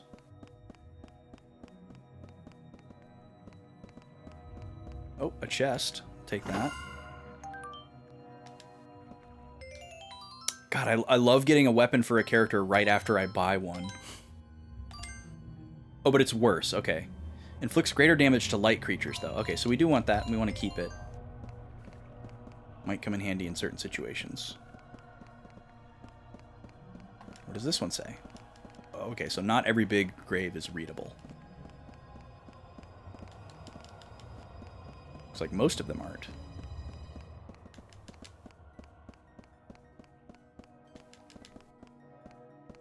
Okay, there's a red door. Looks like there's a red flame just beyond it.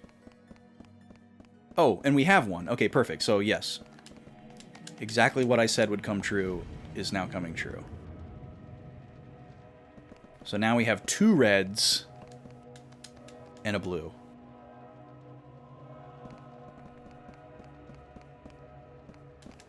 Take this one. God, what does this remind me of? I feel like this is something like maybe I'm just thinking of the spooky forest aesthetic, but I feel like there was something like this in a Paper Mario game with the colored flames.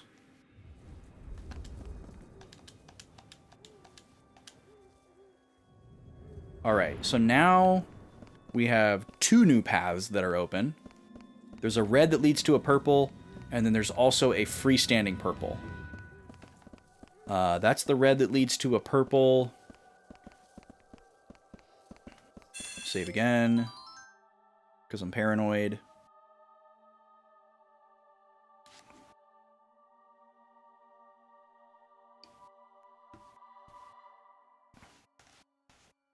Man, I really wish that freeze up that we had today hadn't been triggered by a non-cutscene. Because now I just feel like that could happen at any loading zone. Alright, so we haven't been in here yet, so I want to see what's in here. It's possible that we may not have what we need yet, but we're going to take a look. The Gone Too Soon Graveyard. This place is cheeky. Very cheeky. And so far I'm happy that I'm avoiding encounters. Kind of seems like the point with how much backtracking we're doing. Okay, so there's another purple. Alright. These guys are being very friendly. They're not like super aggro. Lots of random dead ends. Oh, there's 2 purple doors here. Wow. Okay. Hey, I'm over here. Come on. So we need 2 of each in order to get through there. Wait, what? I went completely the wrong way.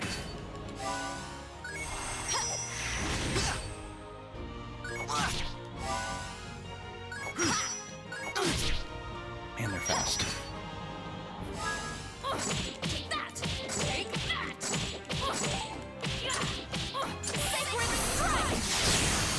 Good going.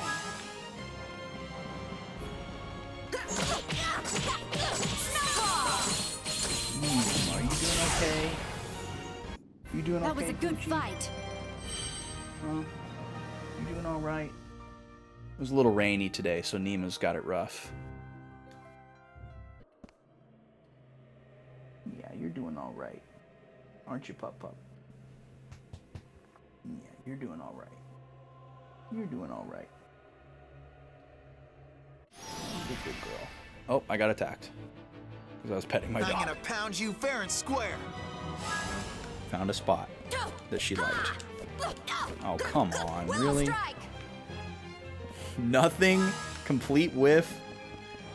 Yeah, you want some more scritches, Nima?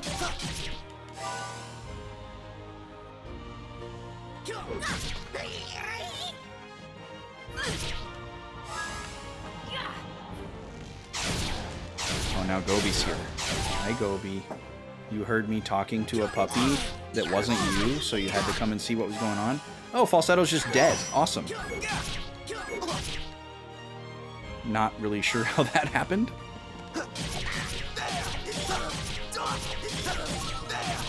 Clearly I'm not paying attention. Great. Awesome. And I can't heal easily at all.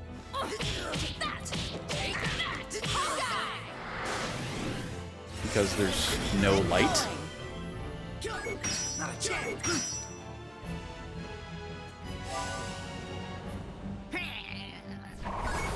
That was a weird sound. You're gone. Nice. Take that! Bone crumble! Wait, what? Why? What? Oh, the light must have passed over me at just the right moment. That's unfortunate.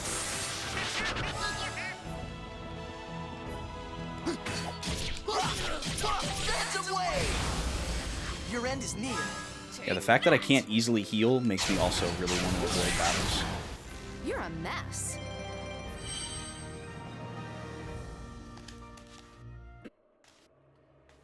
Okay, so there's 2 purple doors in here. That's what we learned. Let's heal Falsetto.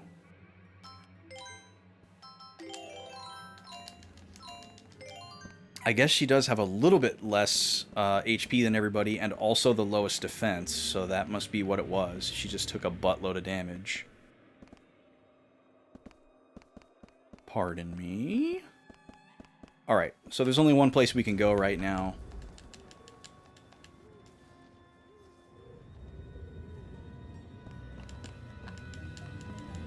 Please. Alright, so we're going to go through the left red door and then the purple. Not going to save again.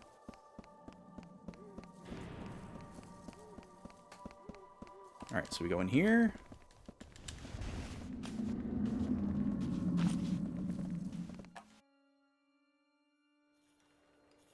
Yo, 9, how's it going? How you been? And then up to the purple. Nope. This one only had 1 door.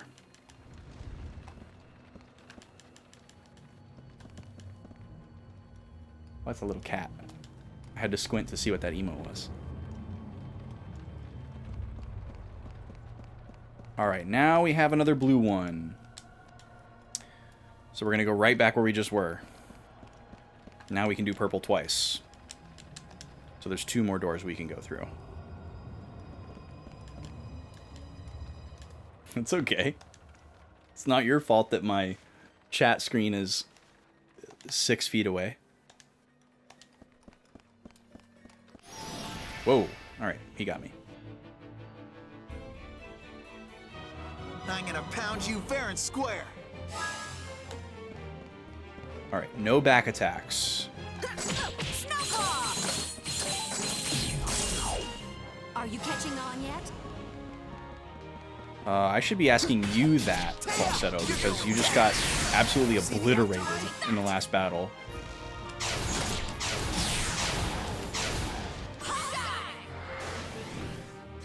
I can't not hear her saying hot guy.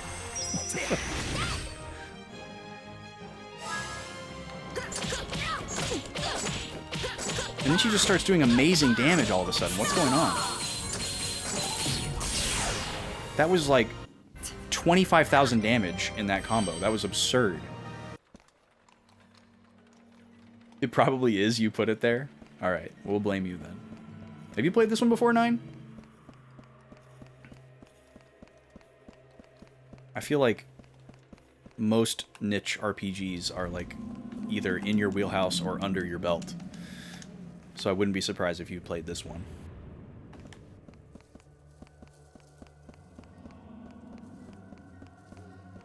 Alright, I will save again now. Not yet you own it, though? Well, that doesn't surprise me. Well, it doesn't surprise me that you own it.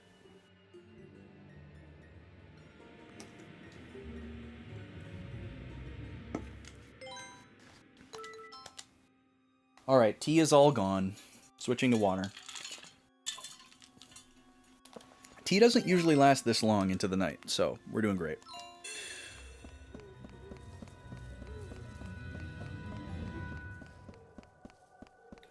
Alright, so we have 2 doors to choose from here. I'm going to choose left arbitrarily. One of them is going to have to lead us to a green flame. I don't know what the other one's going to lead us to. Maybe one is just like a chest.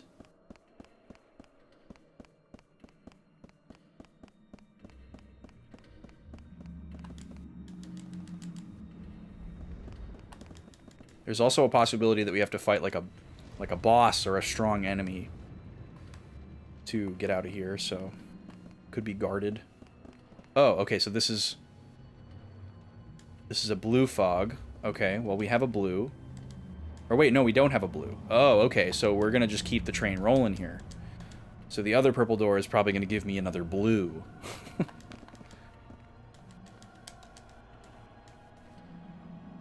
If it gave us the green, we could just leave.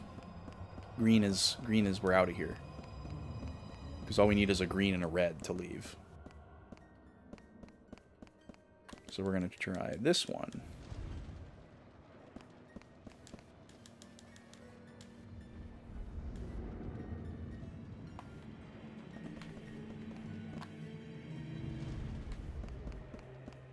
What's in here? Could be a boss. This looks bossy. Very bossy vibe. Long and winding road. The Beatles. A chest. Lion's mane. That's a real thing. That's a mushroom. Entrance to spring. Oh, is this where the simile water is? Is it guarded by a monster? Oh, there's a save point. Okay, we're gonna fight something here. Thank you for the save point. Thank you for letting us know. Appreciate that. Especially since there's a chance that my PS3 could crash at any given second.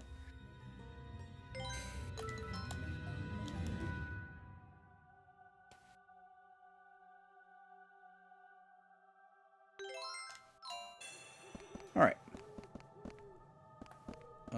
We've got some green fog here. Or yellow fog, sorry. Wait, is this the other side of that?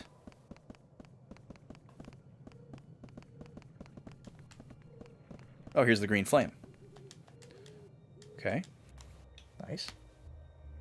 Oh, okay, so it's probably going to make us backtrack.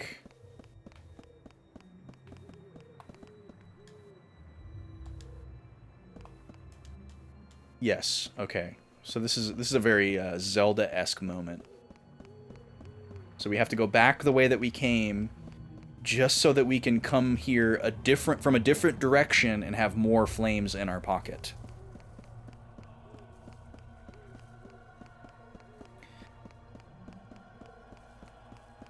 So where are we going to get another blue? Did we miss a blue somewhere?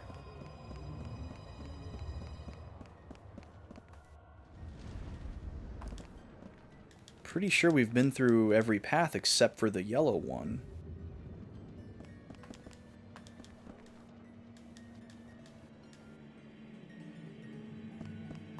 Because we need an additional blue to get whatever is in the other door in this room.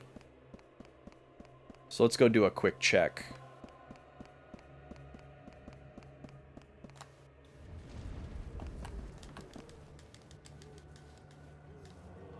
Oh, I know how to do it. Okay, I understand. Now that we have the green, we can come back in there from the other direction as well. Okay. So they're trying to make us forget about it by going this way. So that's actually probably the path that leads to the boss.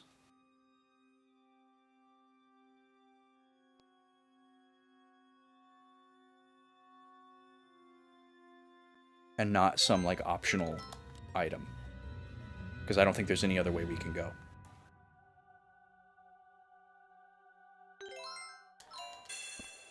So let's see here. We go red and green to make yellow.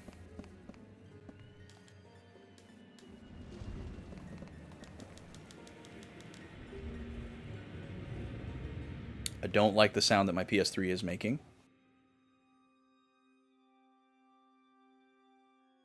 Yep, game just crashed. Good thing we just saved.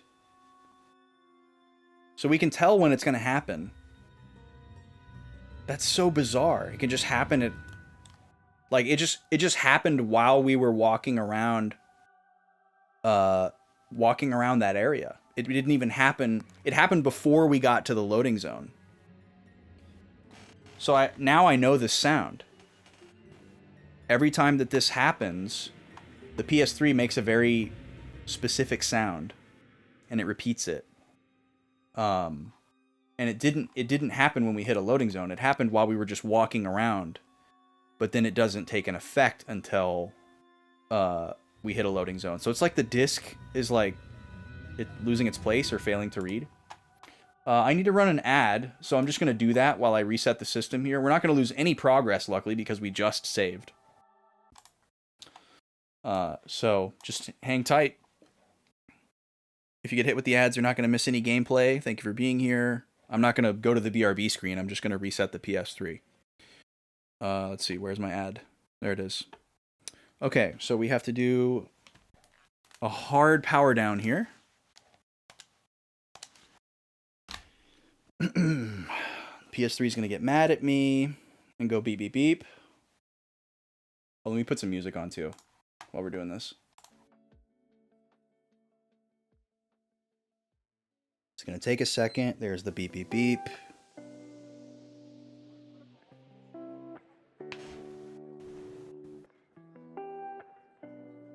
See if it actually turns off. I didn't wait long enough for this last time.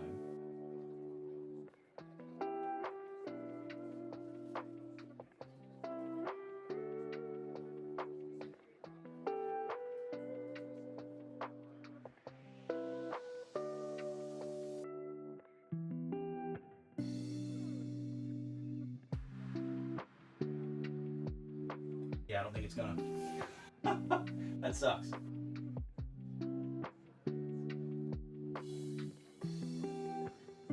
You have to hold the power button for an absurdly long time. Manually power it down.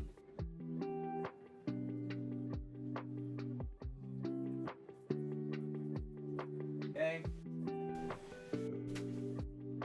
Unplug the system from the wall. Count to 10.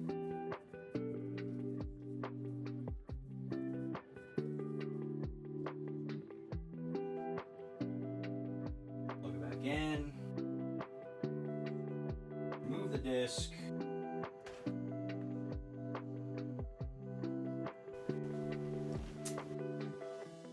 Let the system power up. See if it gives us the improper shutdown error this time.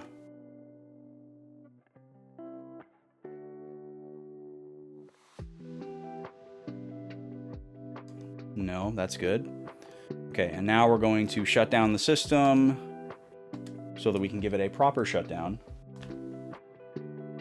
before trying to launch the game again, instead of trying to launch the game after an improper shutdown. All right, turning the system back on. This time it launched with the controller, so that's a good sign. The time when it had the Angie startup. I had to turn it on with the power button, and I couldn't turn it on with the controller.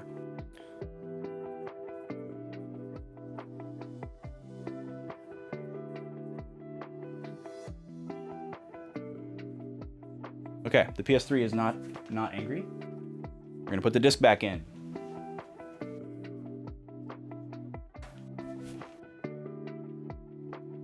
Should get an auto launch here.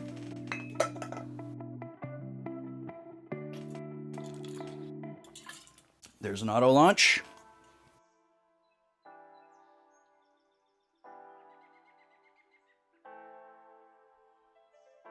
But we're not in the clear. Oh, yep, we're not in the clear. Error occurred.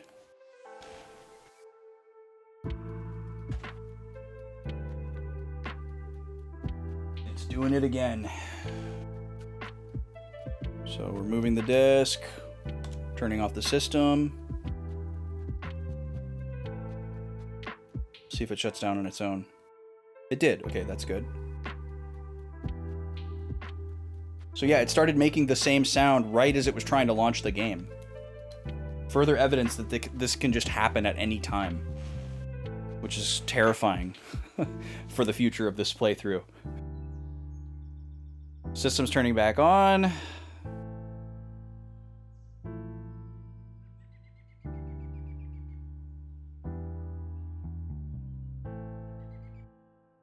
As long as we can avoid that improper shutdown error, I'm not too scared of this.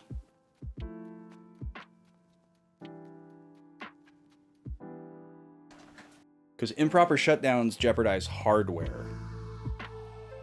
We don't want to jeopardize hardware. Any like software related stuff sucks, but it's not nearly as dangerous. Software is volatile. Okay, sounds better this time. We made it to the Bandai Namco screen. We're not in the clear until the file actually loads.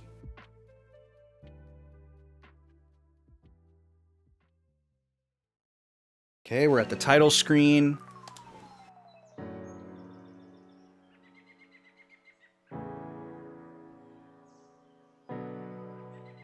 Oh, I think we're screwed.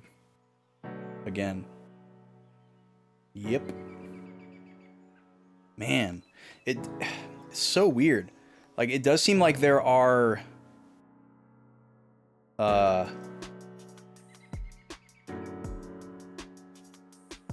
certain states of the game that are less susceptible to this than others, but we don't have enough information to know exactly.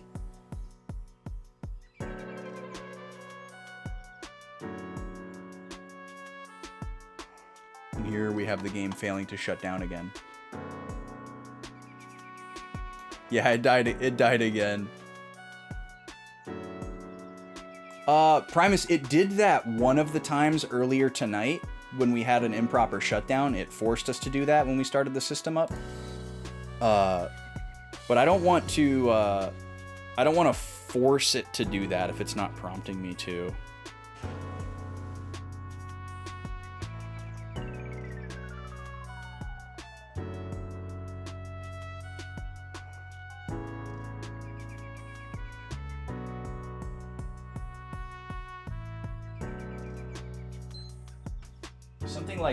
Something called a system restore or like a file restore makes me worry about my save data, and that's really the thing that I care about the most on this machine is the save data, not just for this game but for tons of others.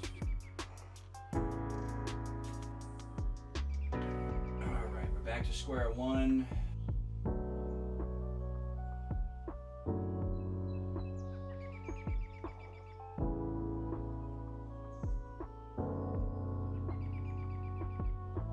System back on, taking the disk out.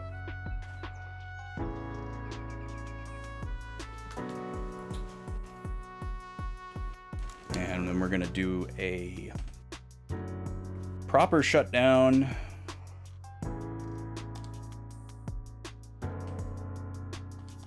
Yeah, this time was different than all the other times, Luca.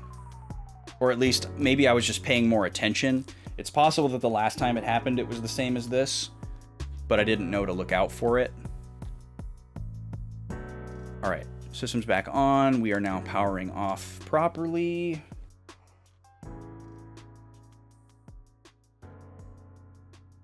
Welcome back, anyone that got hit with the ad. You haven't missed anything. We're still not back into the game yet. Okay. I'm going to wait a little bit longer before powering the system back on. Maybe that'll help. Let it cycle. Okay, powering back on.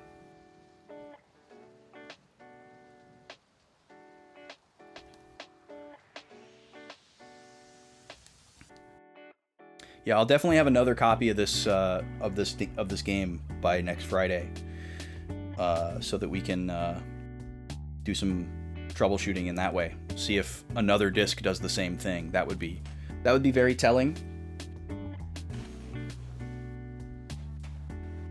I'm also going to do some more research to see if this is like a common issue with this particular game across the board, because my initial investigation didn't turn up anything, but someone earlier was saying that that is a thing, so I need to dig deeper into that apparently.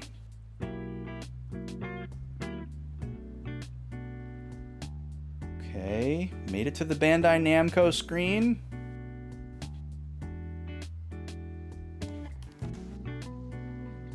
Let's see if we can get past the title screen this time.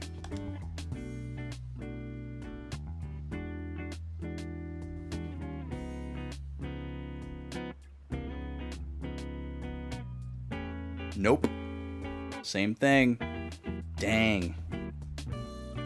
Yeah, this is worrisome, y'all. There's too many factors.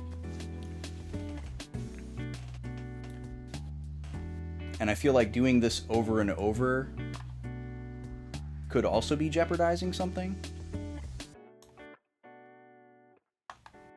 So I'd like to avoid doing that.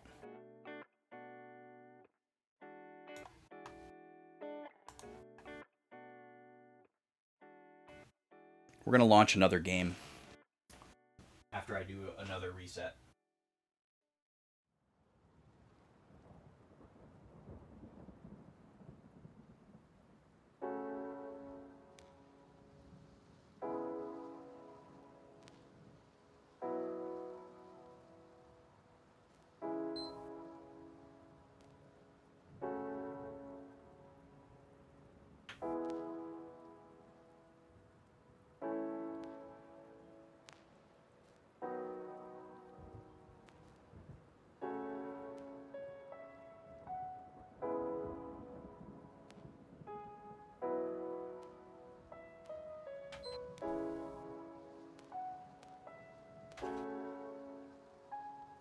Okay.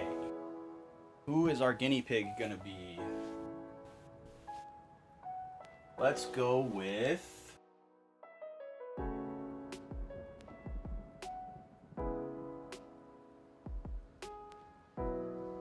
We'll go with Final Fantasy 13. Since we were talking about it last time. Oh, here we go. Now it wants me to do the system restore thing again.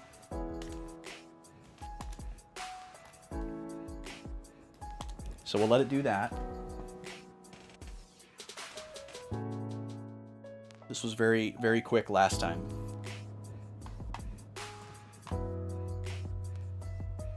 Have you tried swearing at it as a new favorite? Yeah, definitely a solid suggestion. Definitely wish I could Fonzie it. That does sometimes work with old technology. I guess it could sometimes work with any technology, but...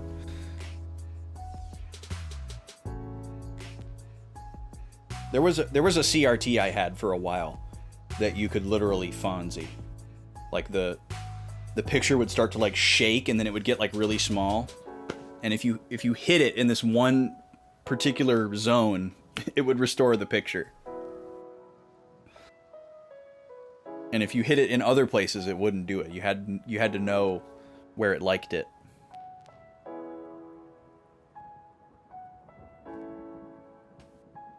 very silly.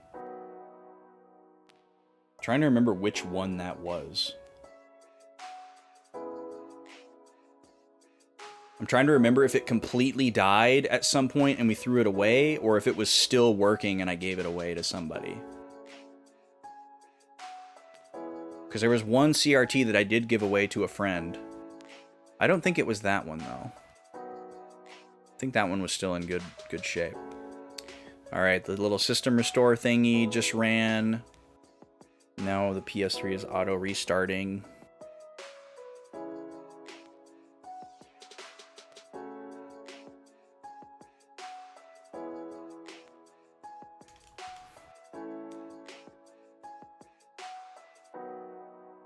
Okay, we're back to the XMB. And I'm going to put Final Fantasy 13 in my PS3.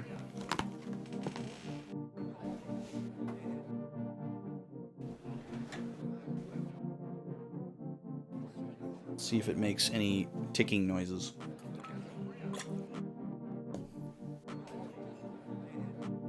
Okay, we've been given an auto launch.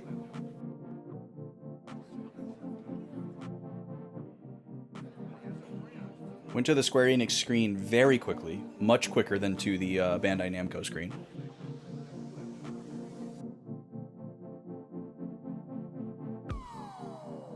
So really the best case scenario here would be that somehow this disc is bad. Oh, I think we just learned something. Okay. FF13 just crashed. So it is my console. That's annoying. It's not insurmountable, but it's definitely not the best case scenario.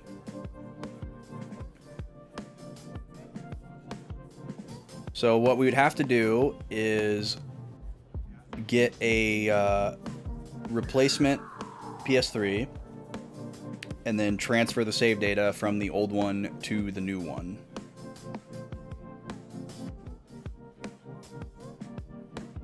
I mean, I'm sure a digital game would be fine because this problem seems to be related with the to the disk drive.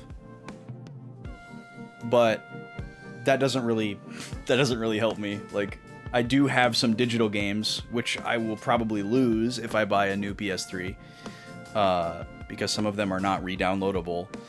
But that's not a huge deal to me. And obviously, I could keep this PS3 for those. It's not like this PS3 doesn't work, or I have to give up this PS3 to get another one. Although I guess if I transferred save data, then it might be all or nothing. I don't know how that works. I have to look into that. But yep, something's going on with my PS3, y'all. That's a bummer.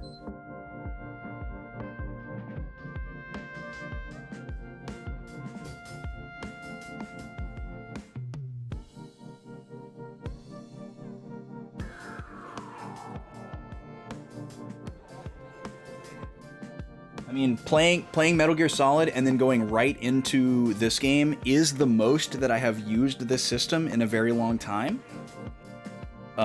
So it's possible that, you know, like the vacuum drive or the laser is just reaching end of life.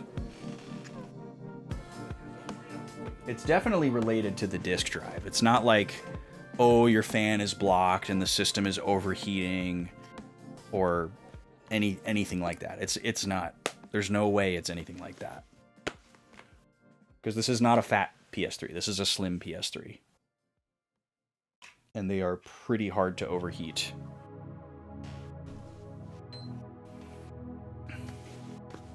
So I think it's related to either the laser or the vacuum drive.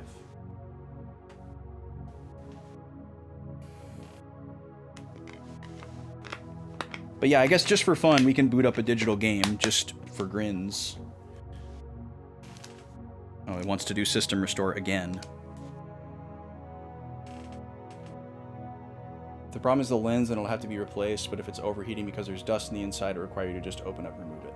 Yeah, I really don't think it's dust. If the system was overheating, it wouldn't behave like this. You know, like if the system was overheating, it would just shut off completely. And it would also be really hot. But it's not. It's very cool. It's very, very good.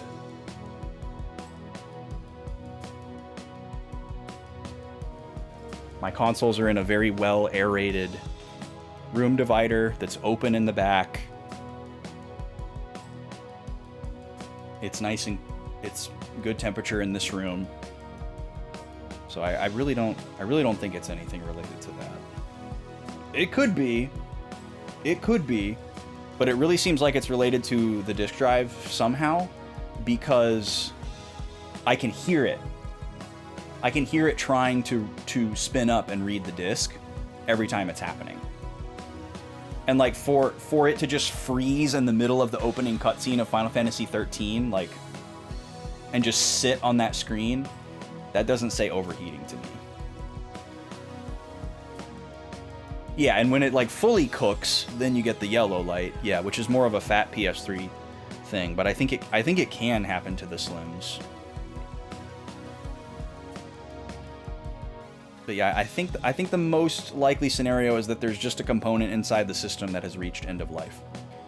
So I'll do a little bit of research, and what I'll probably do is just look for a Super Slim that's in really good shape and get a Super Slim. Because the Super Slim, you don't have a vacuum drive that can die.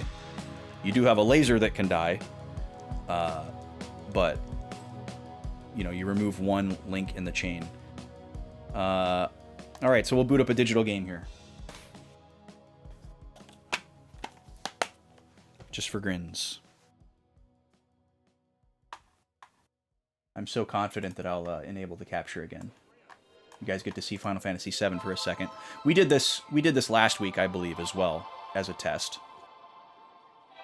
But yeah, I mean, the disk drive isn't even making any sound right now, which was the telltale sign that the glitch was initiating, was the sound of the disk drive going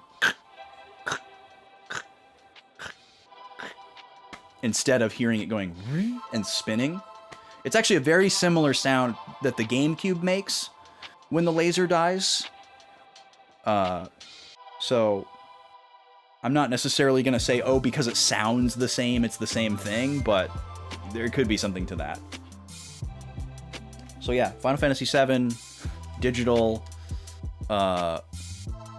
working just fine. No problems here. Oh, I have a save file. I didn't know I had a save file on here. That's funny. Wonder what I was doing with this. Maybe I was like, oh, I bet I know what I was doing. This is probably like right after I got the retro tank, and I was probably comparing what this looked like on the PS3 versus the original copy, like on the PS2 through the upscaler. So yeah, no problems here.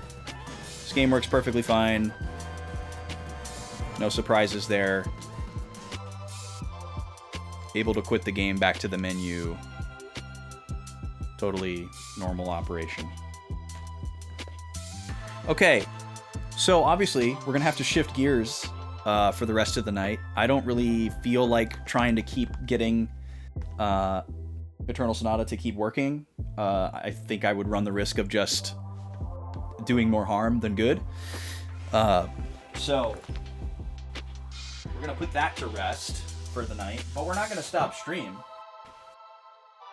So we gotta do something here. So let's think about what we can do. I'm sure some of my regulars can guess what the first thing that popped into my head was. Or maybe you can't, I don't know. So, let's see here. We've got a couple different options. Oh, I'm gonna have to reset my capture card. I forgot to deactivate it.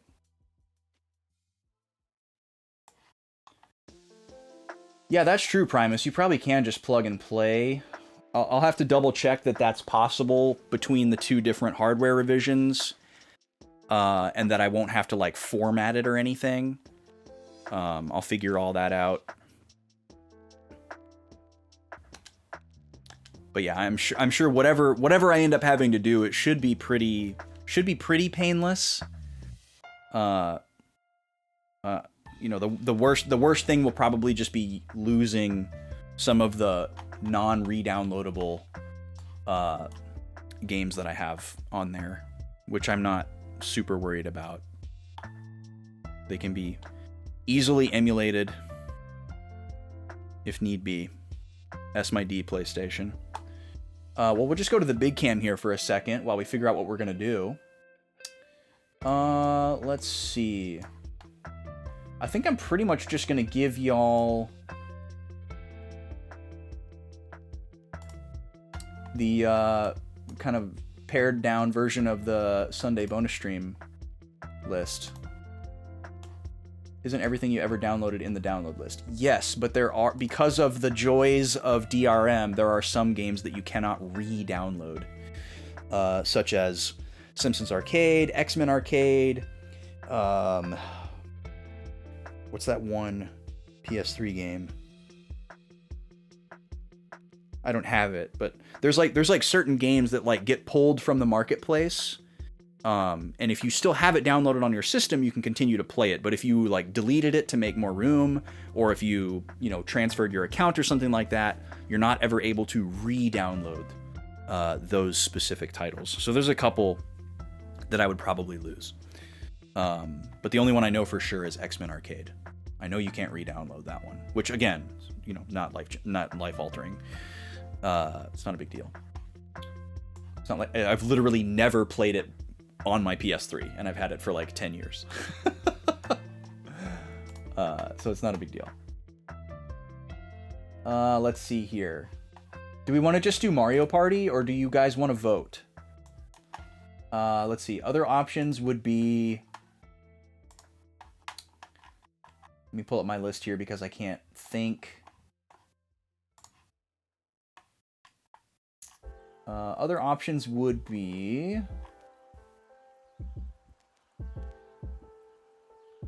We beat Super Mario. Here, let me just pull up my dock. Got it on there, right? Maybe I don't.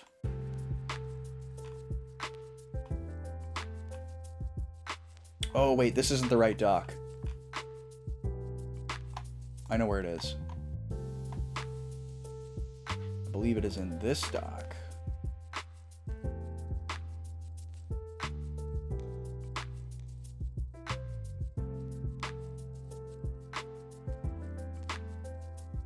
No?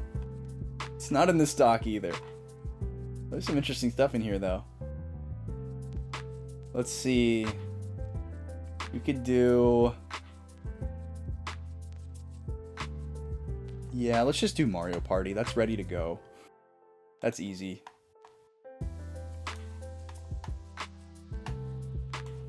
We don't have to think about it. Alright, so for those of you that don't know what's about to happen, I've been working on a very long grind, and a very silly grind, of 100%ing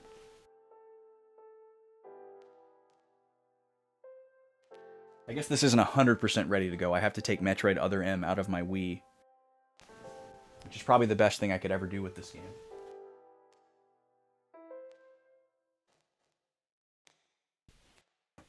Could play Mario Party on the GameCube, but we might have the same problem that we did with Eternal Sonata. So we're going to use the Wii. Because we know it's good.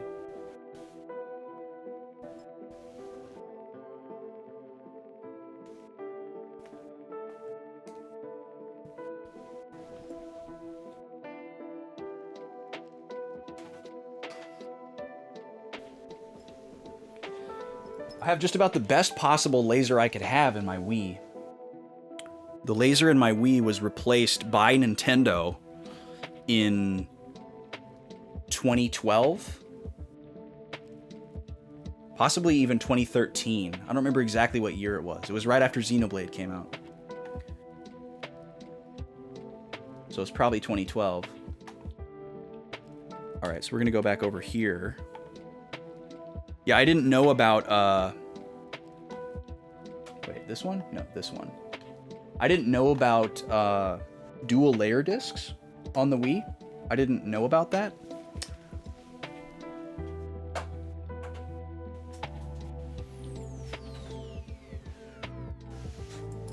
Let's see here. Switch this all around.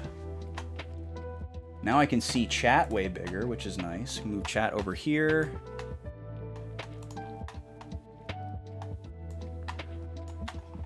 Illusion of choice.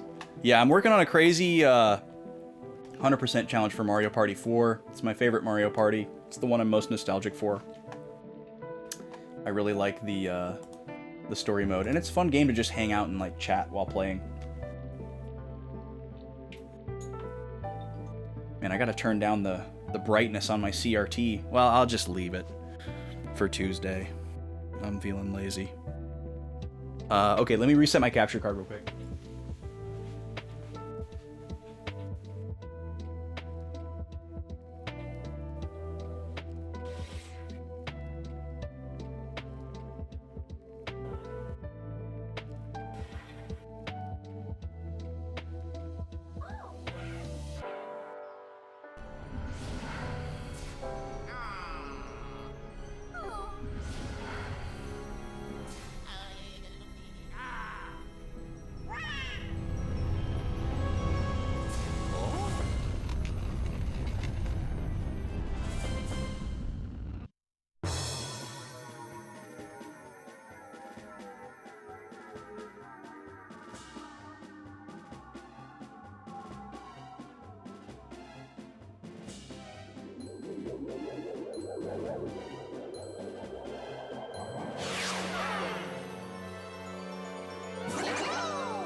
All right, we're here.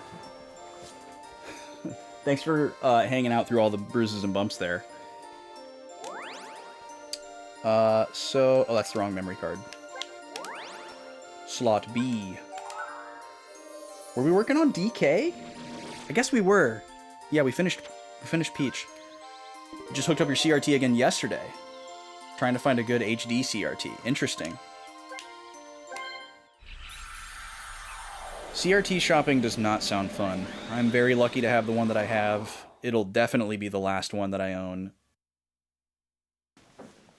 I love it very much, and I would be very sad if it died, but the thought of trying to find another one that's as good as this one does not sound fun.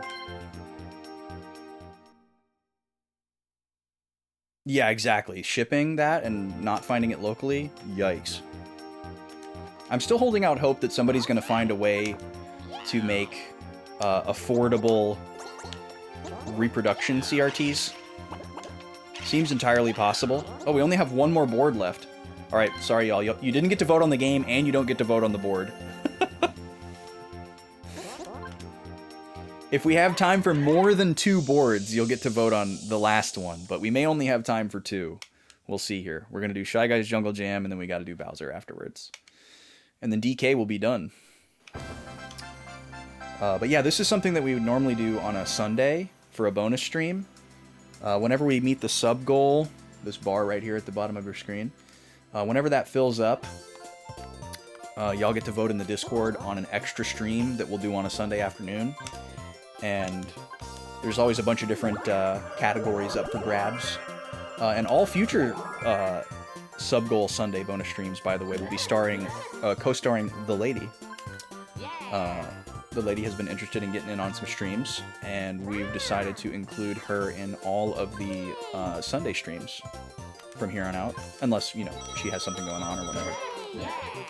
So that's an added bonus. But yeah, this is one of the many options that you'd have available to you for a Sunday bonus stream. But here we are doing it on a Friday night. But it's great. It's just mindless fun, you know. See what the RNG has in store for us. We play on the easiest difficulty, because it just doesn't matter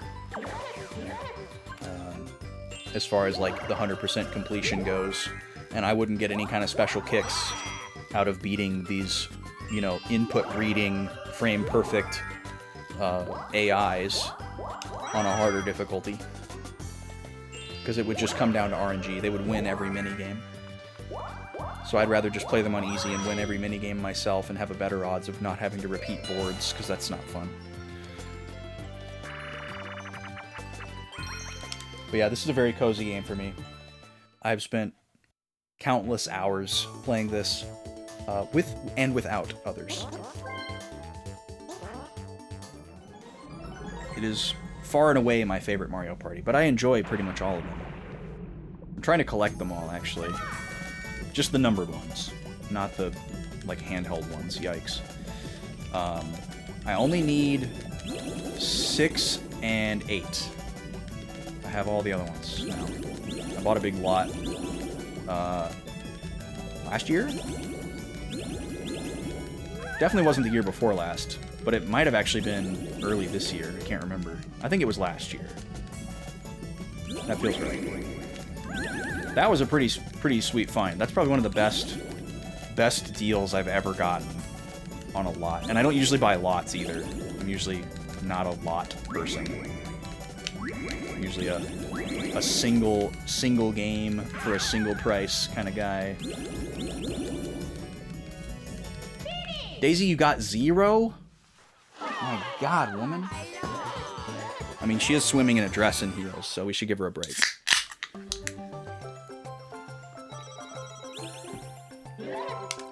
Alright, there's the seltzer.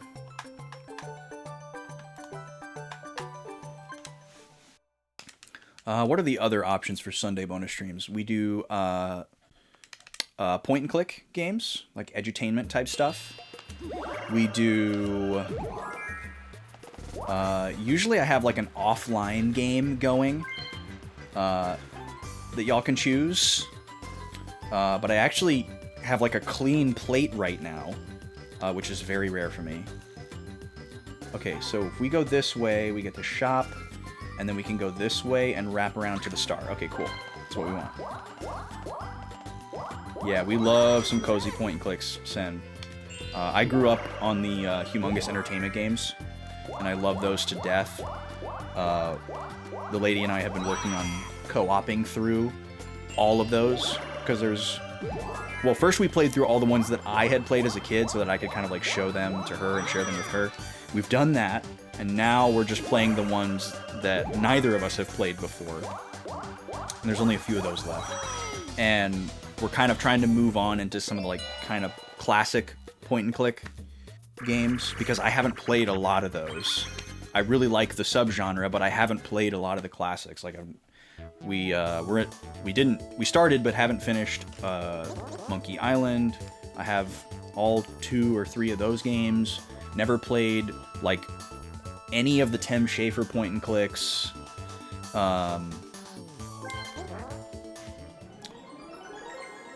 What are the other big ones? I'm not so interested in like really old like DOS stuff, but I would, you know, like to play a lot of the like classics from like, you know, early 90s to mid 90s. Like some of those like middle King's Quest, Space Quests, maybe some of the other Sierra games, stuff like that. Yeah, Sierra and LucasArts stuff, pretty much exclusively. But there's a couple of other noteworthy ones. I shouldn't have done that. I thought maybe I could get one of each, but didn't work. Still dominated. But yeah, I think we'd like to play through as many of those as we can. We like that. We like that subgenre a lot. She's not a big gamer, big time gamer. So stuff like that where it's kind of just like hang out, talk, you know, puzzly without needing to like react or like, you know, do things really fast is good for her. Let's see here. We'll take the item bag. Not great odds here since we already have a shroom, but there's a chance we could get a lamp early. Boo ball? That's not terrible. A lot of these boards, boo is pretty hard to hit, so... 0 coins! Great start.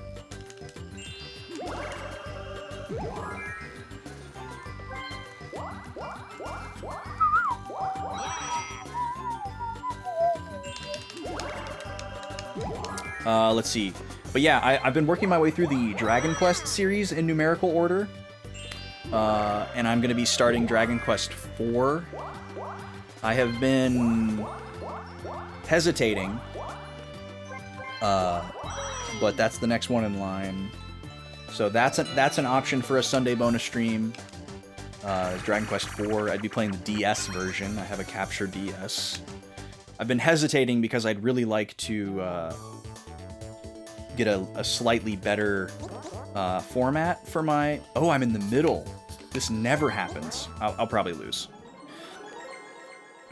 Trying to get a better setup for my Capture DS. I'd really like to get a controller mod for it, but it's never in stock. So I don't know if it's ever going to happen. I know those games aren't touch input heavy, so I wouldn't have to look at the DS. I could just look at the screen, which is what we did for New Super Mario Bros. And that worked fine. But it's still just pretty uncomfortable as a controller because it's an original model 3DS. Wow, I cannot believe that I won. They usually get me, but they didn't do their good strat, I guess. Alright, after I roll, I've got to use the restroom. But yeah, Dragon Quest will be an option for Sunday streams going forward. I was also hesitating because I was thinking about starting a different online game, or offline game, like Bravely or Octopath 2 or something like that, but I think I'm going to go Dragon Quest. It's more casual.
Perfect timing.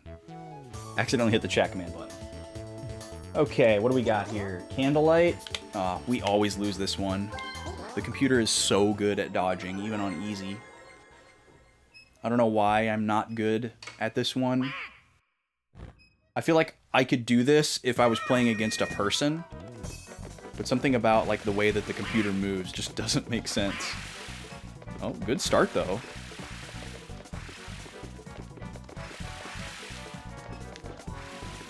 Yeah, we lost.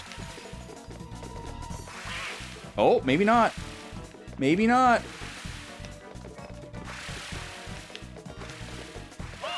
Yes! Let's go. Nice job, Daisy and Yoshi. I don't even know if I got him at all. But it's one team, one dream, baby. I have a list somewhere of all the Sunday bonus stream options because there's so many that I always forget. And I know I'm forgetting at least 2 more than the 3 that I've listed. Mario Party, Dragon Quest, Point and Click. But what are the other 2? There might even be more than 2. I have them written down somewhere, and I just can't remember where they are right now.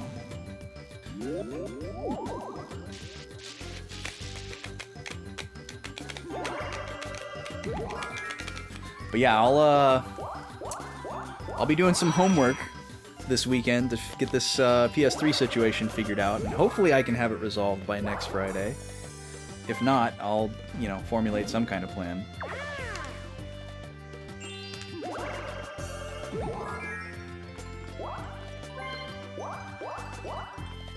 Why are they going that way? I don't understand why they're not going towards the star. She even has enough coins. That's really bizarre. I've never seen them choose to not go towards the star.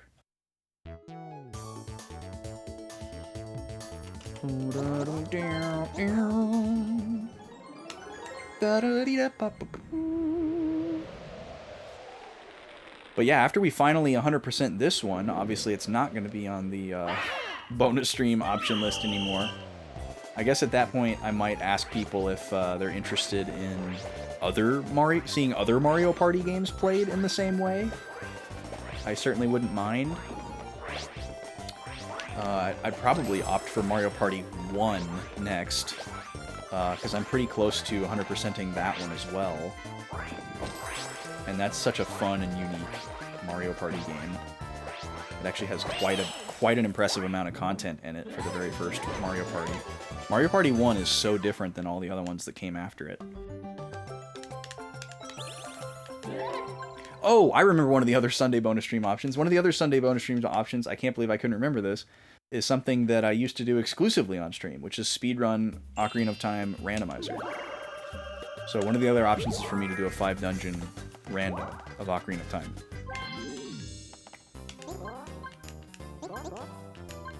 Which usually takes about 3 to 4 hours. Or 5 if we get really bad luck.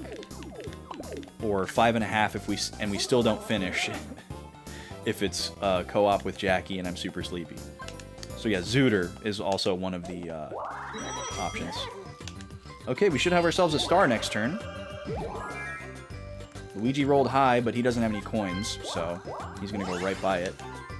Haha.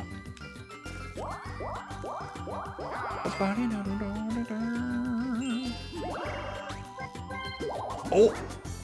I almost just crapped myself. Yoshi is very stupid. Yoshi has a Chomp Call, which is an item that can change the location of the star. He could have literally moved the star so that I couldn't get it. And he chose to get 20 coins, or he chose to get 12 coins instead. Okay. I guess that's why you're on easy. That's crazy. I can't believe he didn't do that. The fact that he went to the item menu and then went past the Chomp Call, I was like, ah! Because I kind of forgot that he even had it. I thought he was about to get me. Am I the crane operator? No. Okay. We usually win this, but not every time. Hi, Nima. Hi, sweet girl. Nima, can you fix my PS3? Do you know how to do that? I'll get my soldering iron out and the dust off, and I'll give you everything you need. She just lays down. This is rough. Yeah, you got me. Alright, it's all up to you, Yoshi. We lost.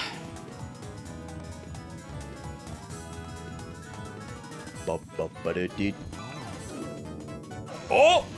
Okay, you got past him once. Wasn't expecting that.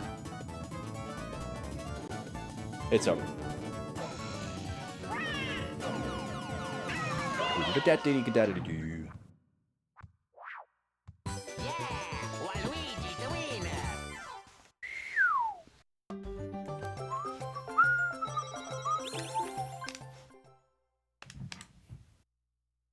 Gobi's got the zoomies. She's out there playing with no one.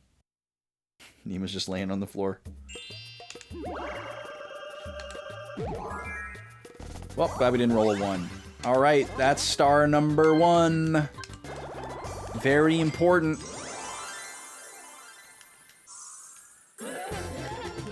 Very important to get the first star. Pretty tough to lose if you get the first star. Wow, look at that. Wow. We are very, very close to that star. Daisy and Yoshi are closer. Actually, everyone is closer. But it is a very close star. So Yoshi probably won't use the chomp call. You just rolled a 10 too. Nice.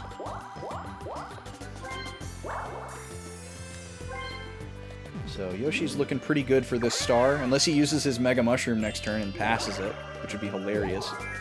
Daisy also rolling a 10. Wow. Is she also going to pick up a Mega?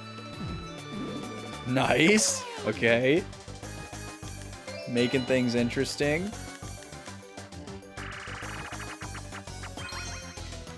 Alright, well. No chance to remove anyone's coins here. A battle space would be huge next turn. I think it's A to go forward and B to go backwards. Wow. Controls on this thing are kind of weird. My little tree stump Gundam. Yeah, A is forward, B is backwards. Usually we can win this one. Yeah. Come on. No, Waluigi is not the winner. Waluigi did nothing. Waluigi is the coattail rider.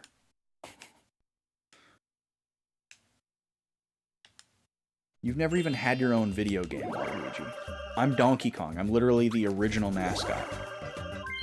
Let's see here. 1, 2, 3, 4, 5, 6, 7, 8, 9, 10, 11, 12, 13, 14, 15, 16, 17, 18, 19, 20. So even if we rolled a max number, we would not hit Daisy or Luigi, or Yoshi. But I feel like we might as well, because we want to be able to buy something again when we go by the shop. So we need to get rid of these mushrooms.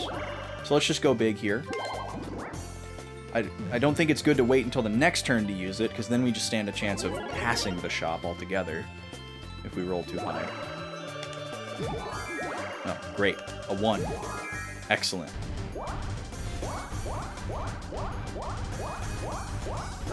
Not even enough to stomp on Waluigi, but that's okay. The most important part is that we freed up an item slot. Man, everybody's rolling 10s. It's crazy. Last 4 rolls in a row have been 10. And everybody's picking up Mega Mushrooms. Alright, go big, Yoshi! He's using the chomp call? Yoshi, what is this AI? You are an idiot. You're literally on the path to the star. And you have enough coins. I don't understand. You could have very easily been the closest person to the star at the end of this turn. He's gonna put it right in front of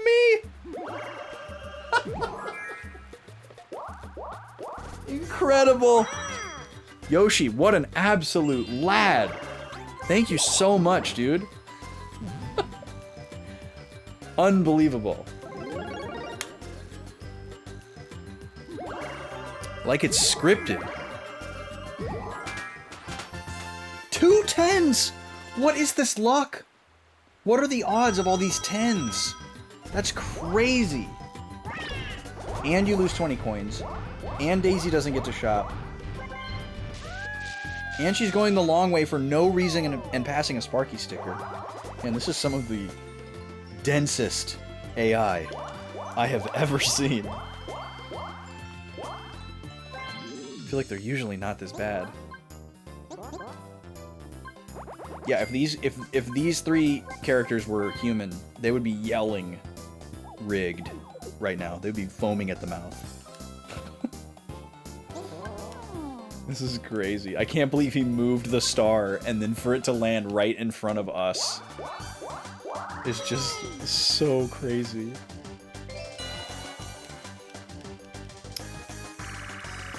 Well, we deserve this after what we went through with the PS3, you know?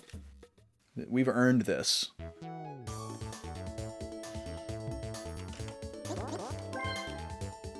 Not that this game isn't already easy and a cakewalk.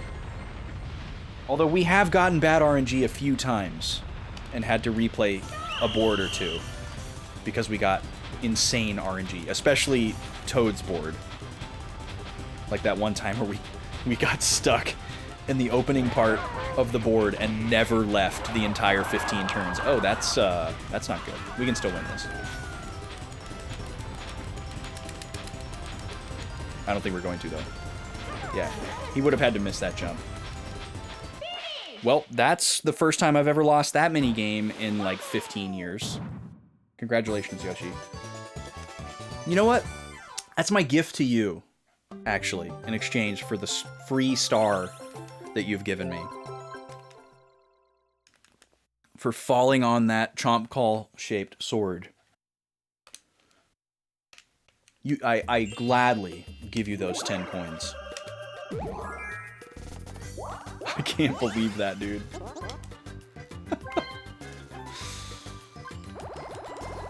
Yoshi just throwing. Completely and utterly throwing.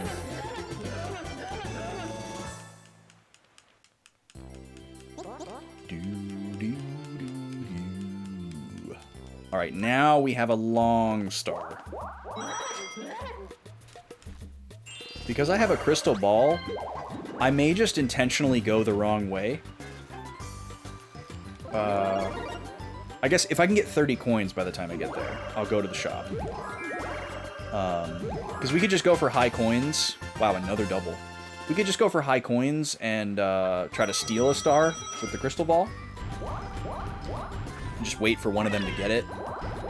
Because coin star is based on highest coin total at any given point, not highest coin total held. Coins held only comes into play if there's a tie to break. All of them are passing the shop, which is insane. They all have enough money to buy a magic lamp. And they're throwing away the opportunity.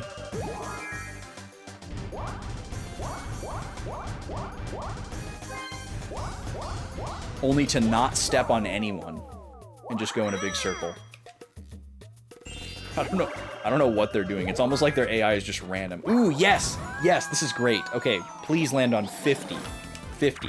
50, 50, 50, 50, 50, 50, 50. Alright, 30's great. We'll take 30. Take away all their coins. Now choose a skill-based game. Perfect. Thank you for the money, Daisy. This is exactly what we wanted. So yeah, now I'm gonna go the wrong way and just go for not the path to the star. And I'm gonna go to the shop, because I'd much rather shop. We're gonna have enough coins to steal a star and buy a lamp, probably, after this game. We'll definitely have over 50. I don't know if we're gonna have over 80. We shorted the pot because we only had 10.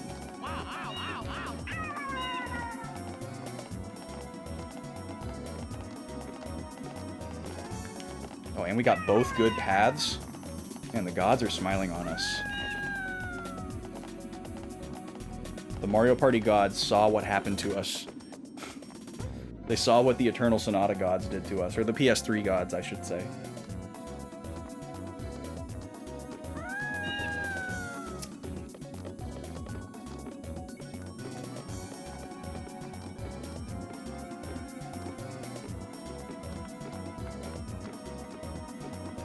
I wish I had Daisy's banana yellow flag. instead of my poop brown flag.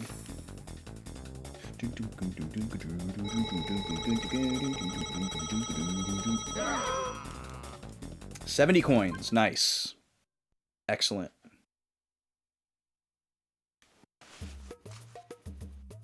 So obviously nobody else even has a star yet, so we can focus on trying to get a lamp rather than 50 coins to steal with the ball. I don't like this game. This game is super fun with 4 humans.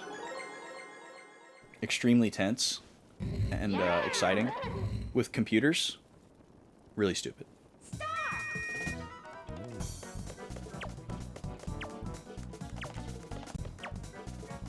Because I have no idea what my allies are choosing. So we could very well all just be in the same cannon.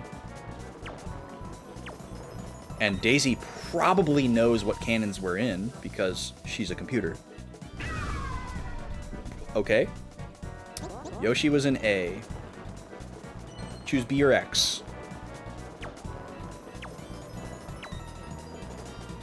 Okay, rip me. Hopefully Waluigi's not in here too. Okay. Alright, so now it's just a 50-50. Where's Waluigi? And where isn't he?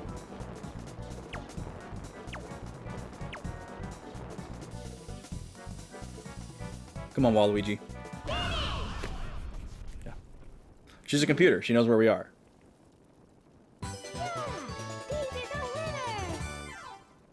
Alright. That's fine.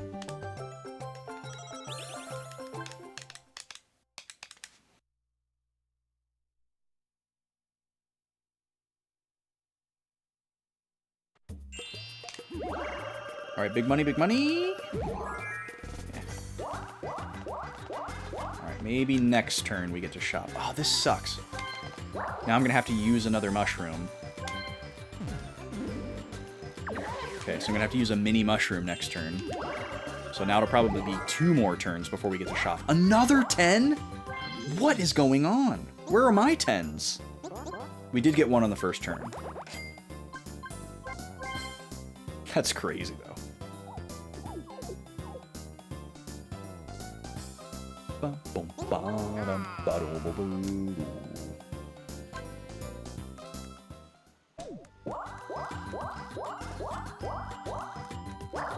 Mushroom for you. It's a babby.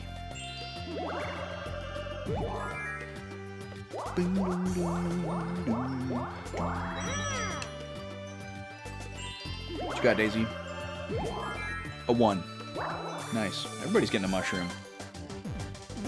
Alright, so random, totally random minigame type. 2v2. Alright, we haven't had a 2-2 yet.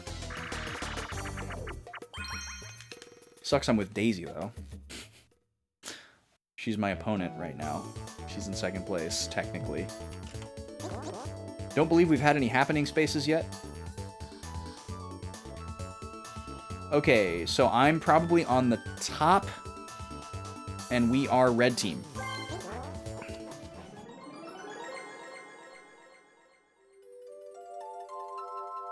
Alright, cool. I was right.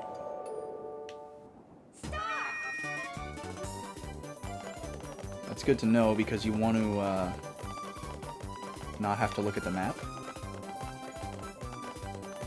So you can get to your box as quickly as possible. Now, where's Daisy's box? Down here. Because even the map that you have access to doesn't have... Where are you going, Daisy? It's over here. Well, we're gonna lose.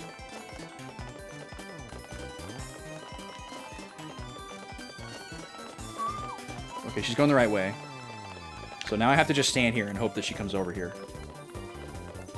Look! Waluigi's stuck! Oh no!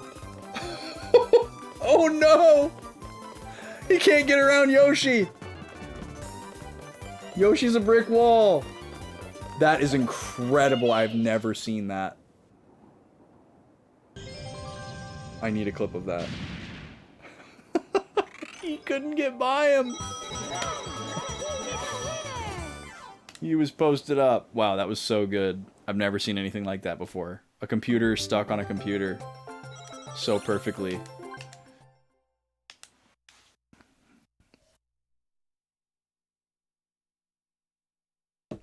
Ah, I forgot to split my recording when I changed games. Oh well. Too late now. Come on, Lotto baby! Nope. Trying to remember if I've ever seen anybody match all 3 pictures.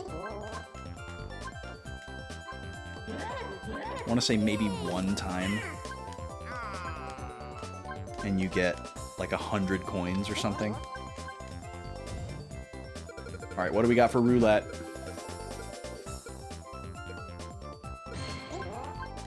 Ooh, reversal on every red space. That's a little scary for a last 5 turns, especially when we have a comfortable lead. Okay, so I have to use a mushroom so that I have an open item slot when I get to the shop. Just because I want to have a chance of buying a magic lamp. Well, at least we got a 5. Now, I'm not going to take this opportunity because I just don't care.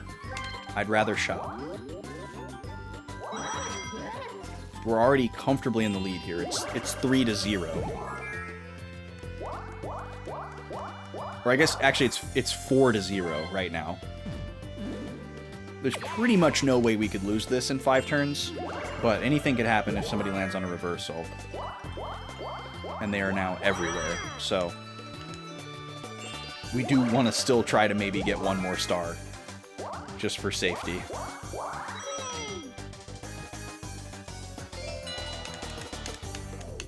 But nobody's gonna make it over there by rolling in the next 4 turns.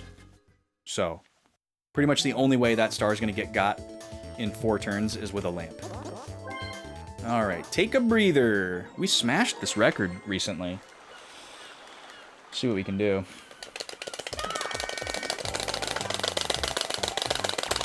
Oh, not gonna happen today. My pants are too slippery and my grip slipped. It's okay, that's just for fun.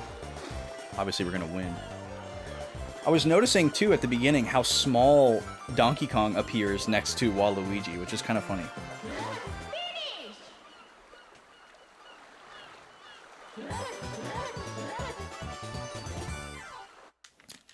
These are not good, Mario Party pants.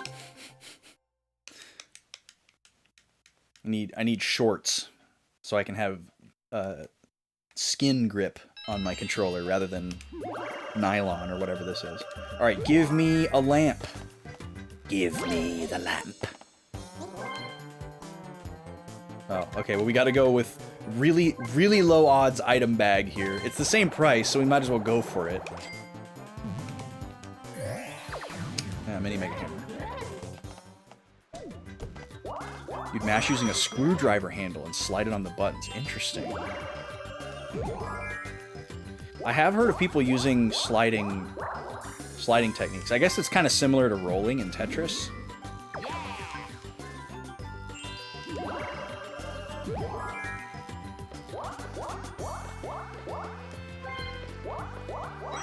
We employed many creative mashing techniques as kids, but I don't ever remember anybody trying to employ an object. Okay, nobody landed on the fortune space. That's good.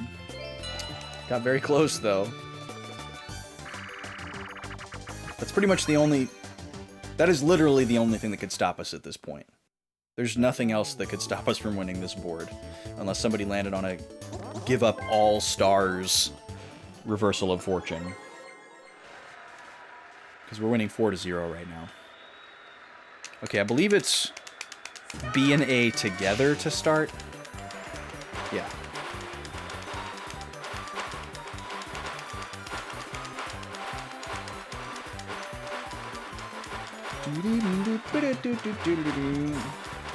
Trying to remember if this is the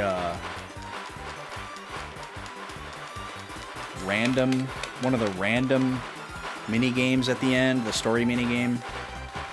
Can't remember though. Discovered how fast you could go like that using your hand, but you'd also get blisters after 2 minigames. Enter the screwdriver. I see. Yeah, definitely good to not do the method that physically harms you. It's crazy what we put ourselves through to win as children at video games.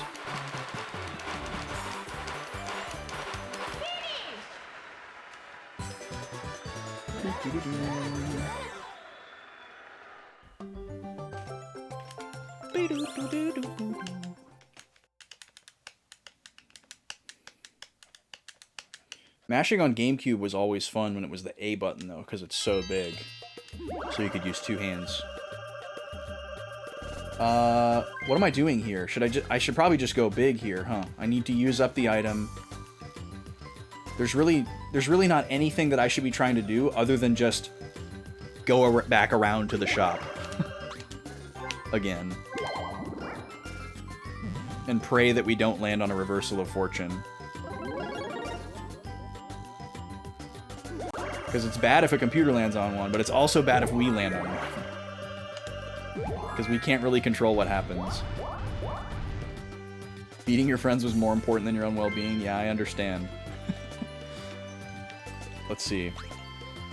Alright, we can kind of decide our fate here. 12. 1, 2, 3, 4, 5, 6, 7, 8, 9, 10, 11, 12. So that's safe. 1, 2, 3, 4, 5, 6, 7, 8, 9, 10, 11, 12. That's also safe, so we'll go this way.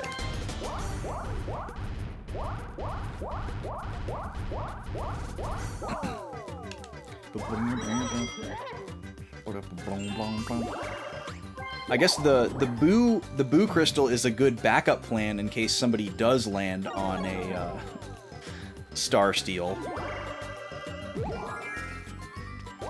We could at least steal one back, which would actually probably be fine to clinch it. So it's a pretty good insurance policy that we've got here. Because if somebody else gets a steal, if somebody were to reversal of fortune both of our stars away, we would be tied 2-2, but we'd still have the coin tie breaker, and then we could use a boo crystal to steal one back, and then it'd be 3-1 again. So, yeah, I think we're pretty unstoppable. I don't think there's any way that we could get Mario Party in the last 2 turns here, even if somebody stole our stars, because we have 2 bonuses that they can't take away. We're going to get coin and minigame for sure, and nobody's landed on a happening space, so nobody's getting that. It's locked. We've got it on lock. Alright, let's make sure I don't botch this minigame. Been embarrassing myself lately on this one.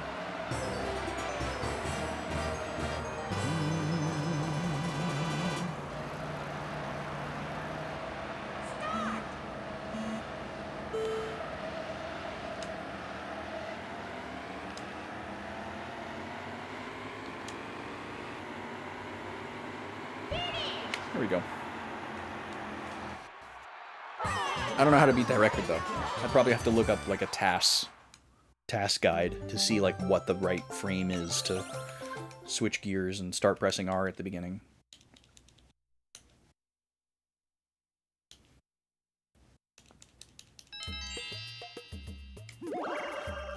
Alright, let's go ahead and use this. Let's use it on Daisy. Daisy's big. Okay. Not a 2. Good.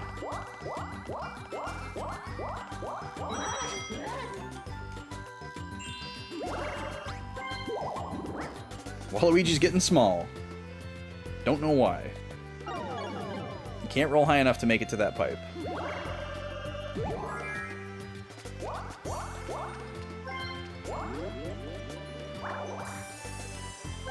This was a very weird and one-sided board. It was hard and fast. Another 10. In these 15 turns, I feel like the number 10 has been rolled almost that many times. Which is crazy. Alright, this kind of sucks because she's going to stomp on all of us. But it's okay, it's whatever. Oh, she's gonna go towards the star. Missed out on her happening space, though.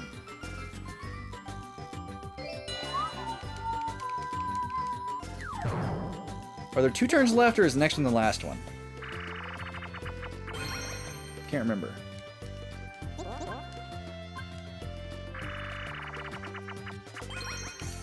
Photo finish! The exact opposite of what this game is going to be.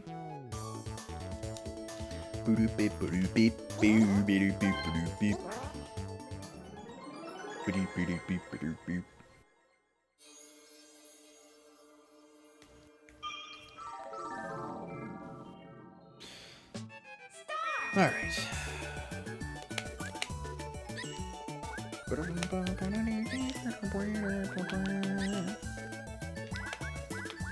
Oh, it's over here. Whoops.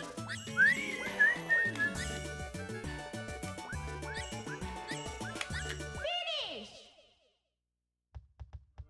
My man Yoshi didn't even have a single piece down. Whew! 07 Yoshi.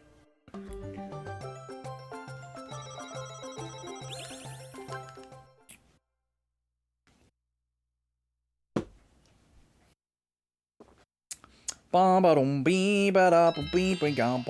this is the last turn, so we're not getting our lamp dream here. Might as well just steal some coins from Daisy for no reason.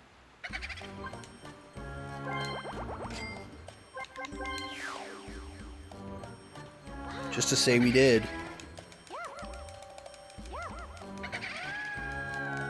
This doesn't affect anything.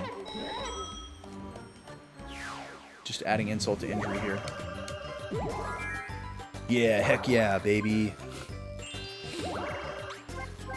Alright, Waluigi's going big for one final go-round. Can he make it to Yoshi for one last stomp?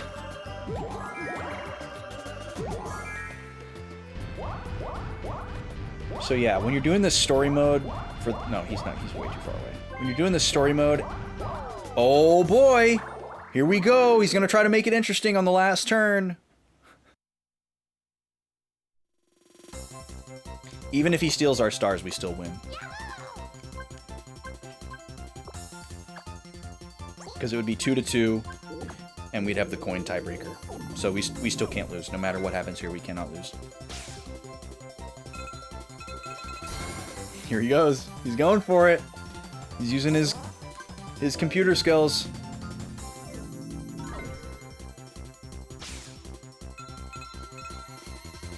Oh. Or he's going to try to give my stars to Daisy.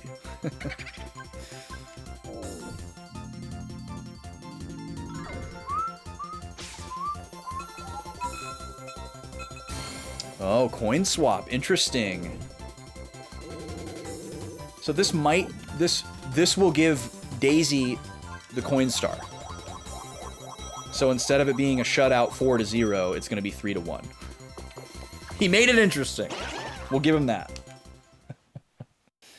It's karma. I mean, we didn't rub it in that hard.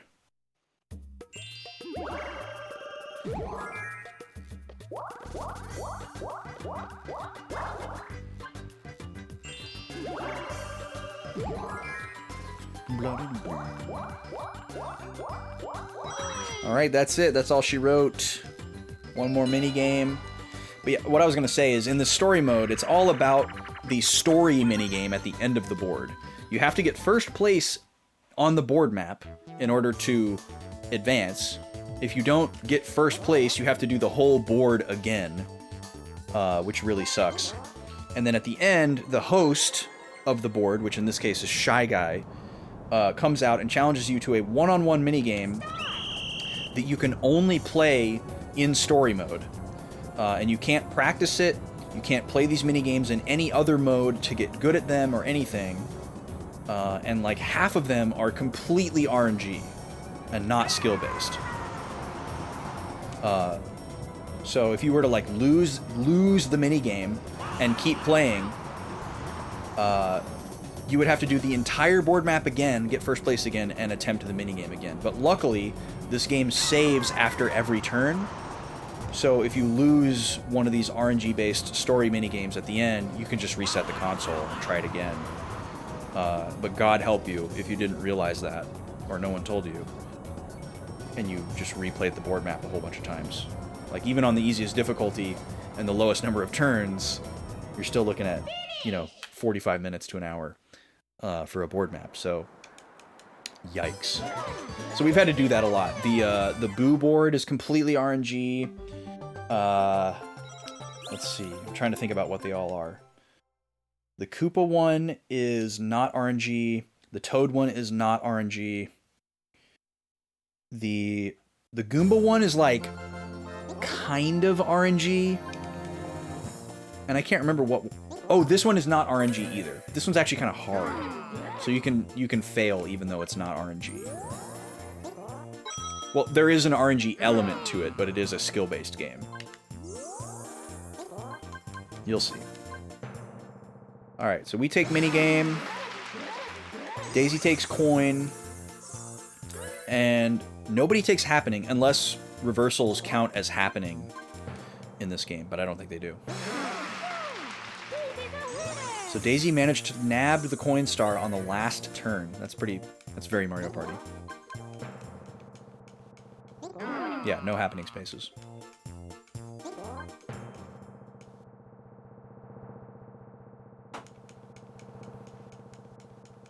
Who could it be? Who can say?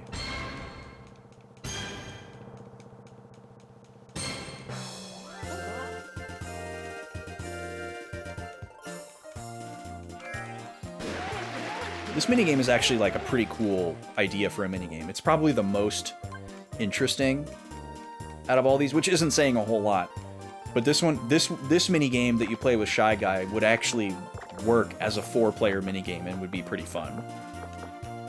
The other ones, I think, only work in a one-on-one scenario. So, if you said no to saving here, you would be an idiot. So we save here. Shy Guy challenges us to this minigame. And if we don't win, we can just reset and retry just that minigame without having to redo anything. Which happens a lot when we do Boo's board. That one sucks. It really sucks. And then the minigame that you do against Bowser is pretty cool too.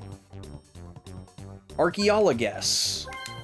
So one of the 5 spinning blocks will have a unique shape. And then we have to hit the switch to choose a block. And we're supposed to choose the one that they show or something like that. Or no, you're just supposed to choose the one that's not like the others.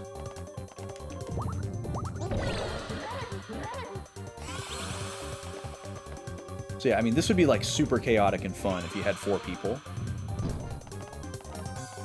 I think he got it. Oh no, he didn't. It's this one. Yeah, and it's just first to 3. He got it. Oh. No, it's the back left.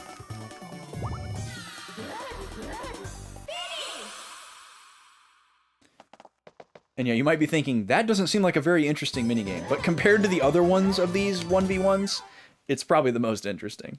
Except for maybe the Bowser one. But that one wouldn't work in multiplayer. That one could easily be adapted to multiplayer and be fun. Alright, what do we get? Here's our present.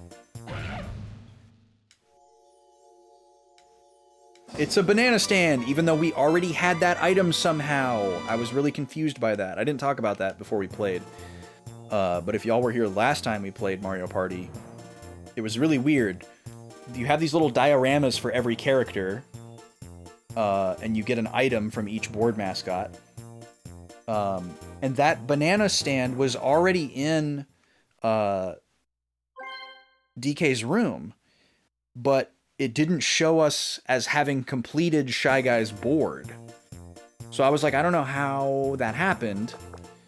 So we did everybody else's board first to see if maybe it would just auto-clear the Shy Guy board but it didn't, and we had to do it again. So, and once you beat the 5 main boards, Bowser comes out, makes you do his board for the final present.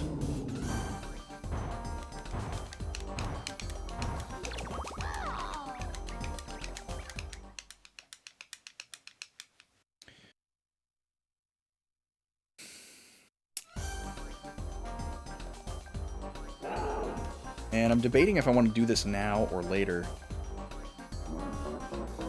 I might just end early, honestly.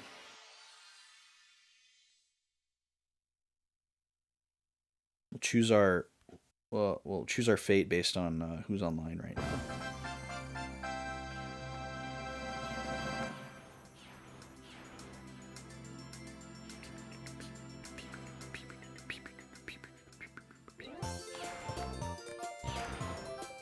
I could do another party, but ending early sounds kind of nice since we're not actually playing the game that we're supposed to be playing. There are some choices. Any choices? Let's raid Game Croy. We haven't rated Game Croy in a while. So yeah, we're going to call it here, folks. Bowser's Gnarly Party will have to wait until another Sunday bonus stream where Mario Party wins the poll. So next time that sub goal does fill up, be sure you're in the Discord if you want to vote on what we do. Otherwise, let me start the raid here before I completely sign off. We're going to go see what Game Croy's up to. Looks like he's playing Infinite Wealth. So we're going to see how that's going. Appreciate y'all hanging out tonight. Please drop a follow on Croy if you can, and come along with the raid. Very good vibes. Cool person. But yeah, I'll be back Tuesday with more Metroid Other M jank. Can't wait. We're going to see if we can continue finding that game interesting or if we're just going to get more frustrated. And on Friday, I am planning to be back with Eternal Sonata. I've got some homework to do and some shopping to do to make sure that that happens. But until you hear otherwise, Eternal Sonata will continue on Friday. So stick around for that. And that's it. We're going to go say hi to Croy. Appreciate y'all being here. We'll see you in the next thing. Discord, whatever it may be, other chats. And appreciate y'all hanging out, especially through the resets and bumps and bruises and troubleshooting and all that stuff. Thanks a lot, guys.